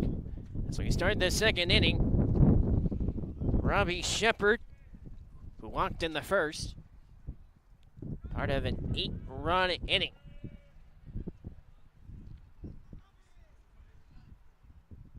For Western Oregon. First pitch is in for a strike. For Luke Petrie. Petrie, a big fan of the Toronto Blue Jays. Outside. Little Vladdy Jr. up there, Bo Bichette. Maybe not Bo Bichette for very much longer, but for now. His favorite hobby, hockey. Strike 2, dealt. That's your area of expertise. Also a big fan of the Vancouver Canucks, who are looking for a new coach.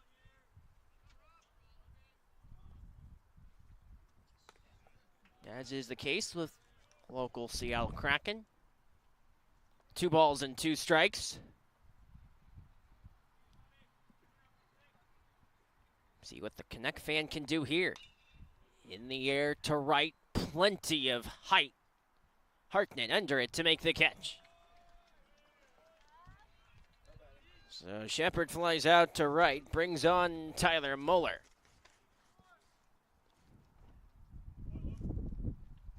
He is from Canada.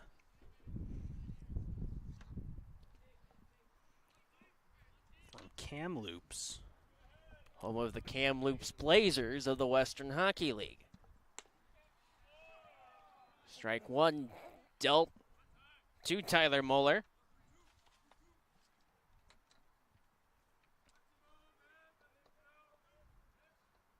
The 0-1. Ground ball from Muller that skipped in the dirt. Muller out at first.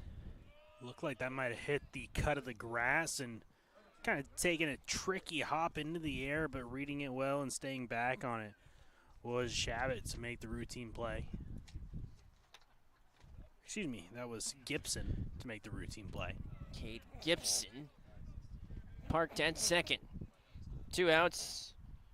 Randy Stoltz takes a strike on the first pitch from Luke Petrie.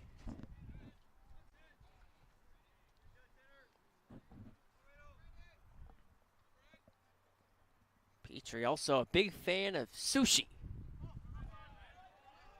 Outside, 1 ball and 1 strike. You a fan of sushi? Can't have it. Can't have it, huh? I know. Am I missing out? I just became a fan in the last couple of years, so I think you are missing out. Oh, okay. What changed your mind? I don't know.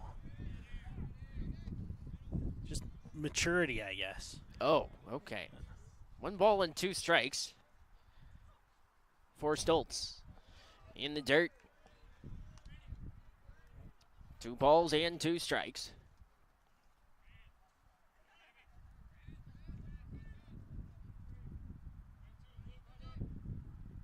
The 2-2.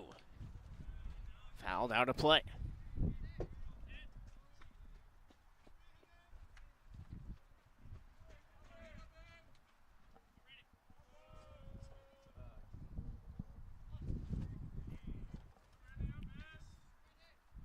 The 2-2. Trapped by Kelton Tom, and the count runs full.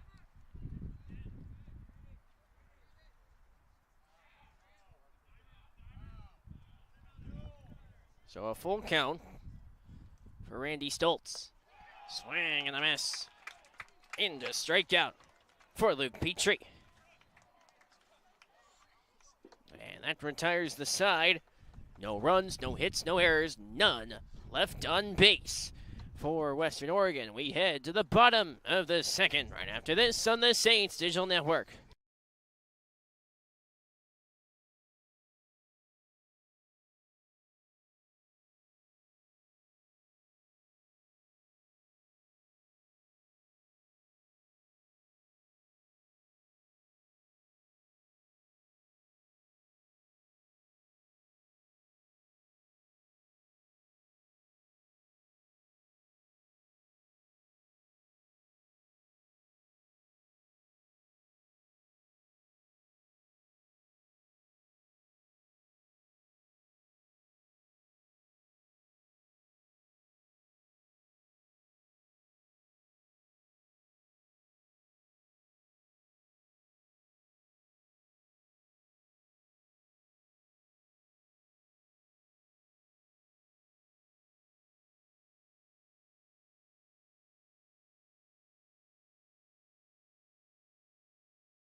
Welcome back on the Saints Digital Network.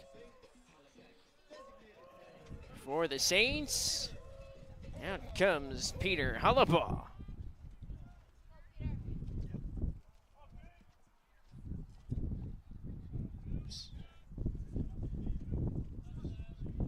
Saints bring on Hollabaugh, who had several RBI in Game 3. Outside for ball 1. Got the same home plate umpire we saw in Game 1 yesterday. He verbalizes where the pitch misses, so there's no guessing on our part.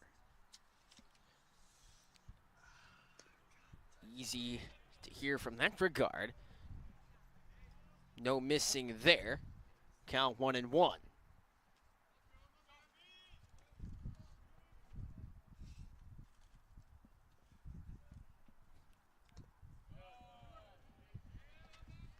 So 1-1 the count. Now 2-1.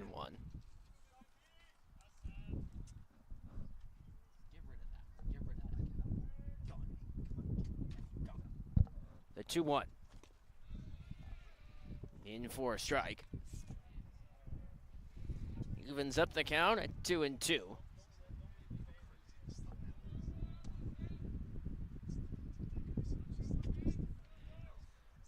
The 2-2.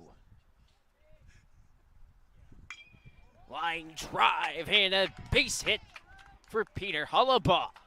It's a nice piece of hitting there. Just going the other way with it. Nice solid line drive, and the Saints had their first hit of the ballgame. So Hollabaugh is aboard. It sets up the stage for the third baseman, Kyle Shabbat.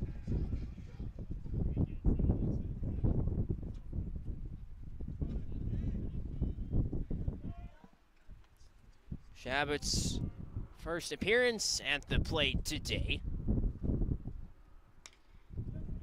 Cracked and caught by Garvey. Throw to first. And that's how you turn a double play. Brings on Kelton Tom to empty the base paths. What a catch from the freshman. Yeah, rocket right on. We saw St. Martin's turn one of those yesterday, and it's just that hard hit ball in the base run. You hear the contact, you want to move up, but it's right at a defender, and that's enough to get doubled up.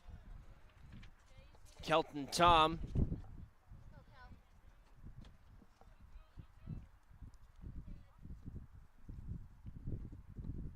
After a first pitch strike. On inside, and the count 1-1.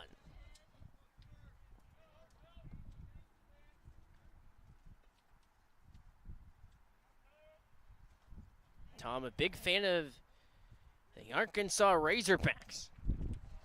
Found bat.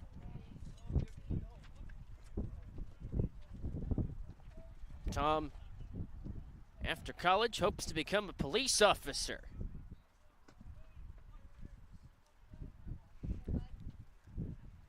A 1-1.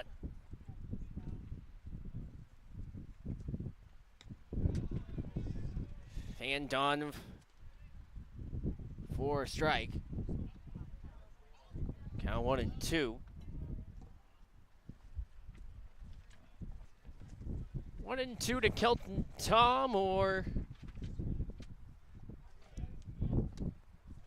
it is strike 3.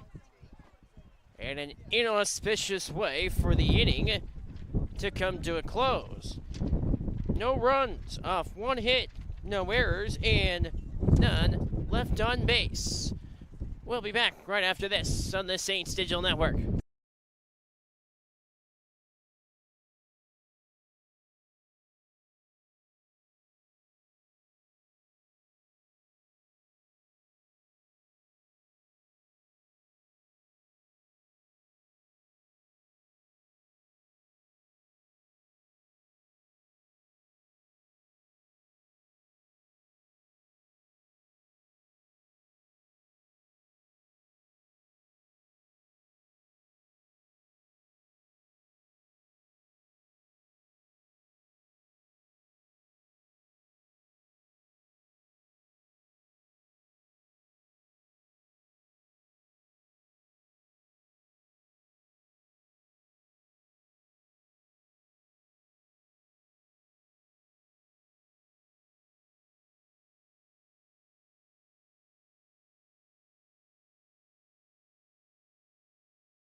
start the third inning here from Lacey. Danny Buck alongside Matthew King as we embark on the third that seen Western Oregon nursing an 8-run lead. First pitch, line drive, base hit. Ruben Cedillo digging for two. Safely there with a leadoff single on the first pitch he sees.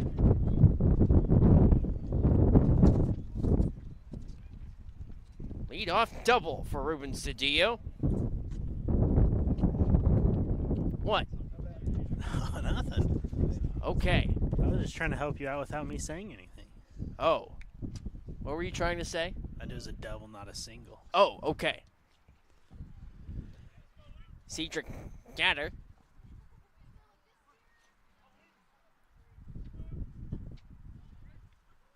With Cedillo on second.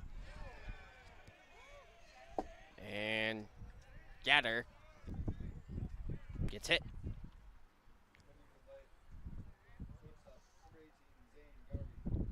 So here's Zane Garvey.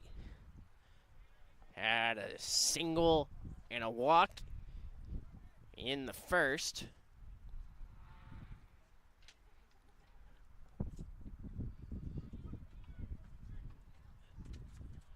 First pitch to the outstanding freshman for Western Oregon is in for a strike.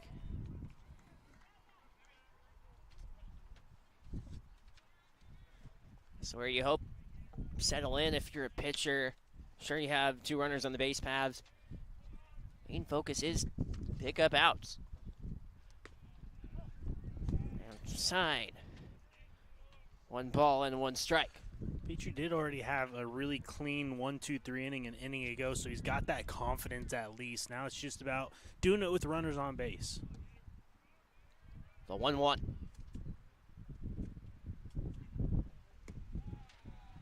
Here's a strike on the part of Petrie.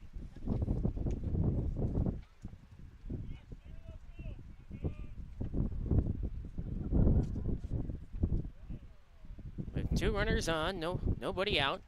Outside. Western Oregon, Cedillo. And the visitors lead it 9-0.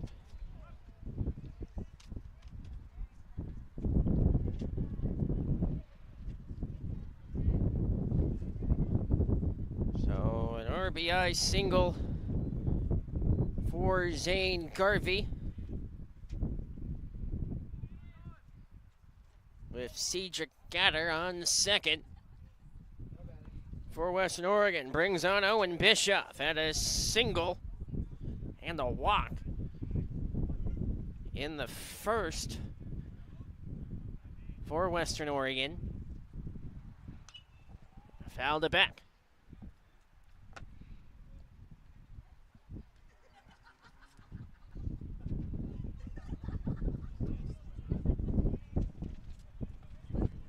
What is 9-0 leads today, courtesy of a 10-5 win from the home side. Here is the 0-2. Petrie ready. Foul territory, nickel on the run. Watches one head in to the bullpen for Western Oregon.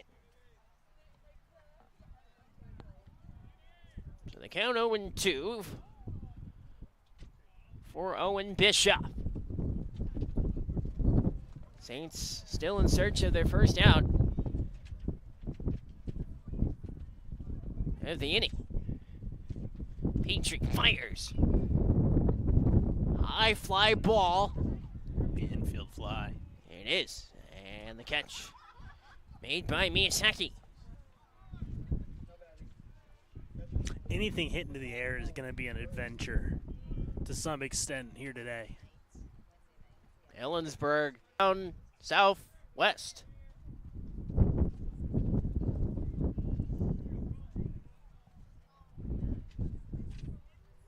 So within the Howling Winds, the first out of the inning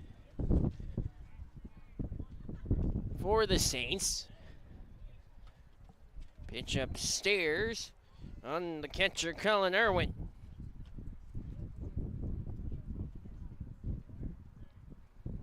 Want to know the count.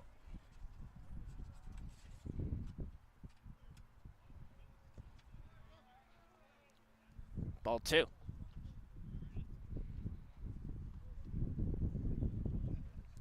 But for Western Oregon, mentioned this part of Game 3, how bright their future looks. Line drive deep into center and making the catch for St. Martin's, Hunter Sasaki for out number 2.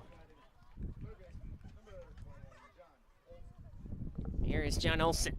Solid contact there from Irwin. Just couldn't find grass. We've seen him do that a few times in this series. Hit it hard, just nothing to show for it.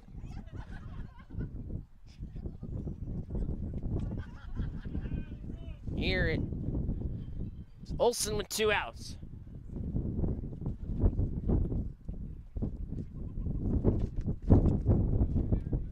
First offering from Petrie for a ball.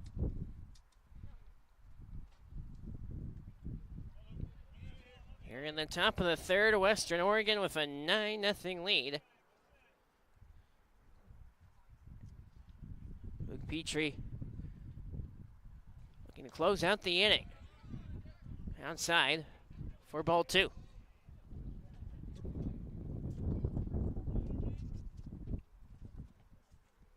Western Oregon scoring 8 runs in the first off 5 hits. Strike from Petrie, 2-1.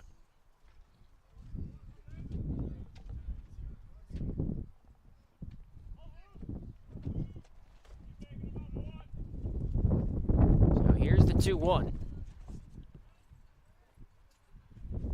And John Olson. Fanned on for strike 2.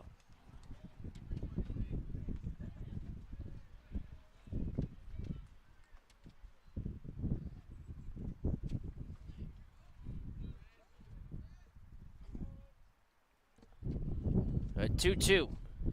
Trying to just get out of this inning. Get back into the dugout. Ground ball off the glove of Shabbat, and everybody is safe.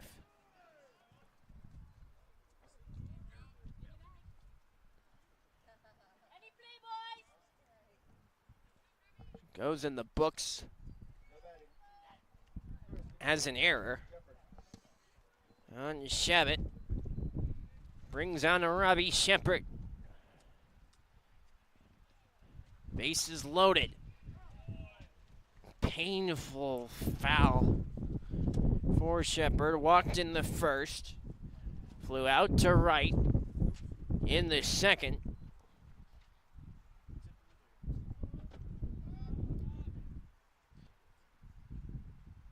See what he can do here. Here's the 0-1. At the knees of Kelton Tom, the catcher for St. Martin's, saving up the count at 1 ball and 1 strike.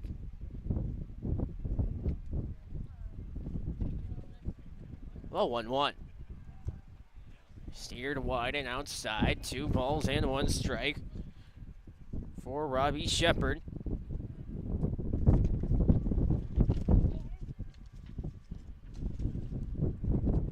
Here is the 2-1. And fouled back. Shepard did bring in a pair of runs earlier today in Game 3.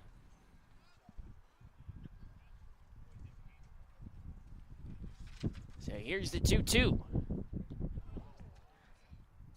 Hit him. Another run comes in to score, and Western Oregon leads it 10-0.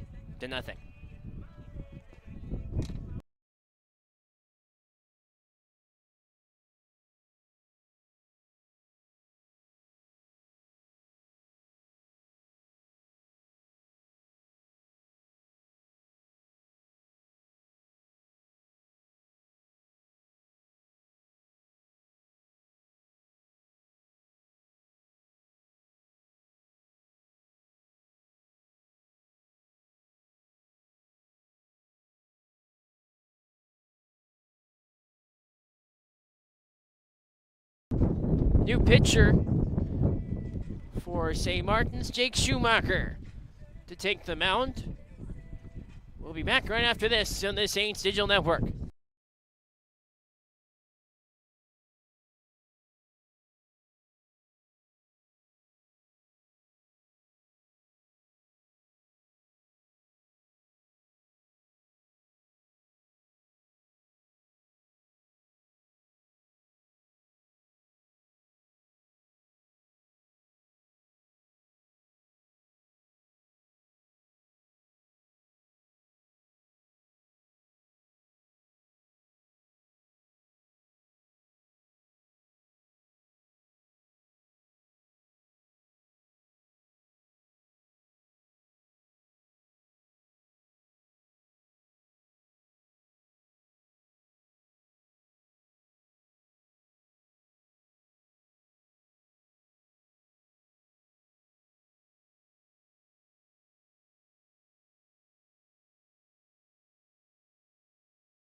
The left-hander, Jake Schumacher, takes over for St. Martin's. Bases loaded with 2 outs in the top half of the third, with Western Oregon out in front of St. Martin's 10-0.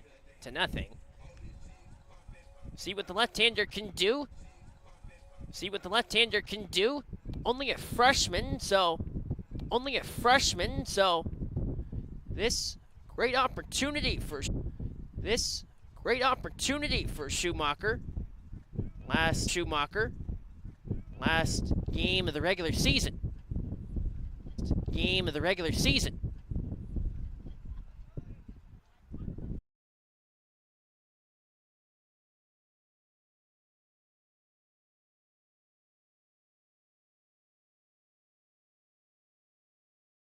Inning.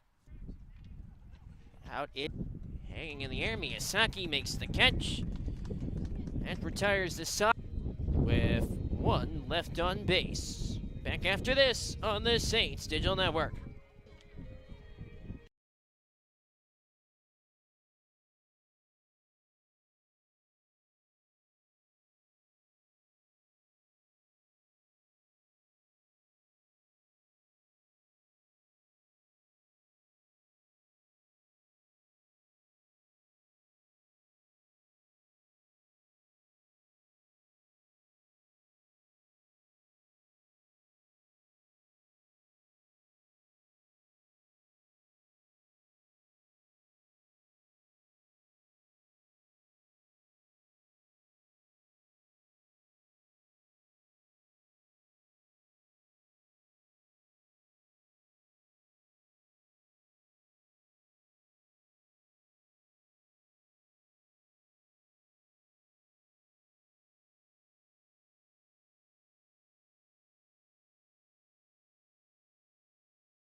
We start the bottom half of the 4th. Here in Lacey, Danny Bach alongside Matthew King. Glad you're with us. Here on the bottom of the 4th. It begins with Isaac Hope. Southpaw. Righty against the lefty.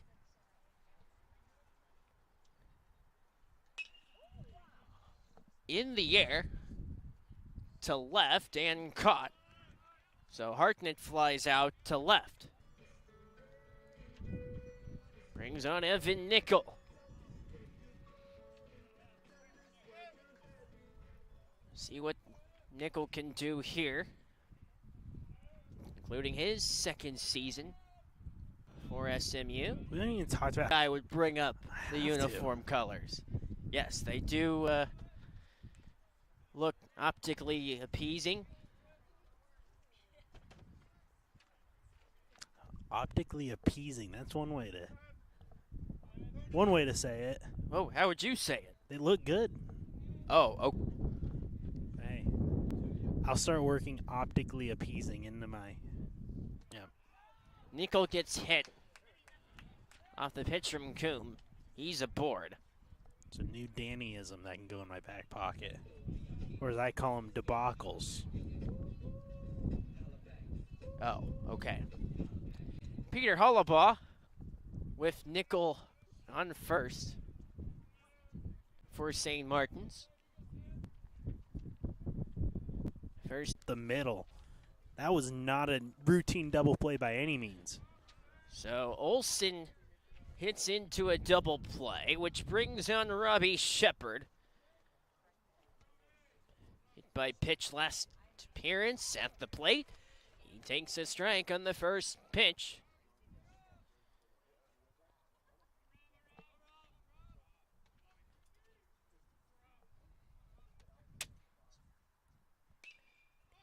Popped up. Under it is Gibson. He's there to make the catch. And that retires the side. We'll take a break on the Saints Digital Network. 14-0 our score.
Hang on. Welcome to Saints Digital Network. Danny Havak alongside Matthew King. New pitcher for Western Oregon, Aiden Holker.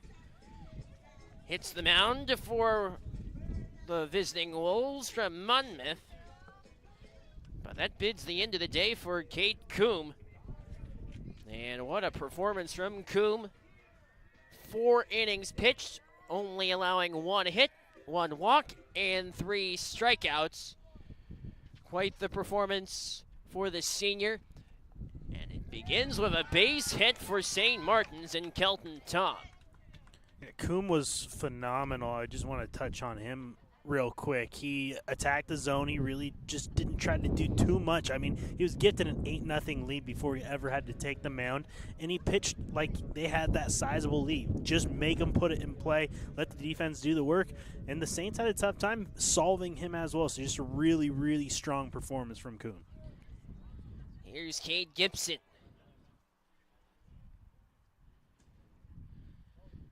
Gibson delivers one that bends foul.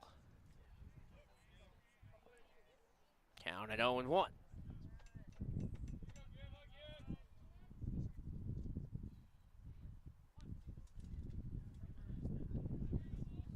So the 0-1 to Kate Gibson.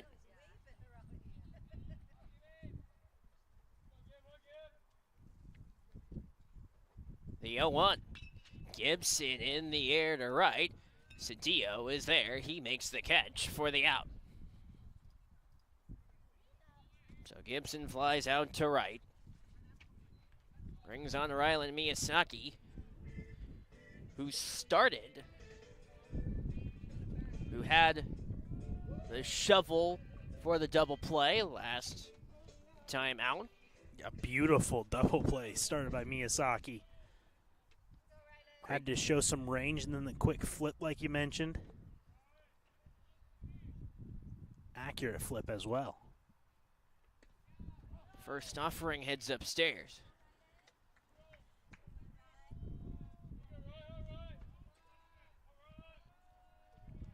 Want to know on Miyazaki for Aiden Holker. Fastball straight into the catching glove of Colin Irwin for a strike.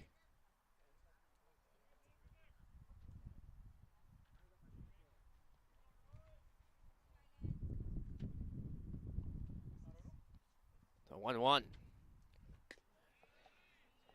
Another fastball in for a strike from Holker.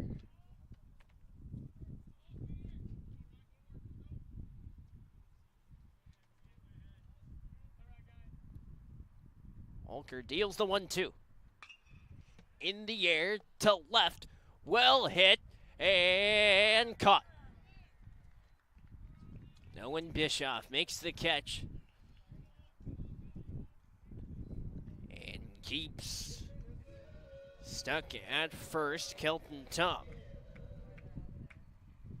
Not just the catch from Bischoff, but also the throw. Miyazaki gave that one a ride.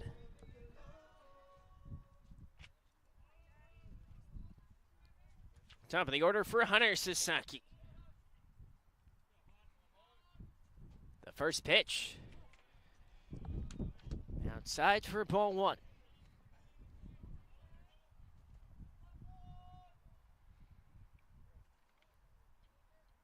One out count.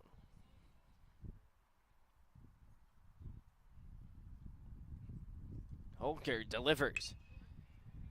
Fended away by Sasaki. 1 ball and 1 strike.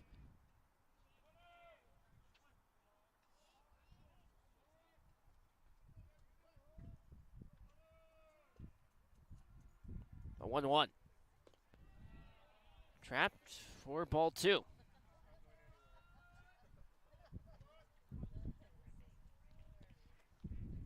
Two balls and 1 strike.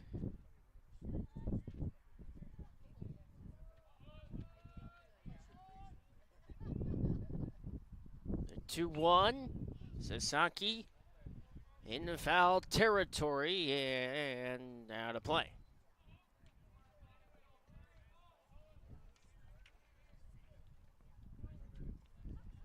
But for St. Martin's this year, you go into final weekend of the regular season with 8 players out due to injury.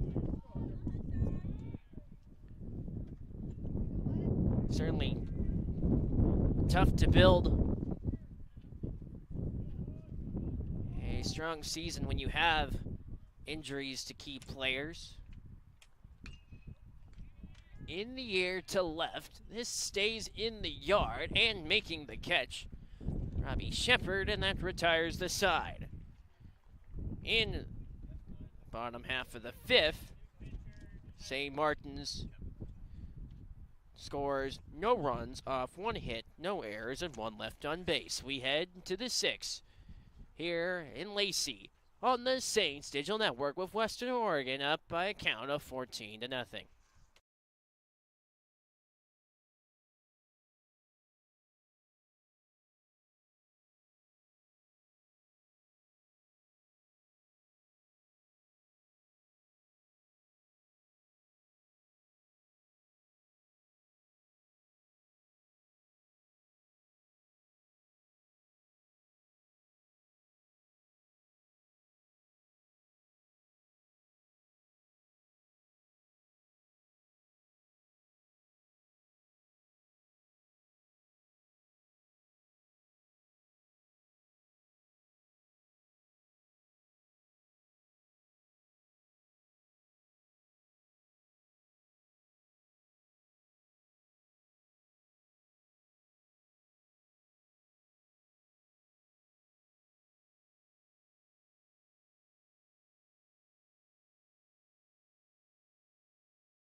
Oh, welcome back on the Saints Digital Network. Mentioning Tyler Hergert, who was the broadcaster for Saturday, early on this season against Northwest Nazarene, one of our good friends. Yeah, new dad as well. New dad. Welcomed first daughter into the world. Congratulations to the Hergert family. Do you think he's watching? He might be. I don't think so. Two good friends of his. He's got a newborn. Oh, okay. You wouldn't be watching a game after? He's watching golf. Oh, okay. Glad you're with us. In the 6th inning, swing and a miss. New pitcher for St. Martin's, Tyler Young, replaces Jake Schumacher.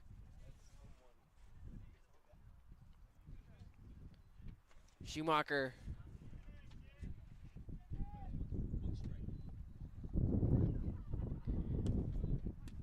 after first strike dealt for Tyler Muller. And Muller gets hit. So Tyler Muller is aboard. Brings on Randy Stoltz. Muller, who did hit the grand slam back in the 3rd.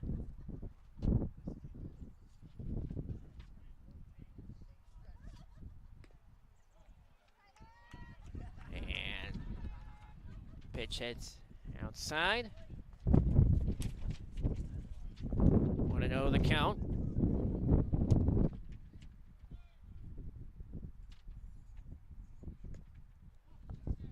Low for a ball. 2-0 the count.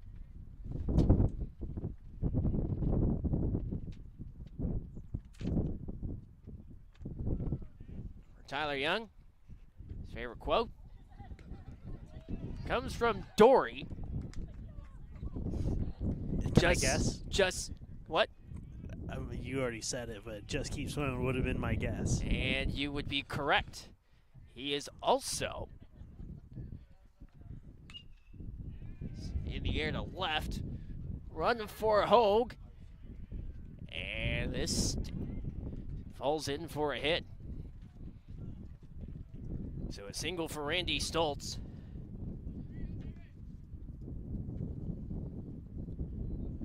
So Stoltz is aboard. 2 runners on for Western Oregon. Back on the story of Tyler Young.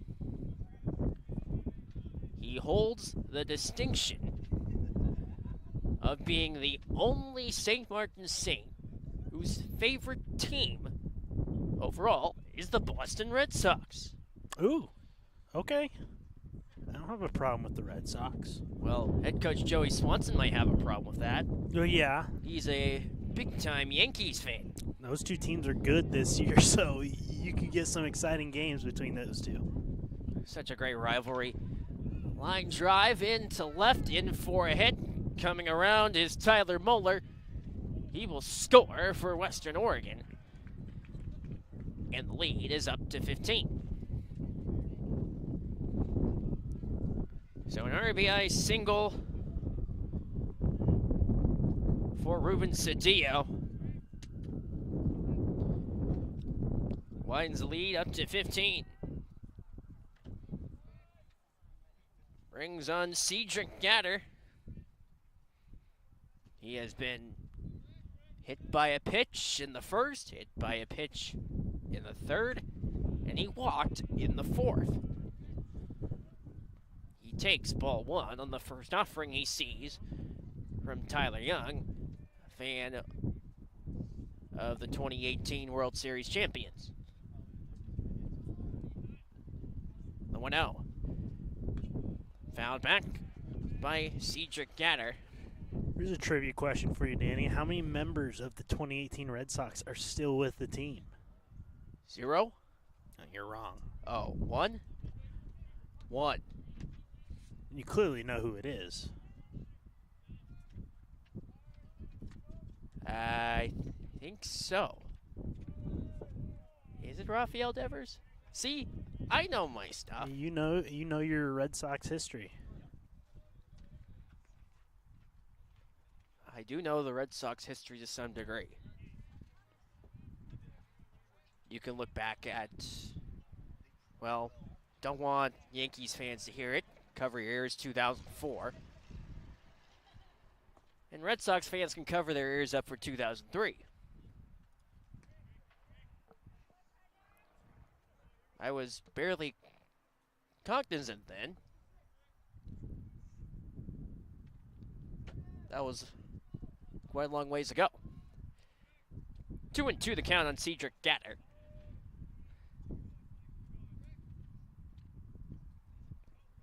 Trapped in the dirt. Runners on second and first. As a Seattle Mariners fan, I'm not going to tell other teams to cover their ears for anything. I think nobody's had it worse. No comment.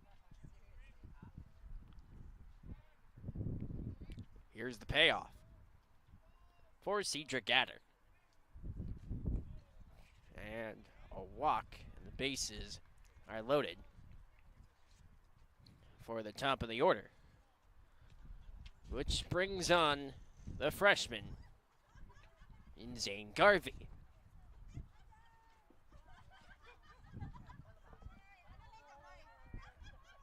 Saints still looking for their first out.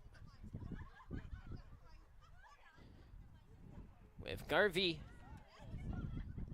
who began the game with a single and then a walk in the first, and another single in the third. Garvey on the first pitch takes strike 1 from Tyler Young.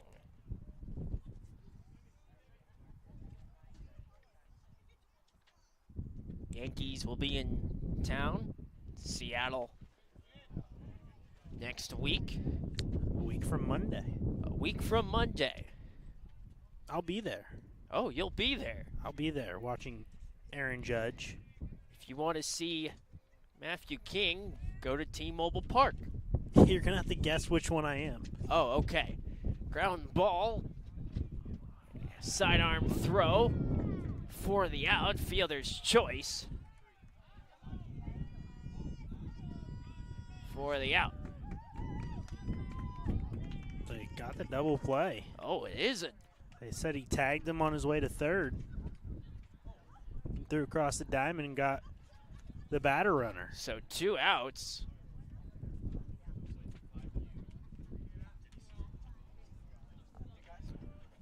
So a run does score. It's a 16-0 game. 2 outs.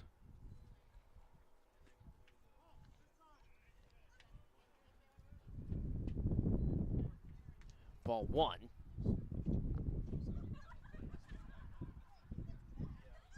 So 1 runner on second. That is Gatter.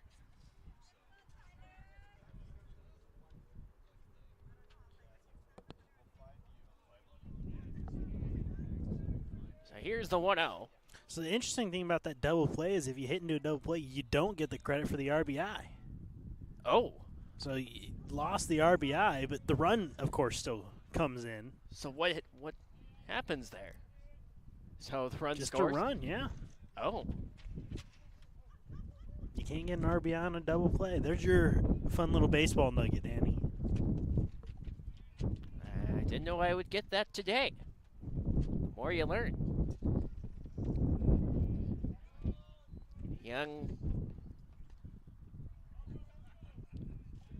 The count 3-0 with 2 outs.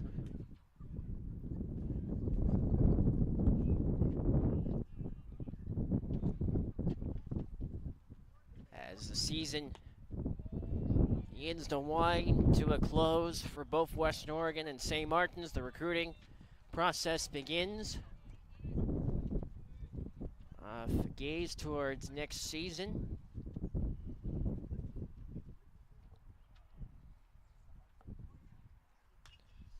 Muscled high fly ball into right center and caught by Sasaki. That retires the side.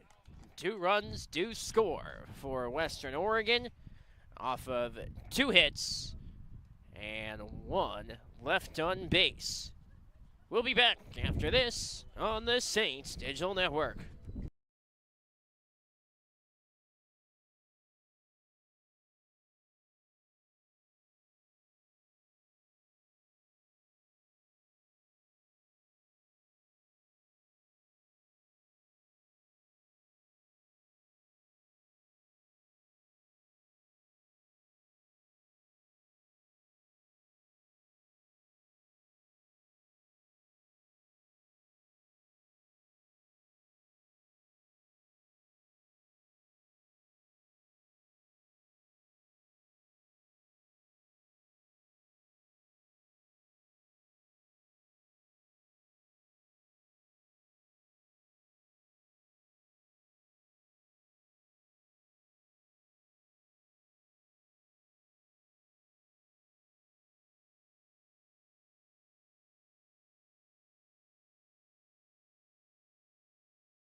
Welcome back on the Saints Digital Network.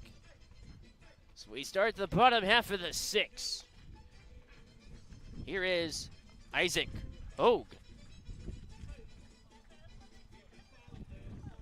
So it's the right-hander against the lefty. And when you talk about that lefty-righty matchup, so much different compared to your typical righty-on-righty. I mean, that breaking ball will bend inside or into your hands when you're a lefty at the plate rather than running away. Favors the batter. That's why you see switch hitters. They'll go opposite of whatever hand the pitcher's using.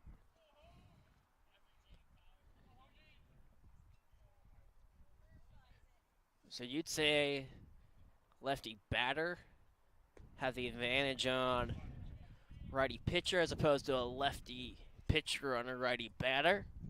I think the righty batter against a lefty or a lefty batter against a righty pitcher, I think the batter has the advantage. The only time the batter won't have the advantage is a lefty against lefty or a righty against righty because that breaking ball breaks away. Harder to hit. Aha. Yeah, you'd be chasing it potentially more if it is that same right-on-right or lefty-on-lefty matchup in the air to left. Shepard rides over to make the catch for out number 1 of the 6.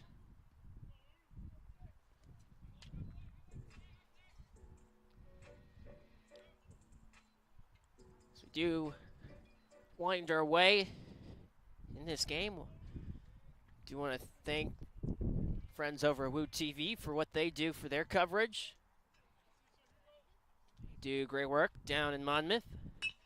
Line drive from Hartnett for a hit. Alex Hartnett is aboard with a single for St. Martin's. Good to see that for Alex Hartnett. Brings on Evan Nickel.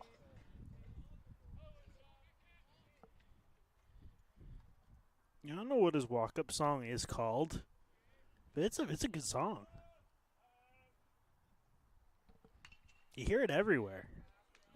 Never looked it up. Oh. I don't even know how I'd look it up. Don't you have Shazam? No. How do you not use Shazam? You do not use Shazam? Do you What? use Shazam? Of course! How often do you use Shazam? Whenever there's a song, I want to know the song title for. Well, why don't you just Shazam that one for us? I got other priorities right now. What do you got? Here's hanging out. Here's the 1-1. Pitch in on Nickel in for a strike. from Aiden Holker. Yeah, you should download the Shazam app. Be my suggestion I'll for get you. right on that. Okay. Next time you hear that song. Frantic 10 seconds in the life of Matthew King. Ground ball from Nickel. Skips away. Runners on the second and first. Hartnett does stroll 2 second. Does go in the books as a hit for the Saints. Evan Nickel. A little seeing eye single is just able to get that out of the reach of the middle infielders, and Nickel on. And the Saints have a little something brewing trying to avoid the shutout. You're not supposed to say it, though. Well, sure. Why not? Oh, okay. Oh, whoops, never mind. It's not like I'm talking about a no-hitter or a perfect game. Still you. Okay. Well, you got me to think. The 0-1 popped up. Strike 2 for Peter Hollabaugh. So the count 0-2.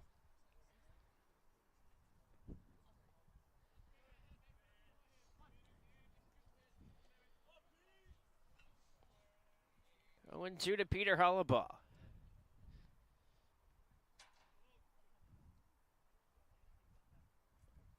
Hollabaugh with contact and a hit. Coming around to break the shutout, Alex Hartnett. Peter Hollabaugh with an RBI single.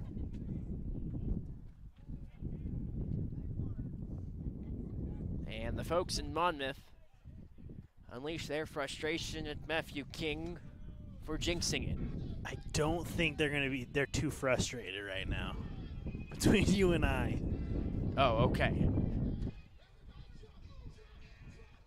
So here is Kyle Shabbat. Saints with hits in their last 3 at-bats. Shabbat looking for an encore performance. Swing and a miss for strike 1. Just a little late on that heater. There is action in the Wolves bullpen. Warming up for Western Oregon is Chris Jones. Saw action yesterday.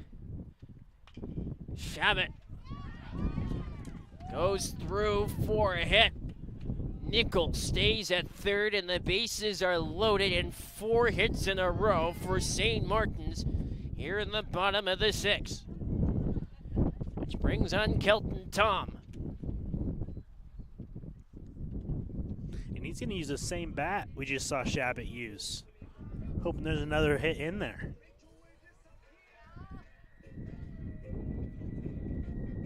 See if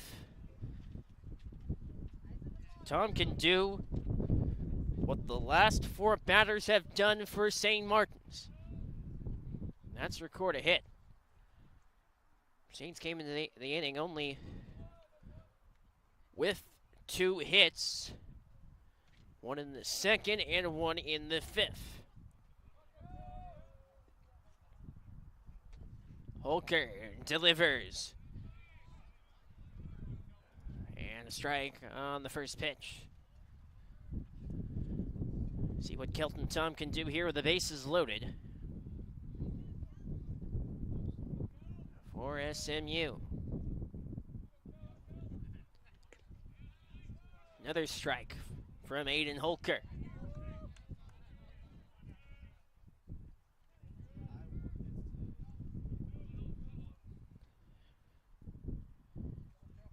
The 0-2.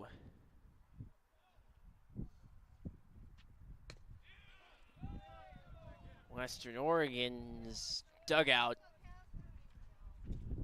had intentions celebrating a strikeout. Did not come. Here's the 1-2.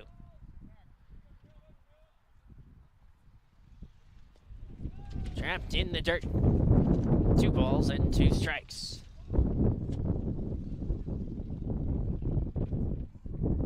here's the 2-2 for Kelton Tom.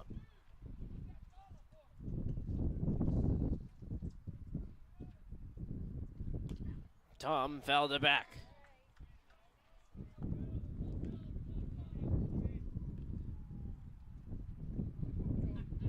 So again, the 2-2.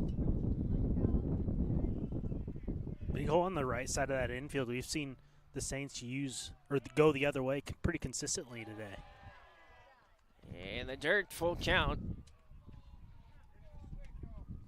Kelton Tom did have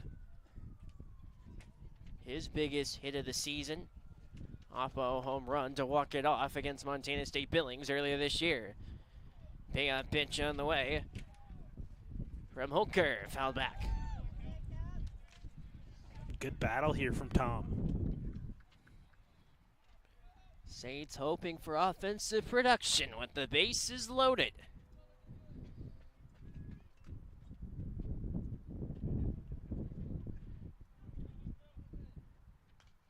Tom fouled it back. And the standoff only continues at a temporary stalemate.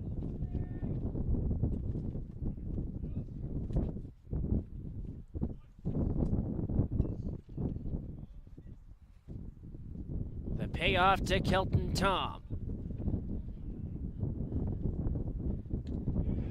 And a strikeout. Which brings on Kate Gibson for St. Martin's. So Gibson with the bases loaded with 2 outs, however.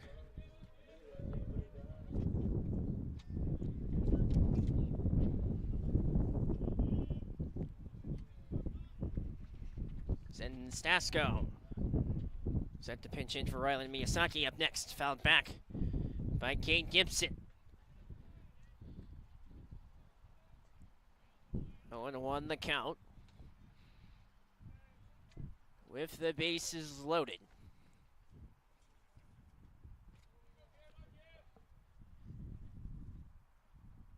The 0-1. Fastball in the dirt.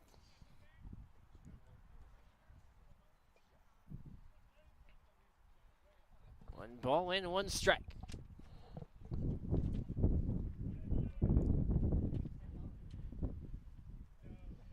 The 1-1. Trapped by Irwin.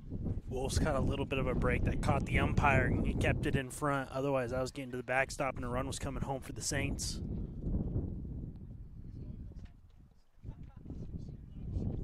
Two and one.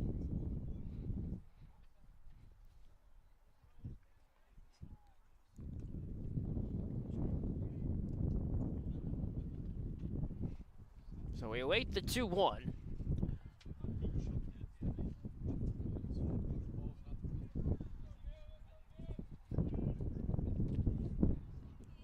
Holker fires upstairs. 3 balls and 1 strike. That wind's picking back up again. I can hear that. So here's the 3-1. The pitch from Holker. Ground ball and fouled. Full count. Holker 1 pitch away from minimizing the damage, but runners are going to be on the move here with the full count and 2 outs. The payoff to the second baseman in Kate Gibson.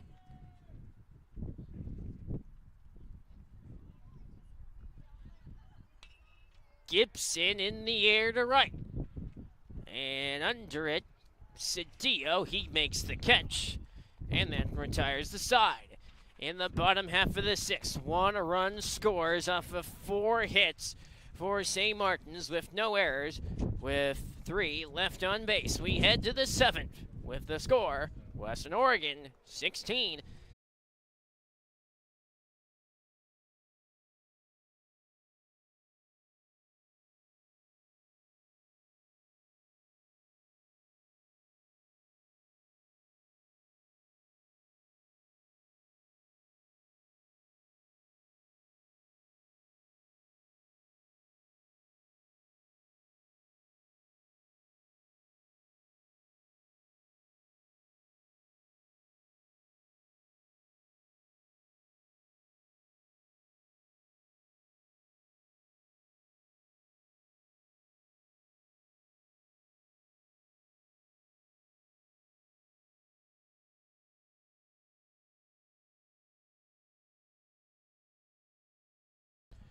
We start top half of the 7th here in Lacey. What in all likelihood is final time. Western Oregon bat this season. They do face left-hander Tyler Young, Colin Irwin. A walk and a single in game number 4.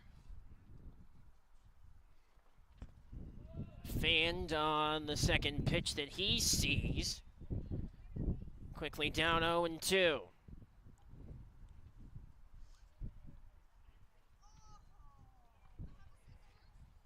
So here's the 0-2 to Colin Irwin. For Western Oregon, as we wind our way towards the finish. Again, this is a story of a Western Oregon team that they'll be back next year and they'll be right up there in the mix with competing with Northwest Nazarene. Pitch high and upstairs. For Western Oregon, this is more, sure not the season you're looking for, but it'll be a great launching point for next season. Yeah, no, just a little bit of a rebuild. They were close to making the playoffs here this year. Unfortunately for them, that loss yesterday to St. Martin's, coupled with the Central Washington 14-inning win over in Billings, kind of sealed the deal for the end of their season. But it was a slow start to league play for the Wolves before they really got going. So yeah, they're gonna be hungry to get back to the playoffs next season. Payoff fouled back.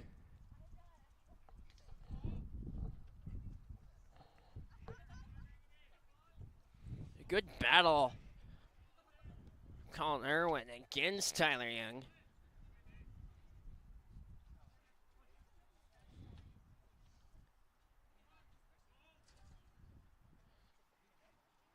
Irwin sees it skip in the dirt and the walk for Colin Irwin for Western Oregon.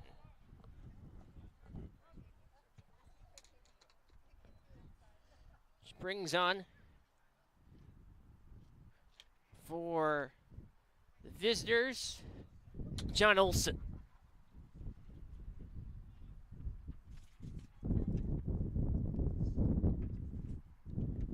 In a 16-1 game. See what Olson can do here. Fastball from the lefty. 1-0 the count.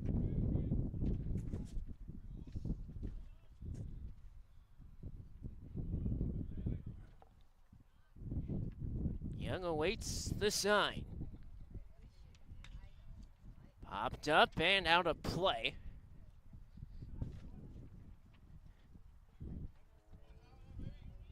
Count 1 ball and 1 strike. That's going to be an interesting little postseason matchup there between Billings and Central Washington. They just played 4 times, and now they'll play again to open up the playoffs on Thursday. Then Northwest Nazarene faces Central Washington. Skipped in the dirt, gets away, and Irwin heads to second. First season under the Kellen Walker regime, Western Oregon does not qualify for the tournament after finishing in first or second whenever they have been underneath the direction of Kellen Walker. Fouled back out of play. 2 balls and 2 strikes. So the count at 2-2 for John Olson.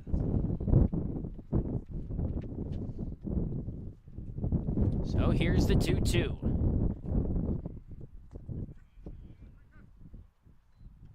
Caught by Tom to run the count full.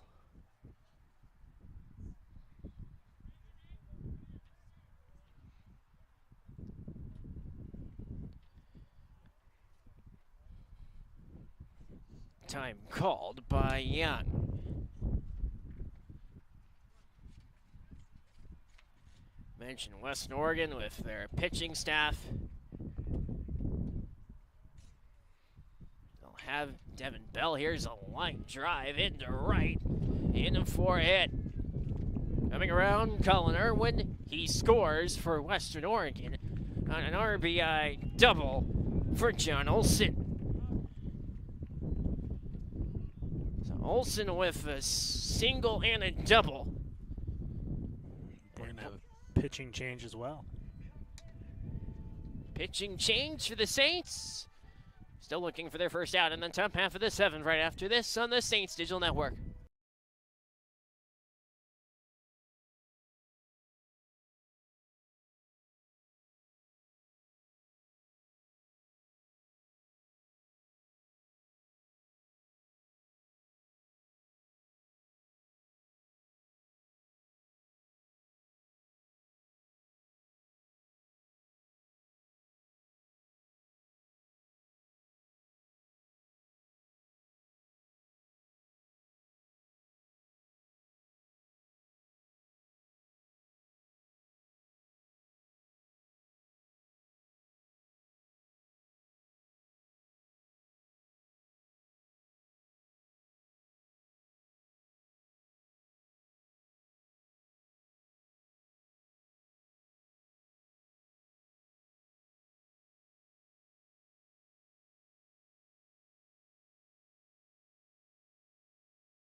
Welcome back.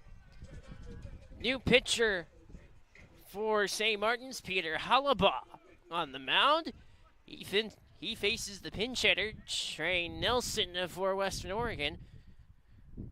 We have Olson on second, nobody out. Halabaugh, first pitch, heads in for a strike. Peter Halabaugh making his 8th appearance of the season.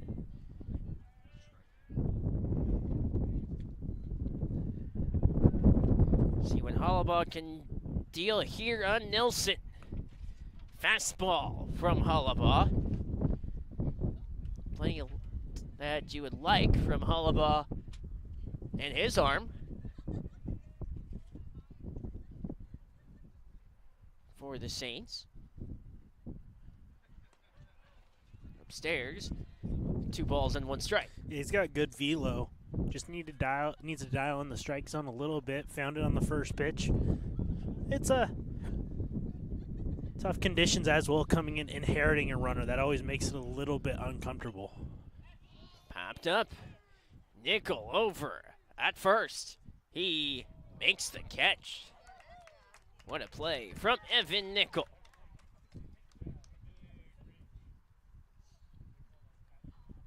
Brings on Tyler Moeller. Moeller, then Stoltz. Moeller had a big hit in this game. A grand slam. A grand slam, for that matter. Only home run in the 4-game series between the two teams.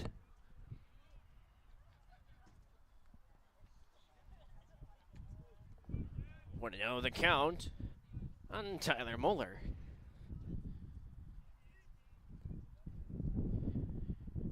It's the sign, and the pitch is in for a strike.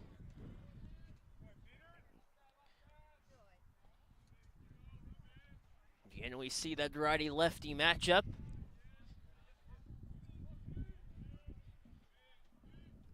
One and one. Climbed the ladder, did Hollabaugh. 2 balls and 1 strike.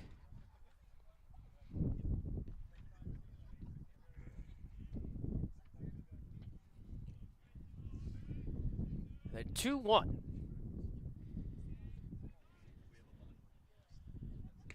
Hollabaugh deals. The count runs to 3-1.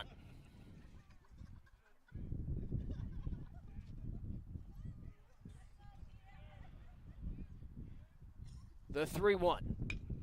Grounded foul. Full count.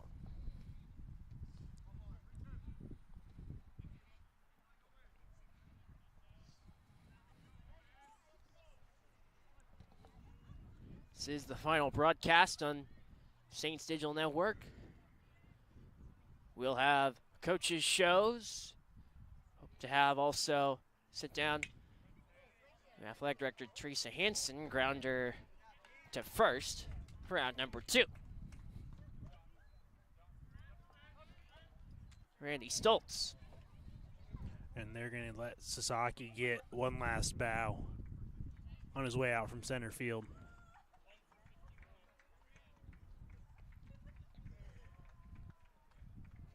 For the middle of your screen, send off for Hunter Sasaki.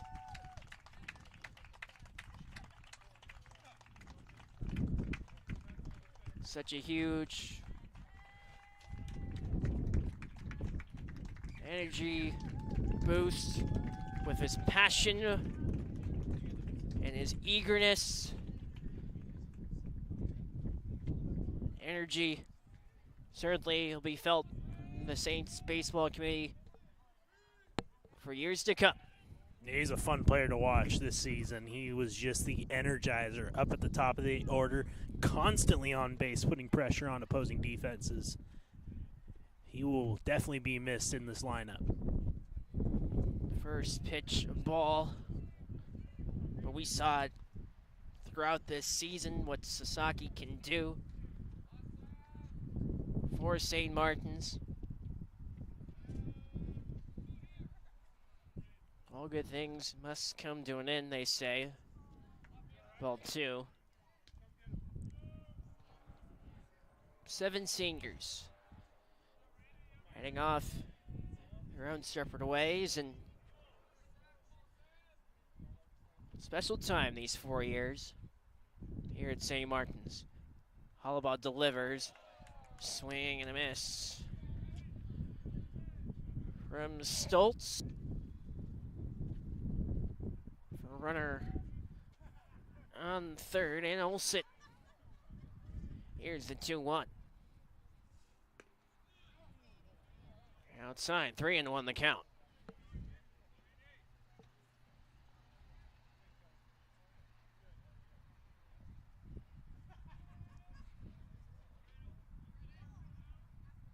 Three and one to Randy Stoltz.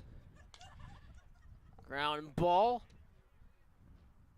Throw across the body from Shabbat for the out. That retires the side. 1 run does score for Western Oregon. Saints to bat for the final time this season. Next.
For the final time this season, Saints head to the plate. They'll face a new pitcher.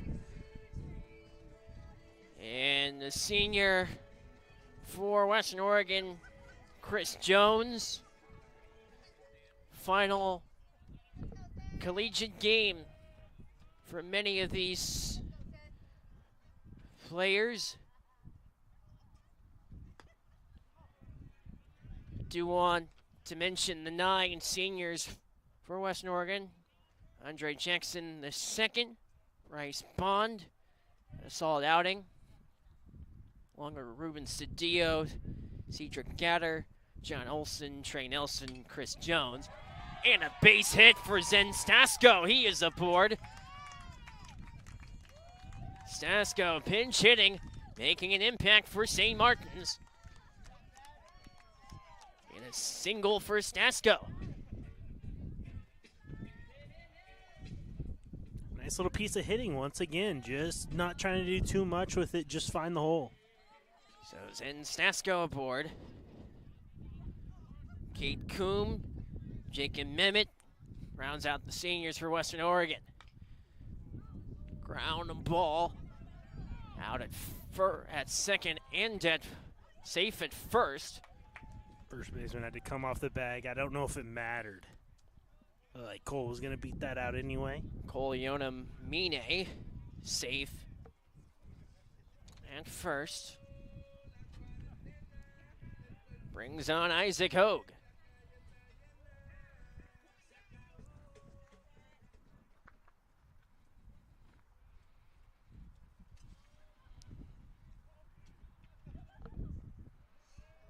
So Jones comes set. First offering outside, 4-1. Want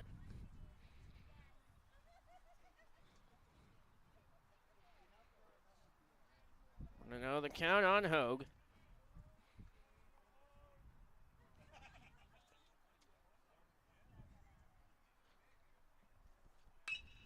Hogue with the ground ball.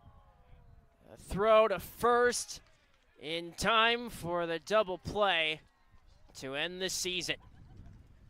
Western Oregon with the win finishes their season with a record of 18-26, 14-18 in GNAC play. St. Martin's concludes their year 3-46 and drops their conference record to 3-29. Western Oregon claims 3 out of 4 games.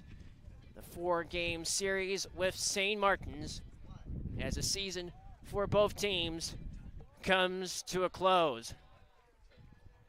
That will do it for the Saints Digital Network as far as broadcasts are concerned this season.